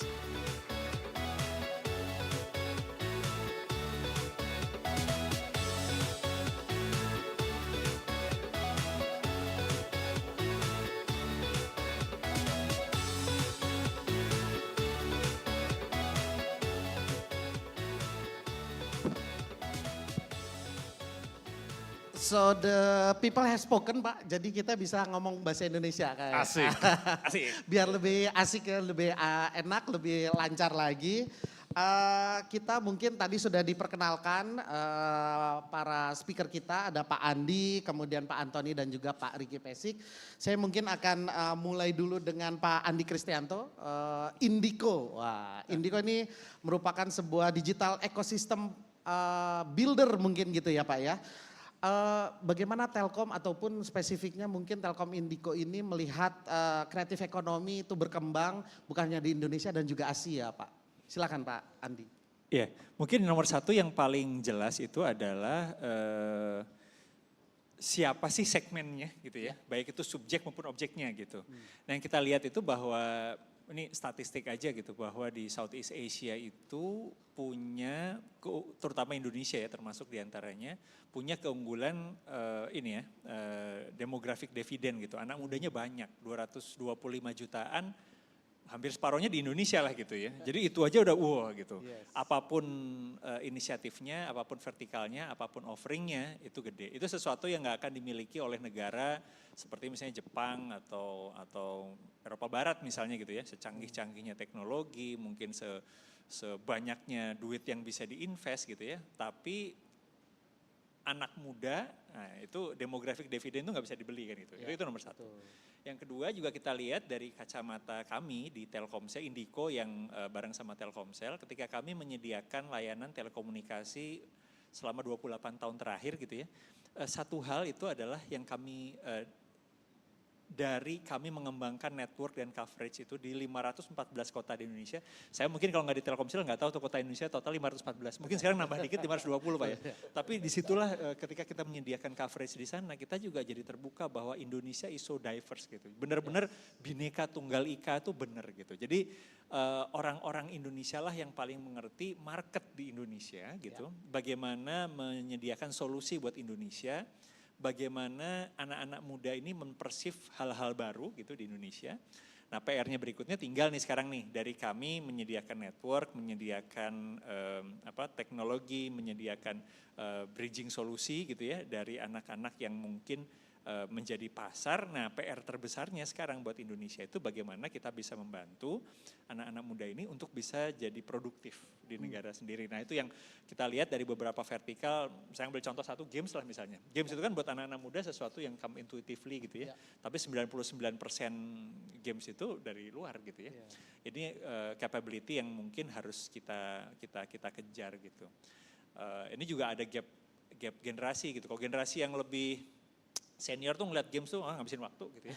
Tapi kalau anak-anak sekarang tuh cara mereka berinteraksi itu juga ternyata banyak lagi dari games gitu.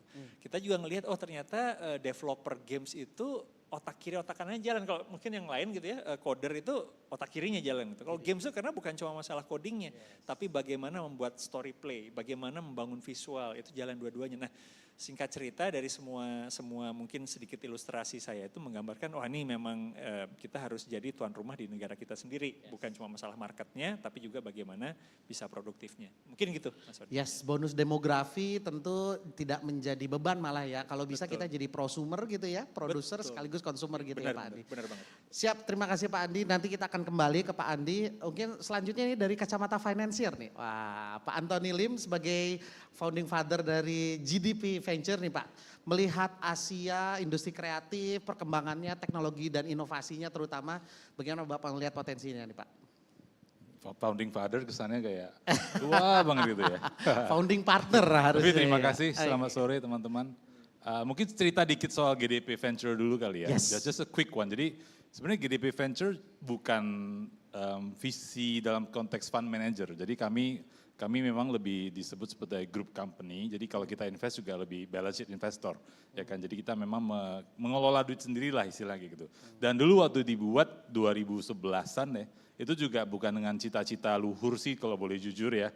Itu memang kita sebagai grup besarnya melihat memang perlu sudah ada ada gerakan lebih terstruktur ke ekonomi baru, yaitu waktu itu digital ekonomi, internet dan segala macam. Jadi kita mulai membentuk GDP Venture dan kita memang percaya bahwa tadi yang disampaikan Indonesia kan kita salah satu aset utama kita hopefully memang jadinya bonus yaitu demografi kan.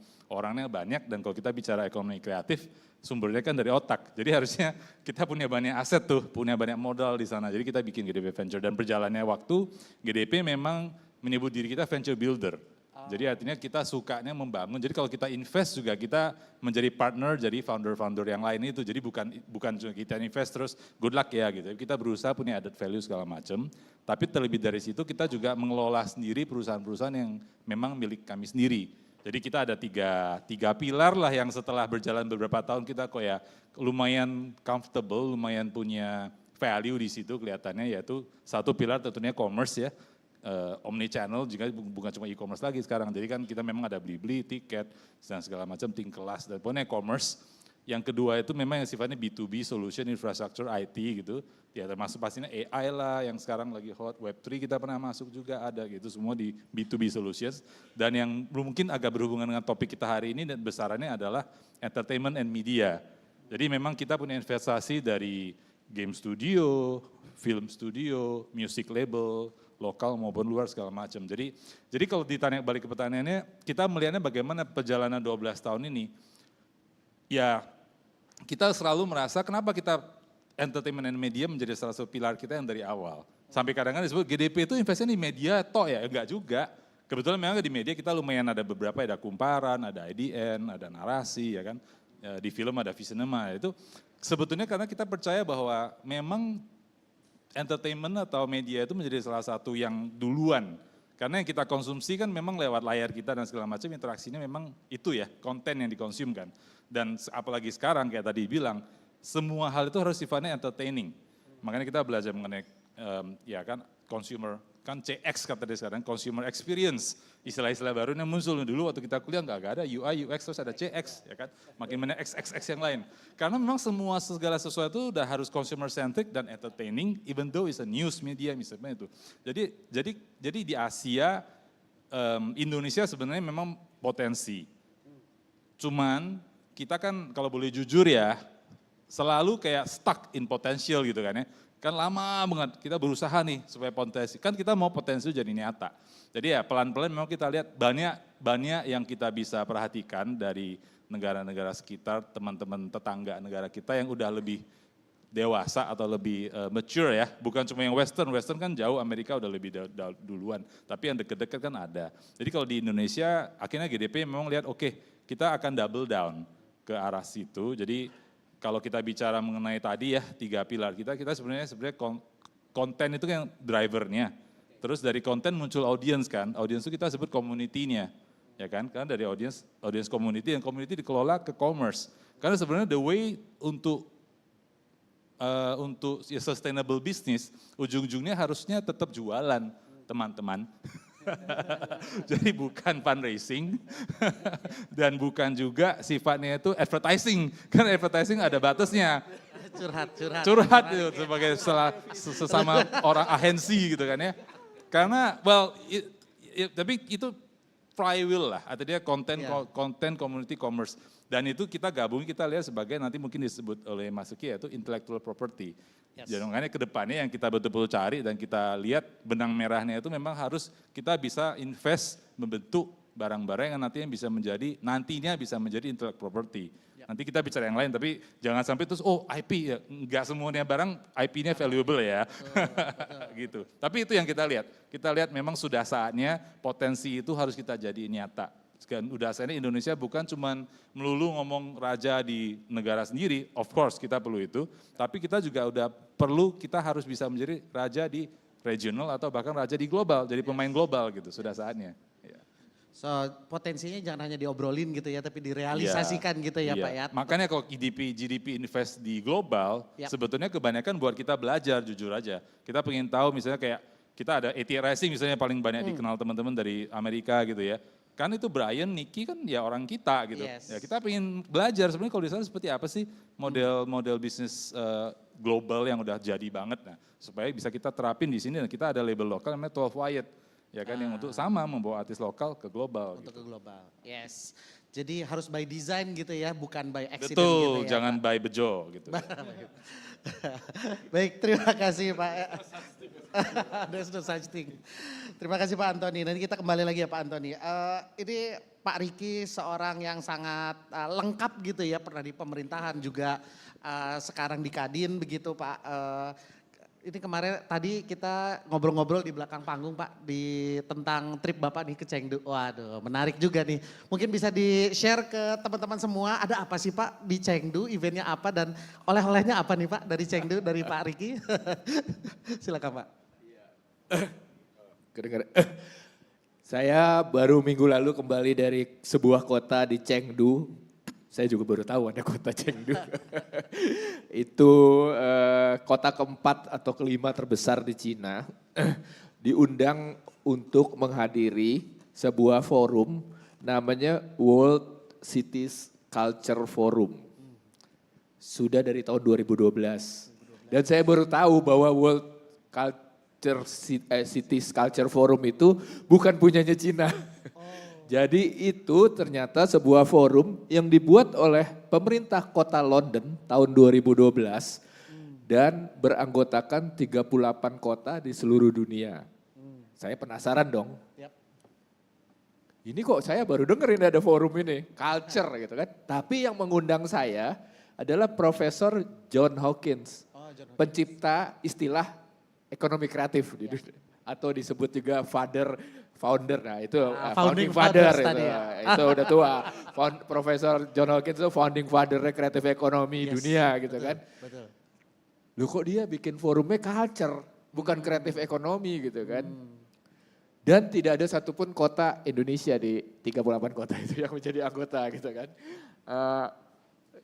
Ternyata ya itu upaya bagian dari pemerintah Inggris dan kota London membantu untuk mendiseminasi kreatif ekonomi lewat kanal budaya. Budaya. Gitu. Dan kota itu ternyata di seluruh dunia lebih gampang dipertemukan ketika bicara tentang budaya ketimbang kreatif ekonomi. Kalau kreatif ekonomi bingung nanti, nggak semua kota sama persepsinya. Jadi sementara budaya tuh udah eksis lah gitu. Jadi kendaraannya itu. Yang saya punya beberapa oleh-oleh yang menarik, tapi saya singkat aja ya. Siap. Ada 4. Yang pertama, pandanya lebih lucu di TikTok daripada beneran. Chengdu itu ternyata pusatnya panda. Research base dan pengembangbiakan panda dari situ. Yang kedua, saus Szechuannya lebih pedas di Indonesia, di rumah makan Cina di Indonesia ketimbang di sana. Daripada di sana. Seperti kata Welly. Itu kan Chengdu itu berada di provinsi Sichuan. Sichuan itu terkenal karena saus Sichuannya kan dibuat kita. Yang ketiga, menurut saya ini yang perlu mungkin teman-teman googling nanti. Ini kota di mana penulis buku Three Body Problems, pernah dengar novel science fiction Three Body Problem, Liu Cixin, itu membesar. Itu kan buku dipublishnya 2008 nih. Tahu nggak terjual berapa eksemplar di Cina sendiri? 280 juta eksemplar. Saya bilang, sama jumlah penduduk Indonesia. Di sini bestseller 10.000 nggak salah. 10.000. Di sana udah juta gitu ya. Dan sudah platinum. Ada terjemahan bahasa Indonesianya, judulnya Trisurya. Ternyata dari tahun 2017. Iya. Dan saya yang nemunya di situ. Tapi yang menarik adalah kemudian Three Body Problems ini dengan fanbase yang luar biasa itu, kemudian berinisiatif mendirikan startup company. Namanya Three Body Universe. Nah, dari kata universe kita udah tahu yang diurusin apa ya. Ngurusin monetisasi intellectual property novel Three Body Problems. Saya ketemu sama CEO-nya, saya tanya, how many IP you registered?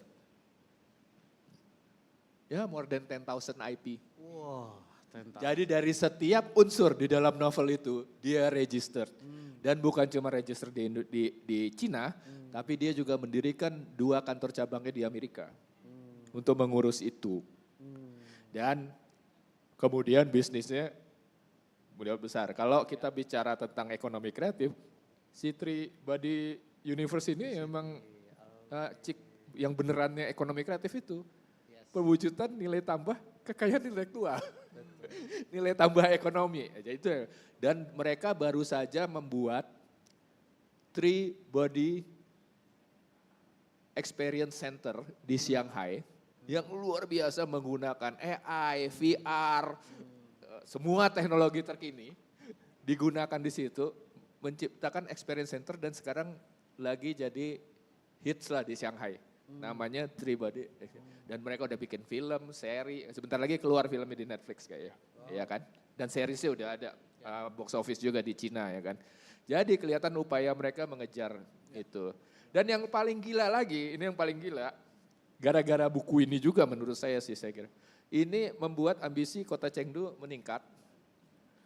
Dan karena science fiction ternyata besar sekali di Cina, mereka baru saja menyelesaikan, pemerintah kota Chengdu baru saja menyelesaikan sebuah creative hub yang disebut namanya Science Fiction Museum. Menunjuk perusahaan arsitektur ternama dunia yang foundernya udah meninggal, tapi terkenal bikin landmark di seluruh dunia, namanya Zaha Hadid. Tapi ini perusahaannya karena Zaha Hadid itu udah meninggal. Dalam waktu 2 tahun bikin Creative Hub Science Fiction Museum yang model pesawat luar angkasa, megahnya luar biasa itu gedung gitu kan. Dan bukan waktu saya lihat, wah ini lebih hebat dari Dong Diamond Plaza yang di Seoul gitu kan. Luar biasa untuk menjadi center dari Dan kemudian mereka meng-host Science Fiction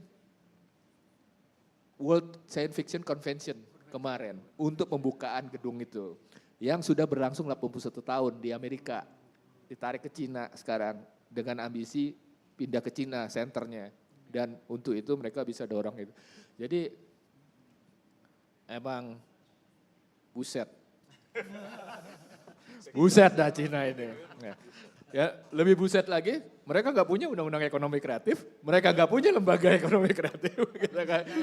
Tapi luar biasa, kan mereka sebenarnya tertinggal ya dari Jepang kalau kita bicara soal itu. Nah, tapi kelihatan upayanya ngejar itu. Mereka tertinggal dari Korea Selatan kalau ini. Tapi yang paling luar biasa memang kalau kita mau perhatikan, yang saya juga bingung nih di mana kita mau ngejar ya, dan Cina itu sudah punya bekal, dia adalah negara manufaktur kelas dunia. Dia sudah menjadi vendor merek-merek ternama di dunia. Saya lihat pameran dari pemilik IP film Wandering Earth. Ada di Netflix filmnya, Wandering Earth. Itu juga salah satu film science fiction terkenal di Cina ya. Mereka bikin tuh replika mainannya dijual sebagai IP, terus pakaian luar angkasanya segala macam dijual sebagai merchandise gitu. Terus teman saya ada yang komentar, ini kayak Star Trek ya. Yuh, jangan salah lu, Star Trek itu bikin mesin merchandise-nya ke Cina gitu kan. Ini cuma persoalan mereka nggak punya IP-nya, kalau ini IP-nya mereka sendiri gitu kan. Jadi mereka udah siap dengan itu. Dengan semua, ya Apple aja bikinnya di Cina, handphone Apple yang kita pegang itu kan made in China, ya kan, cuma desain in California aja kan, gitu. Jadi mereka udah siap betul itu. Jadi cuman ini kalau mereka udah siap dengan IP, nah sekarang ya memang kayaknya ambisi mereka untuk the next level menjadi pemain utama, itu aja sih kalau saya bilang. Jadi memang luar biasa sih. Kita makin harus banyak dikejar.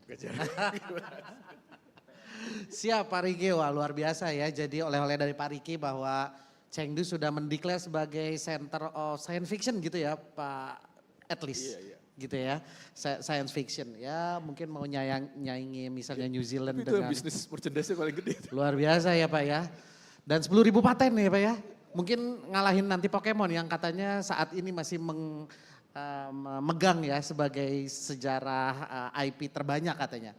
Baik, terima kasih Pak. Itu semangat juga ya. Kalau Chengdu bisa, kenapa nggak Jakarta bisa? Kenapa nggak Jogja bisa gitu? Mungkin bukan koreksi, kasih ini dikit. Kalau tuh, kita bicara mengenai China, yes, jangan ngomongin China, stres. Ya. Karena skillnya jauh kan.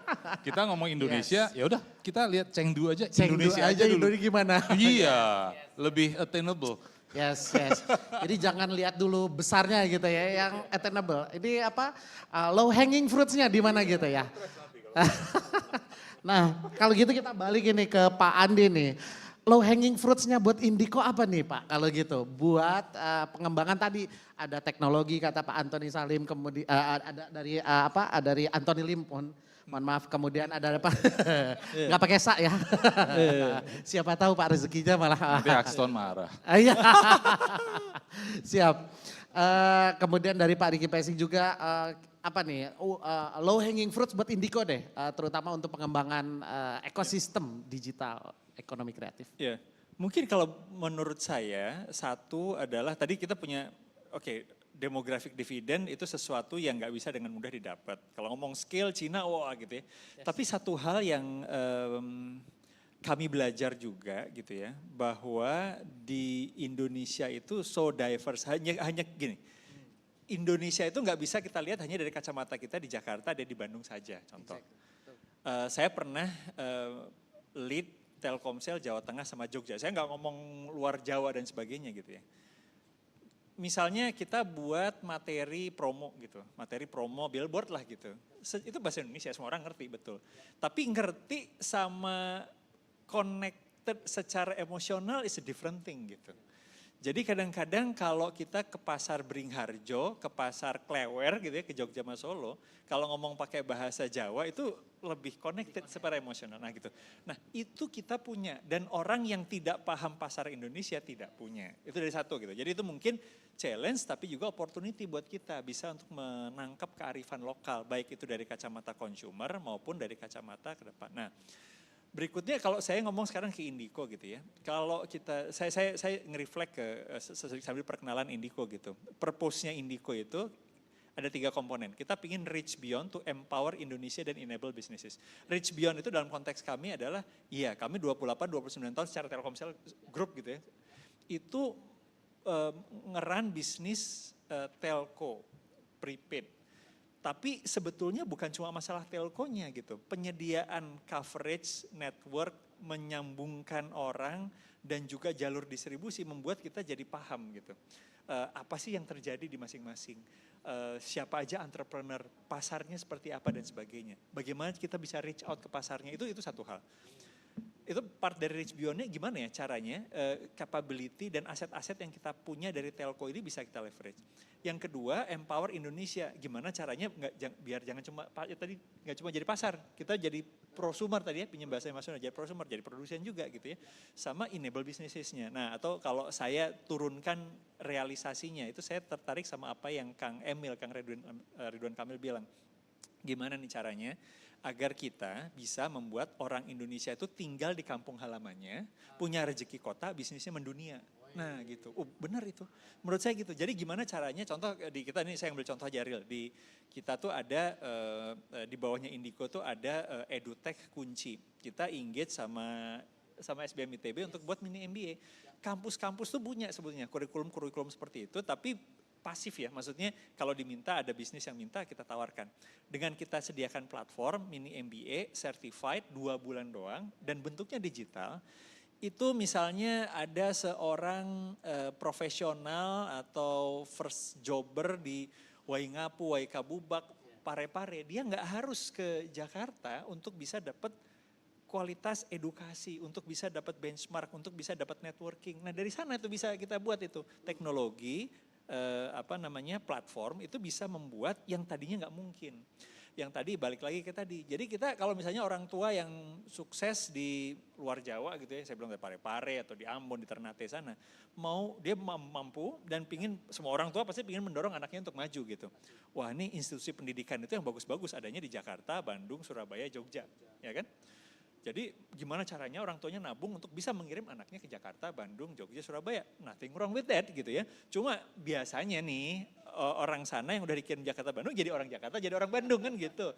Nah siapa nih yang nangkap opportunity yang ada di masing-masing wilayah itu untuk mereka bisa naik kelas gitu. Kan butuh anak-anak pintar berwawasan. Nah kita fasilitasi itu gitu. Nggak harus bisa 2 tahun gitu ya buat MBA di Jakarta, di Bandung. Dalam 2 bulan juga bisa. Ada yang nanya kemudian, lah itu kan Coursera Udemy juga udah ada tuh. Pakai SDA Bocconi dan sebagainya. SDA Bocconi orang yang ngerti tahu gitu, itu sekolah bisnis keren banget di Italia gitu ya. Tapi buat employer di Parepare, di Waingapu ini nggak kenal. Tapi kalau ITB, beda gitu. Mereka kenal, ada certified dari ITB, ikut 2 bulan kelas mini MBA. Dari sana dia bukan cuma dapat ilmunya, dapat networknya. Kalau saya mau nanya ini ke siapa dan sebagainya. Oh itu mahal. Jadi balik lagi ke purpose tadi ini gimana nih caranya kita bisa membuat orang-orang itu nggak harus ke kota besar, banyak potensi di kotanya masing-masing yang bisa dia dorong, tapi kita berikan nilai ekonomi sehingga dari sana itu kita bukakan dia bisa punya rezeki seperti orang kota dan bisnisnya bisa mendunia. Itu tadi gitu. Ekspor oriented gitu ya, nggak cuma jadi jago kandang gitu. Itu sih mungkin ya. Thank you Pak. Ya menarik ya bahwa disrupsi-disrupsi seperti itu yang dikejar oleh Indico begitu ya. Di TB sendiri Pak ini bocoran memang agak yang lain pada sirik Pak. Wah mungkin ngantri nanti ke kunci nih ya. Sip, jadi memang disrupsi di segala bidang ya. Tadi dengan ITB adalah dengan kunci adalah di edukasi tapi juga banyak sekali low hanging fruits lain di sektor-sektor lain dengan industri kreatif. Nah ini kita balik ke financier kita nih Pak Antoni Lim nih ya. Tadi banyak sekali mimpi mungkin dari Indico dan segala macam juga dari pelaku-pelaku ekonomi kreatif gitu ya. kita tahu bahwa industri kreatif kan definisinya setiap negara juga berbeda gitu ya. Tadi kita ngobrol juga di backstage. Nah kalau dari financier sendiri, Bapak mungkin bisa sharing nih. Kalau matrix apa sih atau metode apa yang bisa mungkin teman-teman pakai atau Bapak pakai sehari-hari untuk memeasure gimana sih potensial misalnya yang paling gampang return on investment gitu ya. Atau berapa visible sebuah bisnis yang kemudian bisa dilirik oleh financier gitu Pak Antoni. Kayaknya waktunya nggak cukup nih. Iya, makanya 9 menit lagi ya. Aduh. Nggak bisa. Siap. Tapi begini, jadi bahkan untuk perusahaan non kreatif saja, ya. Namanya evaluasi itu kan juga bukan sesuatu yang baku-baku banget ya. Jadi apalagi kalau kita bilang industri kreatif yang obviously dengan nama kreatif saja banyak subjektivitas yang memang membuat valuationnya lebih susah lah. Ada beberapa attempt dari belakang panggung juga Mas Riki sempat share terakhir kali attempt oleh PwC itu 2012. Yang at least yang lebih agak mendunia bagaimana caranya kita menghitung parameter valuasi atau itu sebuah kreatif. Tapi kalau dari kami GDP, seperti saya bilang tadi kan sebenarnya pengalaman kita lebih ke entertainment ya dan media. Artinya entertainment ya ada musik, ada film, ada game ya kan. Terus media ya ada media-media itu. Ada dua aspek sih, satu aspek pastinya tidak bisa bergerak dari yang namanya matrix-matrix perusahaan pada umumnya. Jadi artinya ada masalah cash, ada masalah balance sheet, ada masalah revenue, ada masalah P&L ya kan. Hal-hal begitu memang tidak bisa dianggap, oh saya kan industri kreatif, jadi nggak usah gitu. Jadi ibaratnya saya kan bukan manusia, kan tetap manusia harus makan. Jadi ngomongin metaverse kemarin kan ya bukan berarti kita kalau udah ke metaverse tuh selamanya nggak makan, karena physically kita tetap perlu makan gitu kan. Artinya perusahaan tetap perlu makan dengan matrix-matrixnya itu. Kenapa industri kreatif jadi menarik? Karena ada inflection potensial yang memang bisa tidak terbatas. Kalau tadi contoh three body problem, kebetulan saya salah satu fans terberatnya Cixin Liu. Bacanya berat by the way teman-teman, kalau mau coba silakan. Saya harus beli buku tambahan untuk baca buku itu. Saking science fictionnya, hard science fiction soalnya, hard science. Tapi anyway, karena namanya industri kreatif itu ada kemungkinan potensi yang tidak terbatas. Begitu itu dia sudah berhasil mencapai satu titik, dia udah menjadi intellectual property yang bisa menghasilkan value. Nah kalau udah seperti itu, jadi fasenya beda-beda kan. Kalau baru mulai sebuah IP baru muncul, seperti Visinema ngeluarin film baru tuh, atau nanti animasi baru.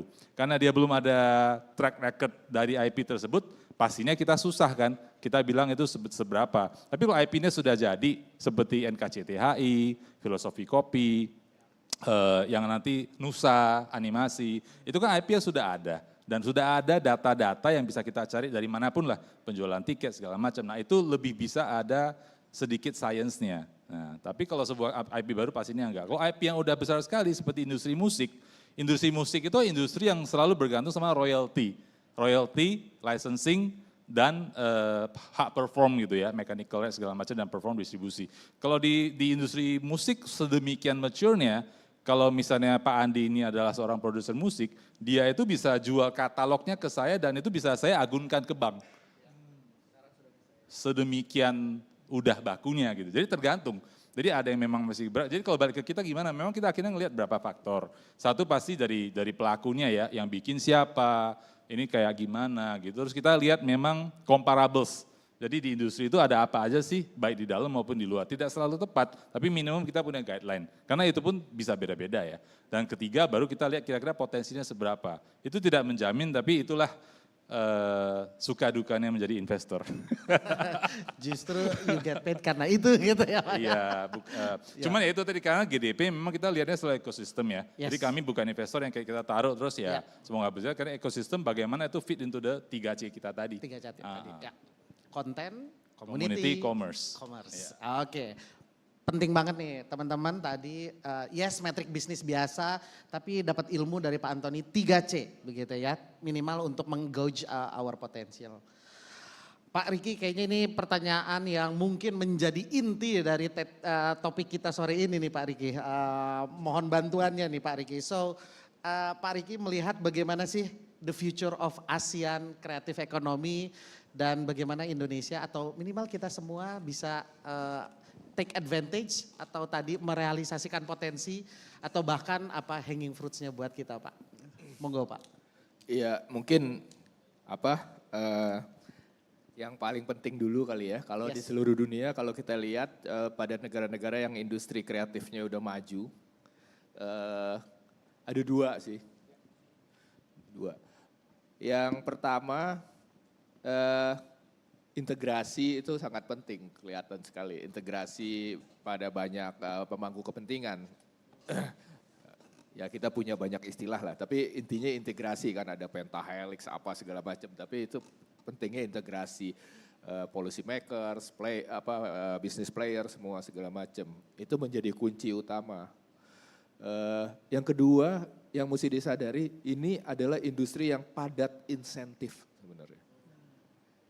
Dalam rangka menjadi kompetitif gitu ya kan ya.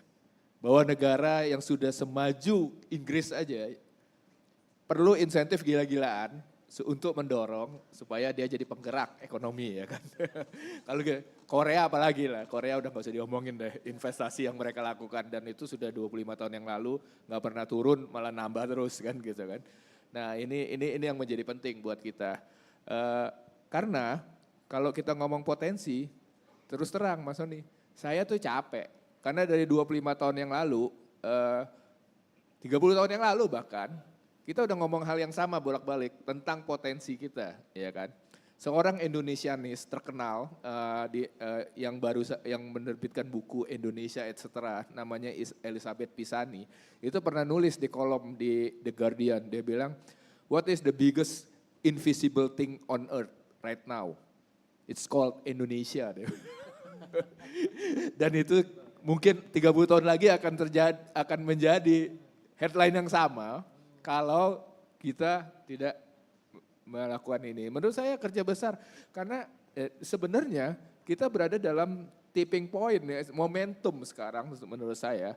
Karena adanya digital, teknologi yang memungkinkan banyak trade perdagangan, apalagi yang intangible, itu menjadi lintas cross border tanpa hambatan sama sekali gitu kan. Yang tangible aja kita bisa belanja video, belanja buku, ke mana keluar gitu kan. Apalagi yang intangible gitu kan sekarang. Nah persoalannya sekarang yang dibilang katanya kaya budaya itu yang disebut tadi.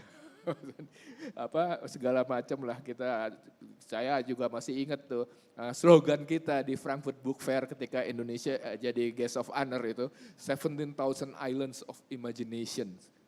Waduh keren banget, saya sebagai orang Indonesianya merinding baca itu gitu kan. Tapi kan jangan cuma selesai sampai slogan gitu kan. Yang disebut 17,000 Islands of Imagination itu how we monetize them. Ya Kak, Pak Tony, gitu. Nah ini kan sebenarnya sebuah kerja besar dan kerja besar ini ada satu hal besar yang perlu kita selesaikan yang menjadi kelemahan bangsa kita. Kita buruk sekali dalam hal dokumentasi, archiving, yang menjadi basis utama untuk kita ngomong bisnis digital sekarang. Kalau kita mau jualan, monetisasi, intangible aset kita. Yang disebut kekayaan budaya ini semua intangible asset gitu ya kan. Tapi bagaimana dokumentasi kita yang kerja besar, sebuah kerja besar dokumentasi yang gila-gilaan yang bisa ini? Belum, ini penting karena menurut saya coba kalau kita ngomongin tenun gitu, wah motif tenun, musik, sound dari Flores, Aceh, Batak, kayak segala ada berapa ribu macam sound gitu kalau dijual. Tapi kan nggak ada dokumentasinya, nggak ada cara monetisasinya. Nah, mungkin GDP mau invest kali nanti. Ya, with the right business model gitu. Atau Indico. Siap. Jadi, tapi itu tantangan terbesar kita. Betul. How we make it Indonesia visible to the world. Bukan lagi imaginary atau invincible tadi ya Pak. Siap, terima kasih Pak Riki. Jadi PR kita cukup besar ya, potensialnya bonus demografi, tapi invincible tetap ya, apa yang Pak Riki tadi pesankan gitu kayak. Jadi start making your own low hanging fruits gitu ya, and then creating scaling up, creating growth, creating potentials. Waktu sudah habis untuk presentasi, tapi rasanya masih ada waktu 1-2 pertanyaan dari audiens. Baik, kalau gitu kita invite dari teman-teman audiens.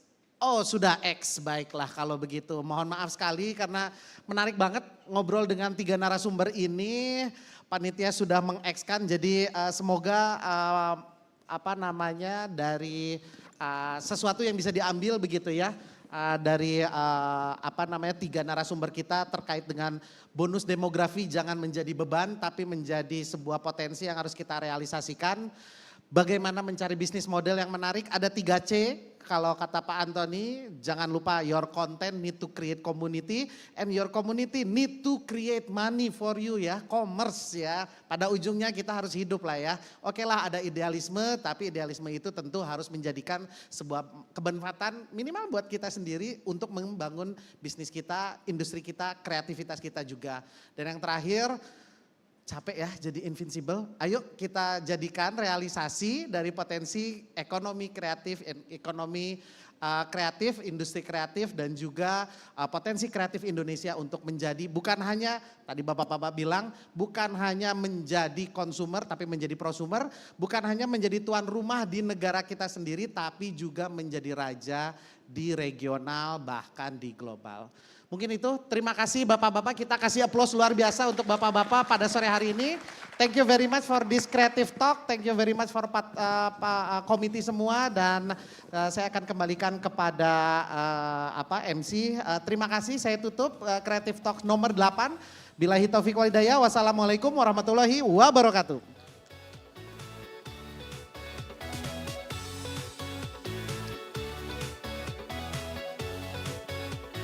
Harap kepada semua delegates, fellow creators and attendees untuk berpindah ke ruang exhibition room Sasono Utomo untuk menghadiri sesi Bapak Sandiaga Uno. Terima kasih.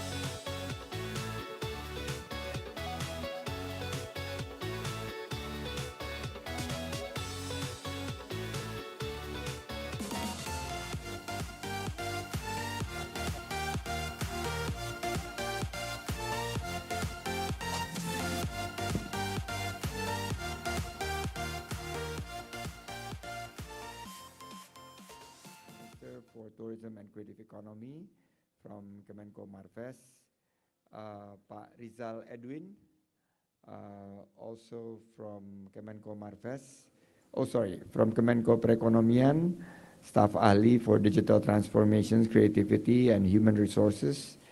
From Lazada, Pak Yovan, thank you very much.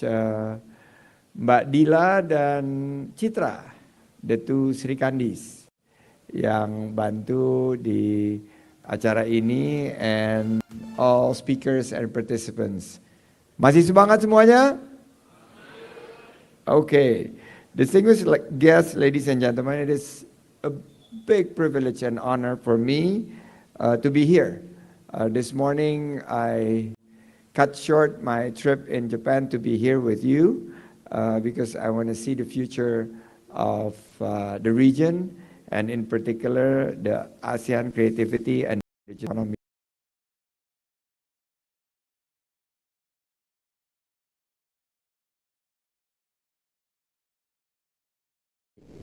Day that is almost 100 years. 1928, the youth of Indonesia gave a pledge that they are united to support the country and its independence.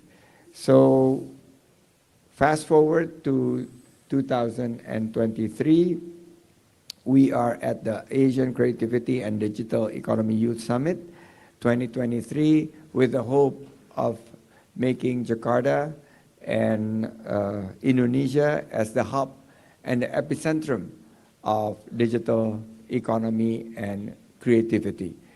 As you know, we have about 90 million youth. That's humongous compared to South Korea, that is about under 10 million maybe, and Japan under 5 million. We are probably the fast rising Asian tiger in terms of the creative and digital economy ecosystem. And the growth potential of the digital economy in Asia, and I quote Google, Temasek, and Bain research, is $77 billion in 2022, and it is expected to double to $130 billion in 2025. Driven largely by e-commerce, like Pak Yovan's Lazada, but increasingly is having morphed into other parts of digital economy. For instance, games, the one that Pa Odo and I have been working on, also music, also films, animations, as we see, and a lot of other IP-related growth. Indonesia e-commerce GMV grew from $59 billion in 2022 to $95 billion in 2025. This is, if you look at this number, is staggering.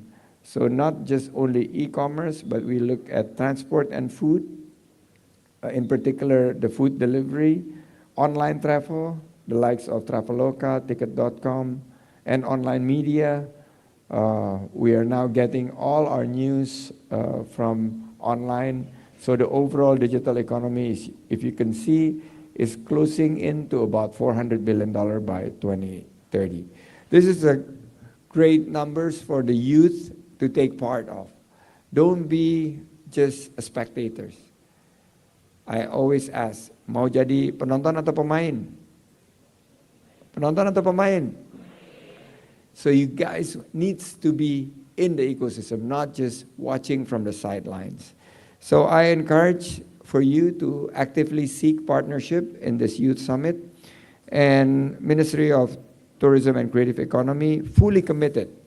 I have Ibu Riwut here, the team with Pak Neil, to fostering collaborations within the startup ecosystem and promoting innovations for the Indonesian digital economy. These are two examples of our programs. Backup, this is basically working with startups and also the scale-up champions. We would like to work more with the likes of young generations that I saw, like Mixture, that is putting together a platform between musicians and venues so that you could have a much better productivity. In fact, Sulaiman plays darbuka, and where are you, Sulaiman? He needs a gig. He plays, and I think his team of darbuka players and percussions could use the help of Mixture, and also the venue of Nur Corner that is started by my wife to help small medium enterprises would need the help of Mixtures and other startups that along the way I meet and greet, and I see that they would be able to create a much better future for us. Give a big hand for all these startups. Ladies and gentlemen, Indonesia is experiencing a boom in the digital economy, but how about the human capital? In fact, this is basically going to be the definitions the next 5 to 10 years. How we could create and promote greater knowledge and get the young community to fuel as a digital talent. Currently, the requirement is around 600,000 digital talents each year for the next 9 years. And the country, from the education system, can only provide 400,000. So there is a gap of 200,000 every year. Who would need to fulfill this gap? And how do you close this gap is by getting the young generations to use summits, using the innovations, using research, AI, gamifications to treat and to teach the young generations for their digital prowess and their digital knowledge. So I will continue to focus for the young generations, and this is going to be quite a lot of work to fill this 200,000 digital talent gap per year. And we need to bring in the private sectors. People like Lazada needs to also assist, because this is the demand. If it's not filled, if it's continued to be unfilled, this will be going to slow down our digital economy and is going to severely impact our target to become developed countries by 2045. We call it the golden era of Indonesia. So how do we ensure generations continues its path for Indonesia to become digital powerhouse in the region? First, invest in educations. Create digital literacy. This is something that we believe will be the job for every single one of us. Second, I keep on saying and I keep on repeating this mantra, collaborations. How we can collaborate and partners, not only within Indonesia, but broaden our space into the regions of Asia, including the rest of the world.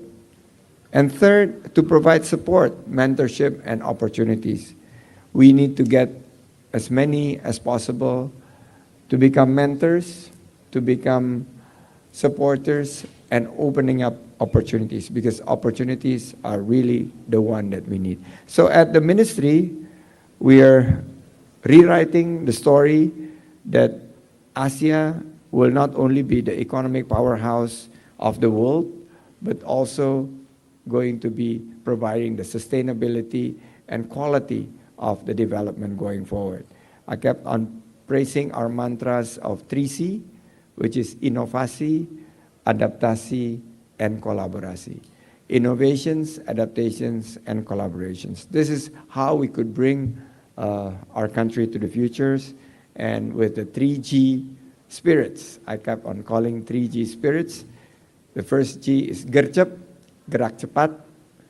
The second G is geber, gerak bersama, gotong royong. And third G is gaspol, garap semua potensi, in particular online potential that we have. So I would like to thank you and wish you a successful and inspiring summit. I know that you're doing a joint statement. Please do not take too long in providing the joint statement, because we need to start the actions. And there are a lot of things that we need to start actions, from climate to digitalizations to equality, and I believe you can bring the country and the regions to the next big thing to be our future. Thank you very much. Wassalamualaikum warahmatullahi wabarakatuh.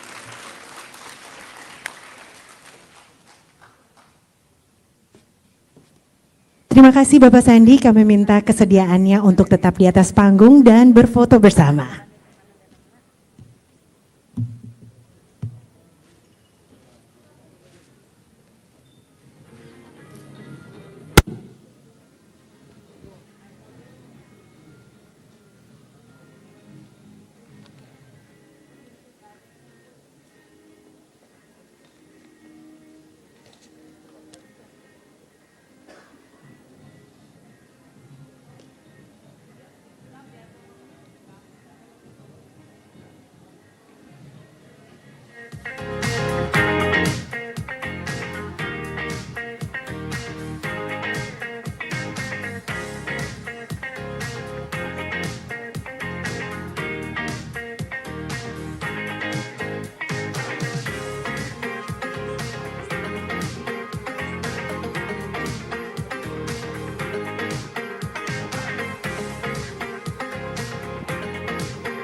Terima kasih atas kehadirannya Bapak Sandi di acara ACYS 2023. Dan untuk teman-teman media yang akan melakukan sesi doorstop, kami persilahkan menuju ke area depan booth Lazada untuk melakukan sesi doorstop. Terima kasih.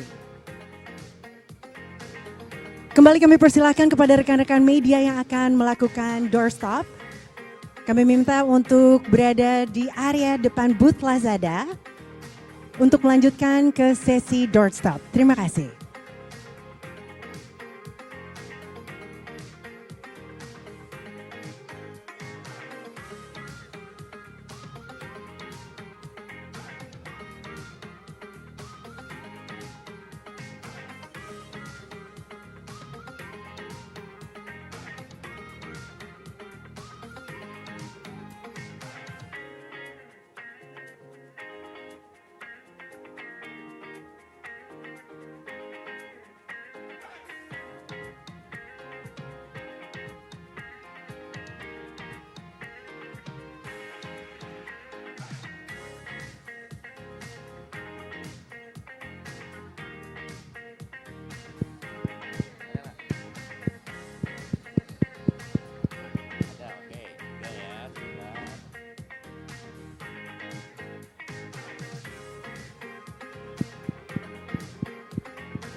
Ada ya? Ada. Ada.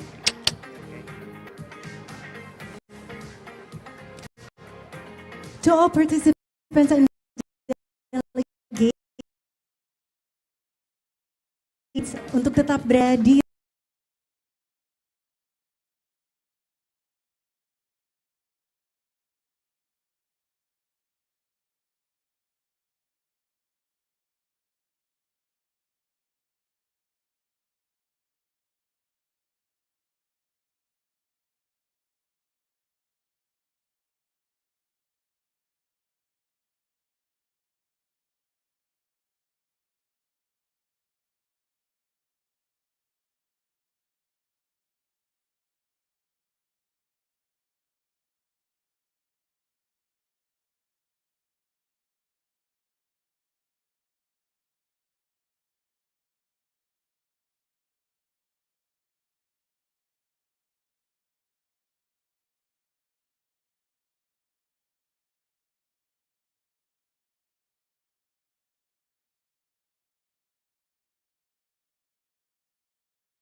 Kembali kepada seluruh participants dan delegates, kami undang untuk menuju ke depan panggung. Kita akan melanjutkan ke sesi Joint Declaration Session. Kembali kami undang kepada seluruh participants dan delegates untuk menuju ke area depan panggung. Kita akan melanjutkan ke sesi selanjutnya yaitu Joint Declaration Session. Terima kasih.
Kembali kepada seluruh participants dan delegates, kami undang untuk menuju ke area di depan panggung. Kita akan menyaksikan Joint Declaration Session. Kembali kepada seluruh participants and delegates, kami undang Anda untuk menuju ke area di depan panggung. Kita akan bersama-sama menyaksikan Joint Declaration Session. Terima kasih.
Cek.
Now it's time for joint declaration session. All the delegates and participants, please join us in front of the stage.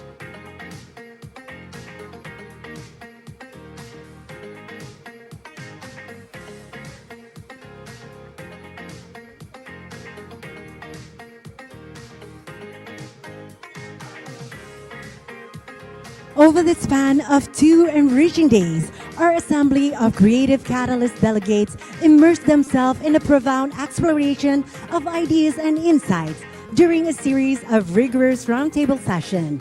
This session were marked by fervent deliberation, spirited exchange, and forging of meaningful connections among the attendees. Within this dynamic environment, our creative catalysts harness their collective expertise and passion to give life to a visionary document. This document serves as a testament to their dedication, encapsulating a comprehensive roadmap of strategies and forward-looking recommendations meticulously designed to propel the creative and digital industries in the fast and vibrant continent of Asia.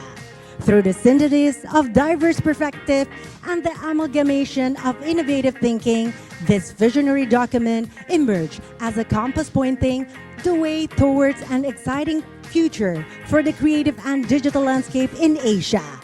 It is a testament to the boundless potential of collaboration, the power of creative minds coming together, and the unwavering commitment to fostering progress in this dynamic industries.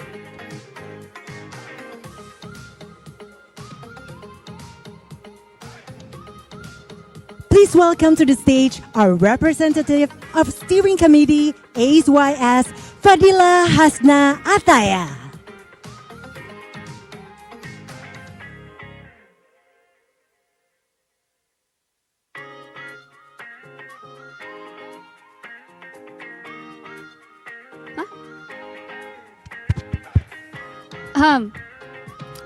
Dear friends, as this remarkable event comes to an end, I want to take a moment to reflect on our journey together. Serving as your host and guide has been an honor, and I thank each of you for that. Our time here has been filled with inspiration, knowledge, and new connections. We've learned from brilliant minds in the creative and digital economy, shared valuable insights, and built relationships. This energy, enthusiasm, and ideas in this space show the power of collective action. This is the moment we've been waiting for, the grand event to declare the voices of youth regarding what we've been discussing for the past 2 days about the creative and digital industry. For the delegate representatives, I hope you can come up on stage.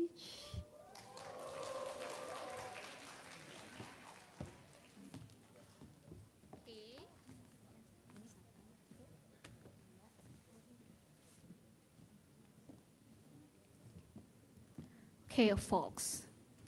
This is the collective vision joint declaration of the first Asian Creative and Digital Economy Youth Summit. We, the Creative Catalyst delegates, convened in Jakarta from 28 to 29 October 2023 for the first Asian Creative and Digital Economy Youth Summit, or SYS.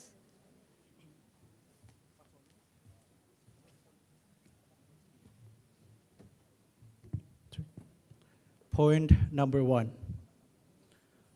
We acknowledge the joint statement of the 30 ASEAN Socio-Cultural Community Council and Bali Creative Economy Roadmap 2022, which expresses the importance of youth participation for regional development.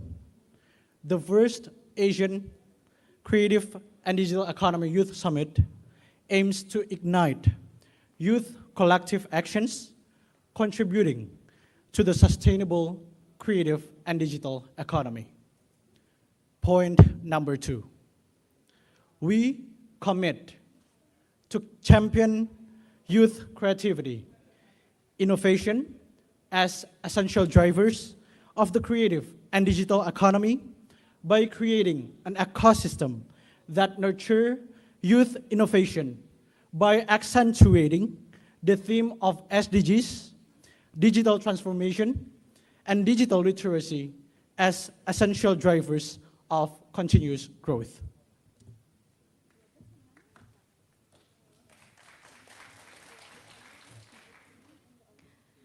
Point number 3, we emphasize the importance of advocating for diversity, inclusivity, and social impact within the creative and digital industry, ensuring equitable access to funding, knowledge opportunities, and knowledge and skill for all, fostering a more inclusive and vibrant creative ecosystem led by youth.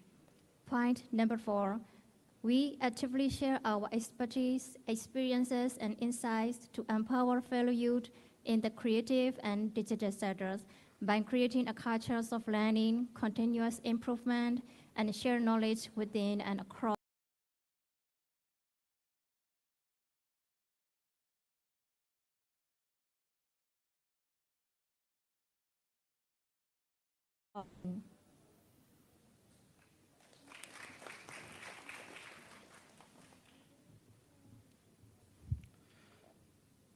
Point number 5, we understand that access to funding, investment opportunities, and grants are critical, and we will engage in collaborative discussions that explore and promote access to various financial resources available in different regions.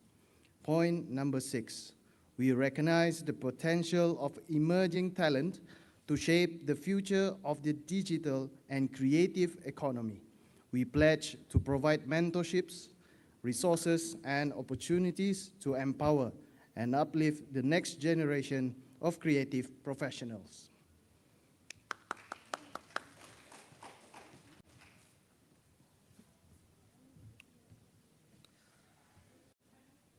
Point number 7, we advocate for policies and initiatives that facilitate the growth of the creative and digital economy. We will engage with governments, organizations, and stakeholders to ensure an enabling environment for creativity and innovation in Asia.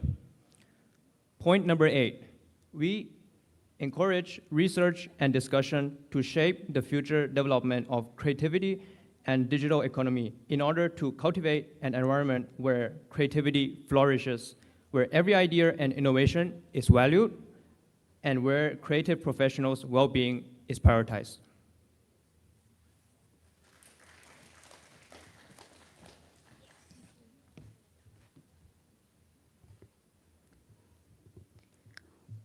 Point number 9, we encourage research and discussion to shape the future development of the creative and digital economy in order to cultivate an environment.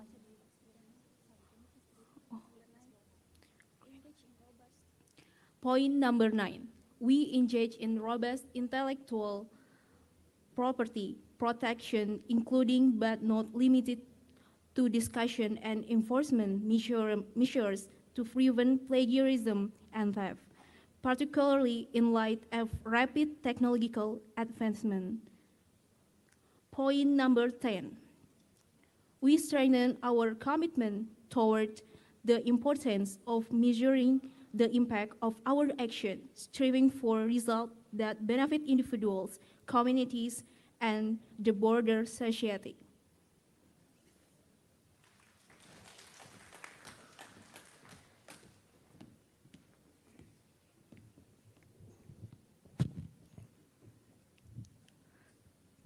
Point number 11, we establish the ASYS Secretariat to oversee and coordinate long-term impactful collaborations activities in ASEAN countries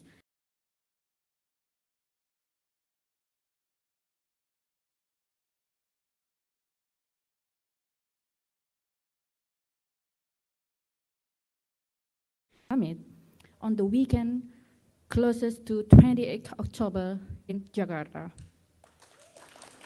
Agreed in Jakarta, Indonesia, on the 29th of October in the year 2023 in a single original copy in the English languages. Thank you.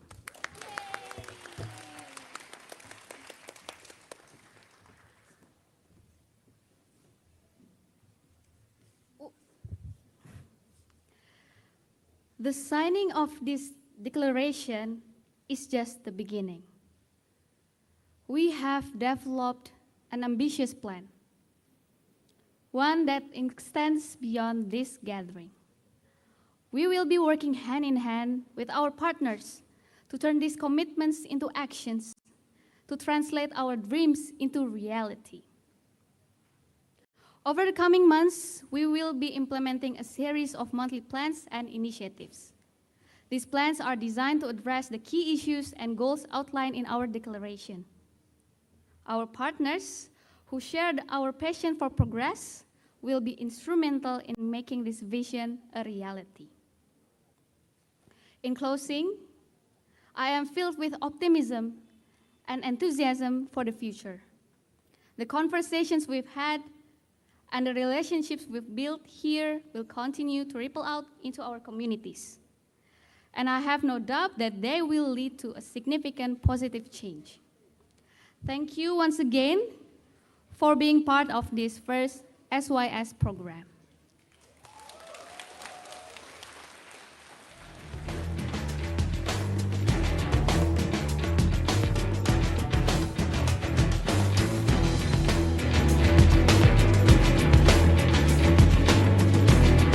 Kepada perwakilan delegasi kami mohon untuk tetap berada di atas panggung untuk melanjutkan ke sesi foto.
It's now time for a symbolic handover from Deputy Coordinating Minister for Tourism and Creative Economy of the Kemenkomarves, Bapak Odo Manuhutu, to the representative of ASYS, Fadila Hasna Ataya, for the official confirmation of the office secretariat.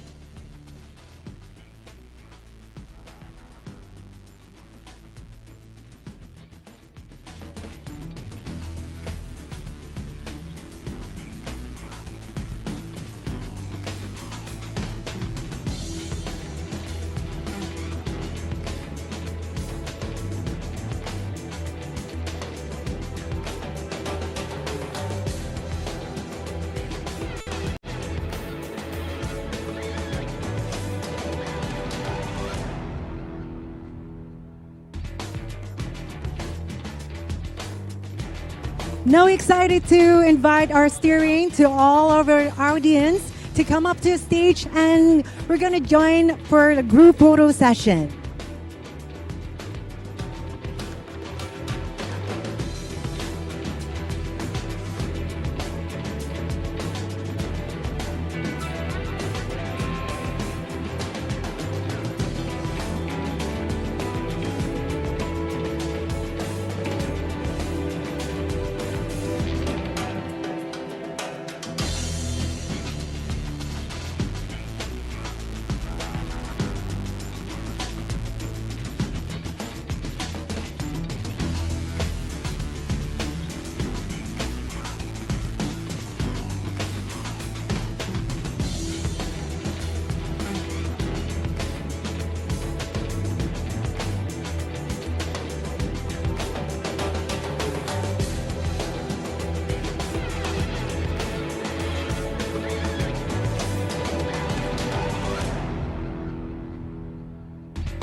Baik, kami mohon kepada Bapak Odo Manuhutu dan juga Mbak Dila untuk tetap berada di atas panggung.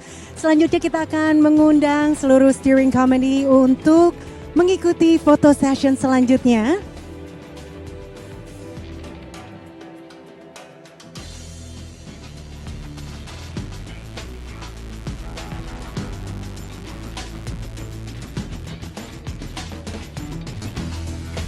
Now we would like to invite our steering committee members for a group photo session.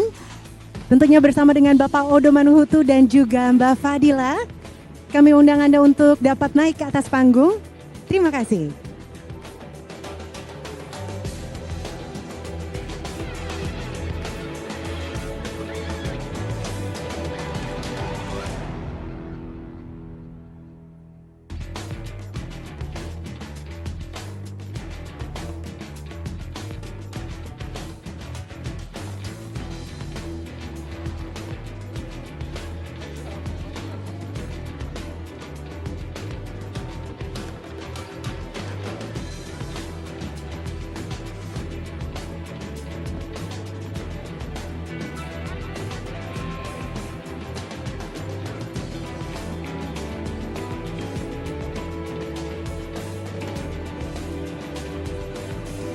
With this declaration, we officially mark the end of ACE-YS 2023.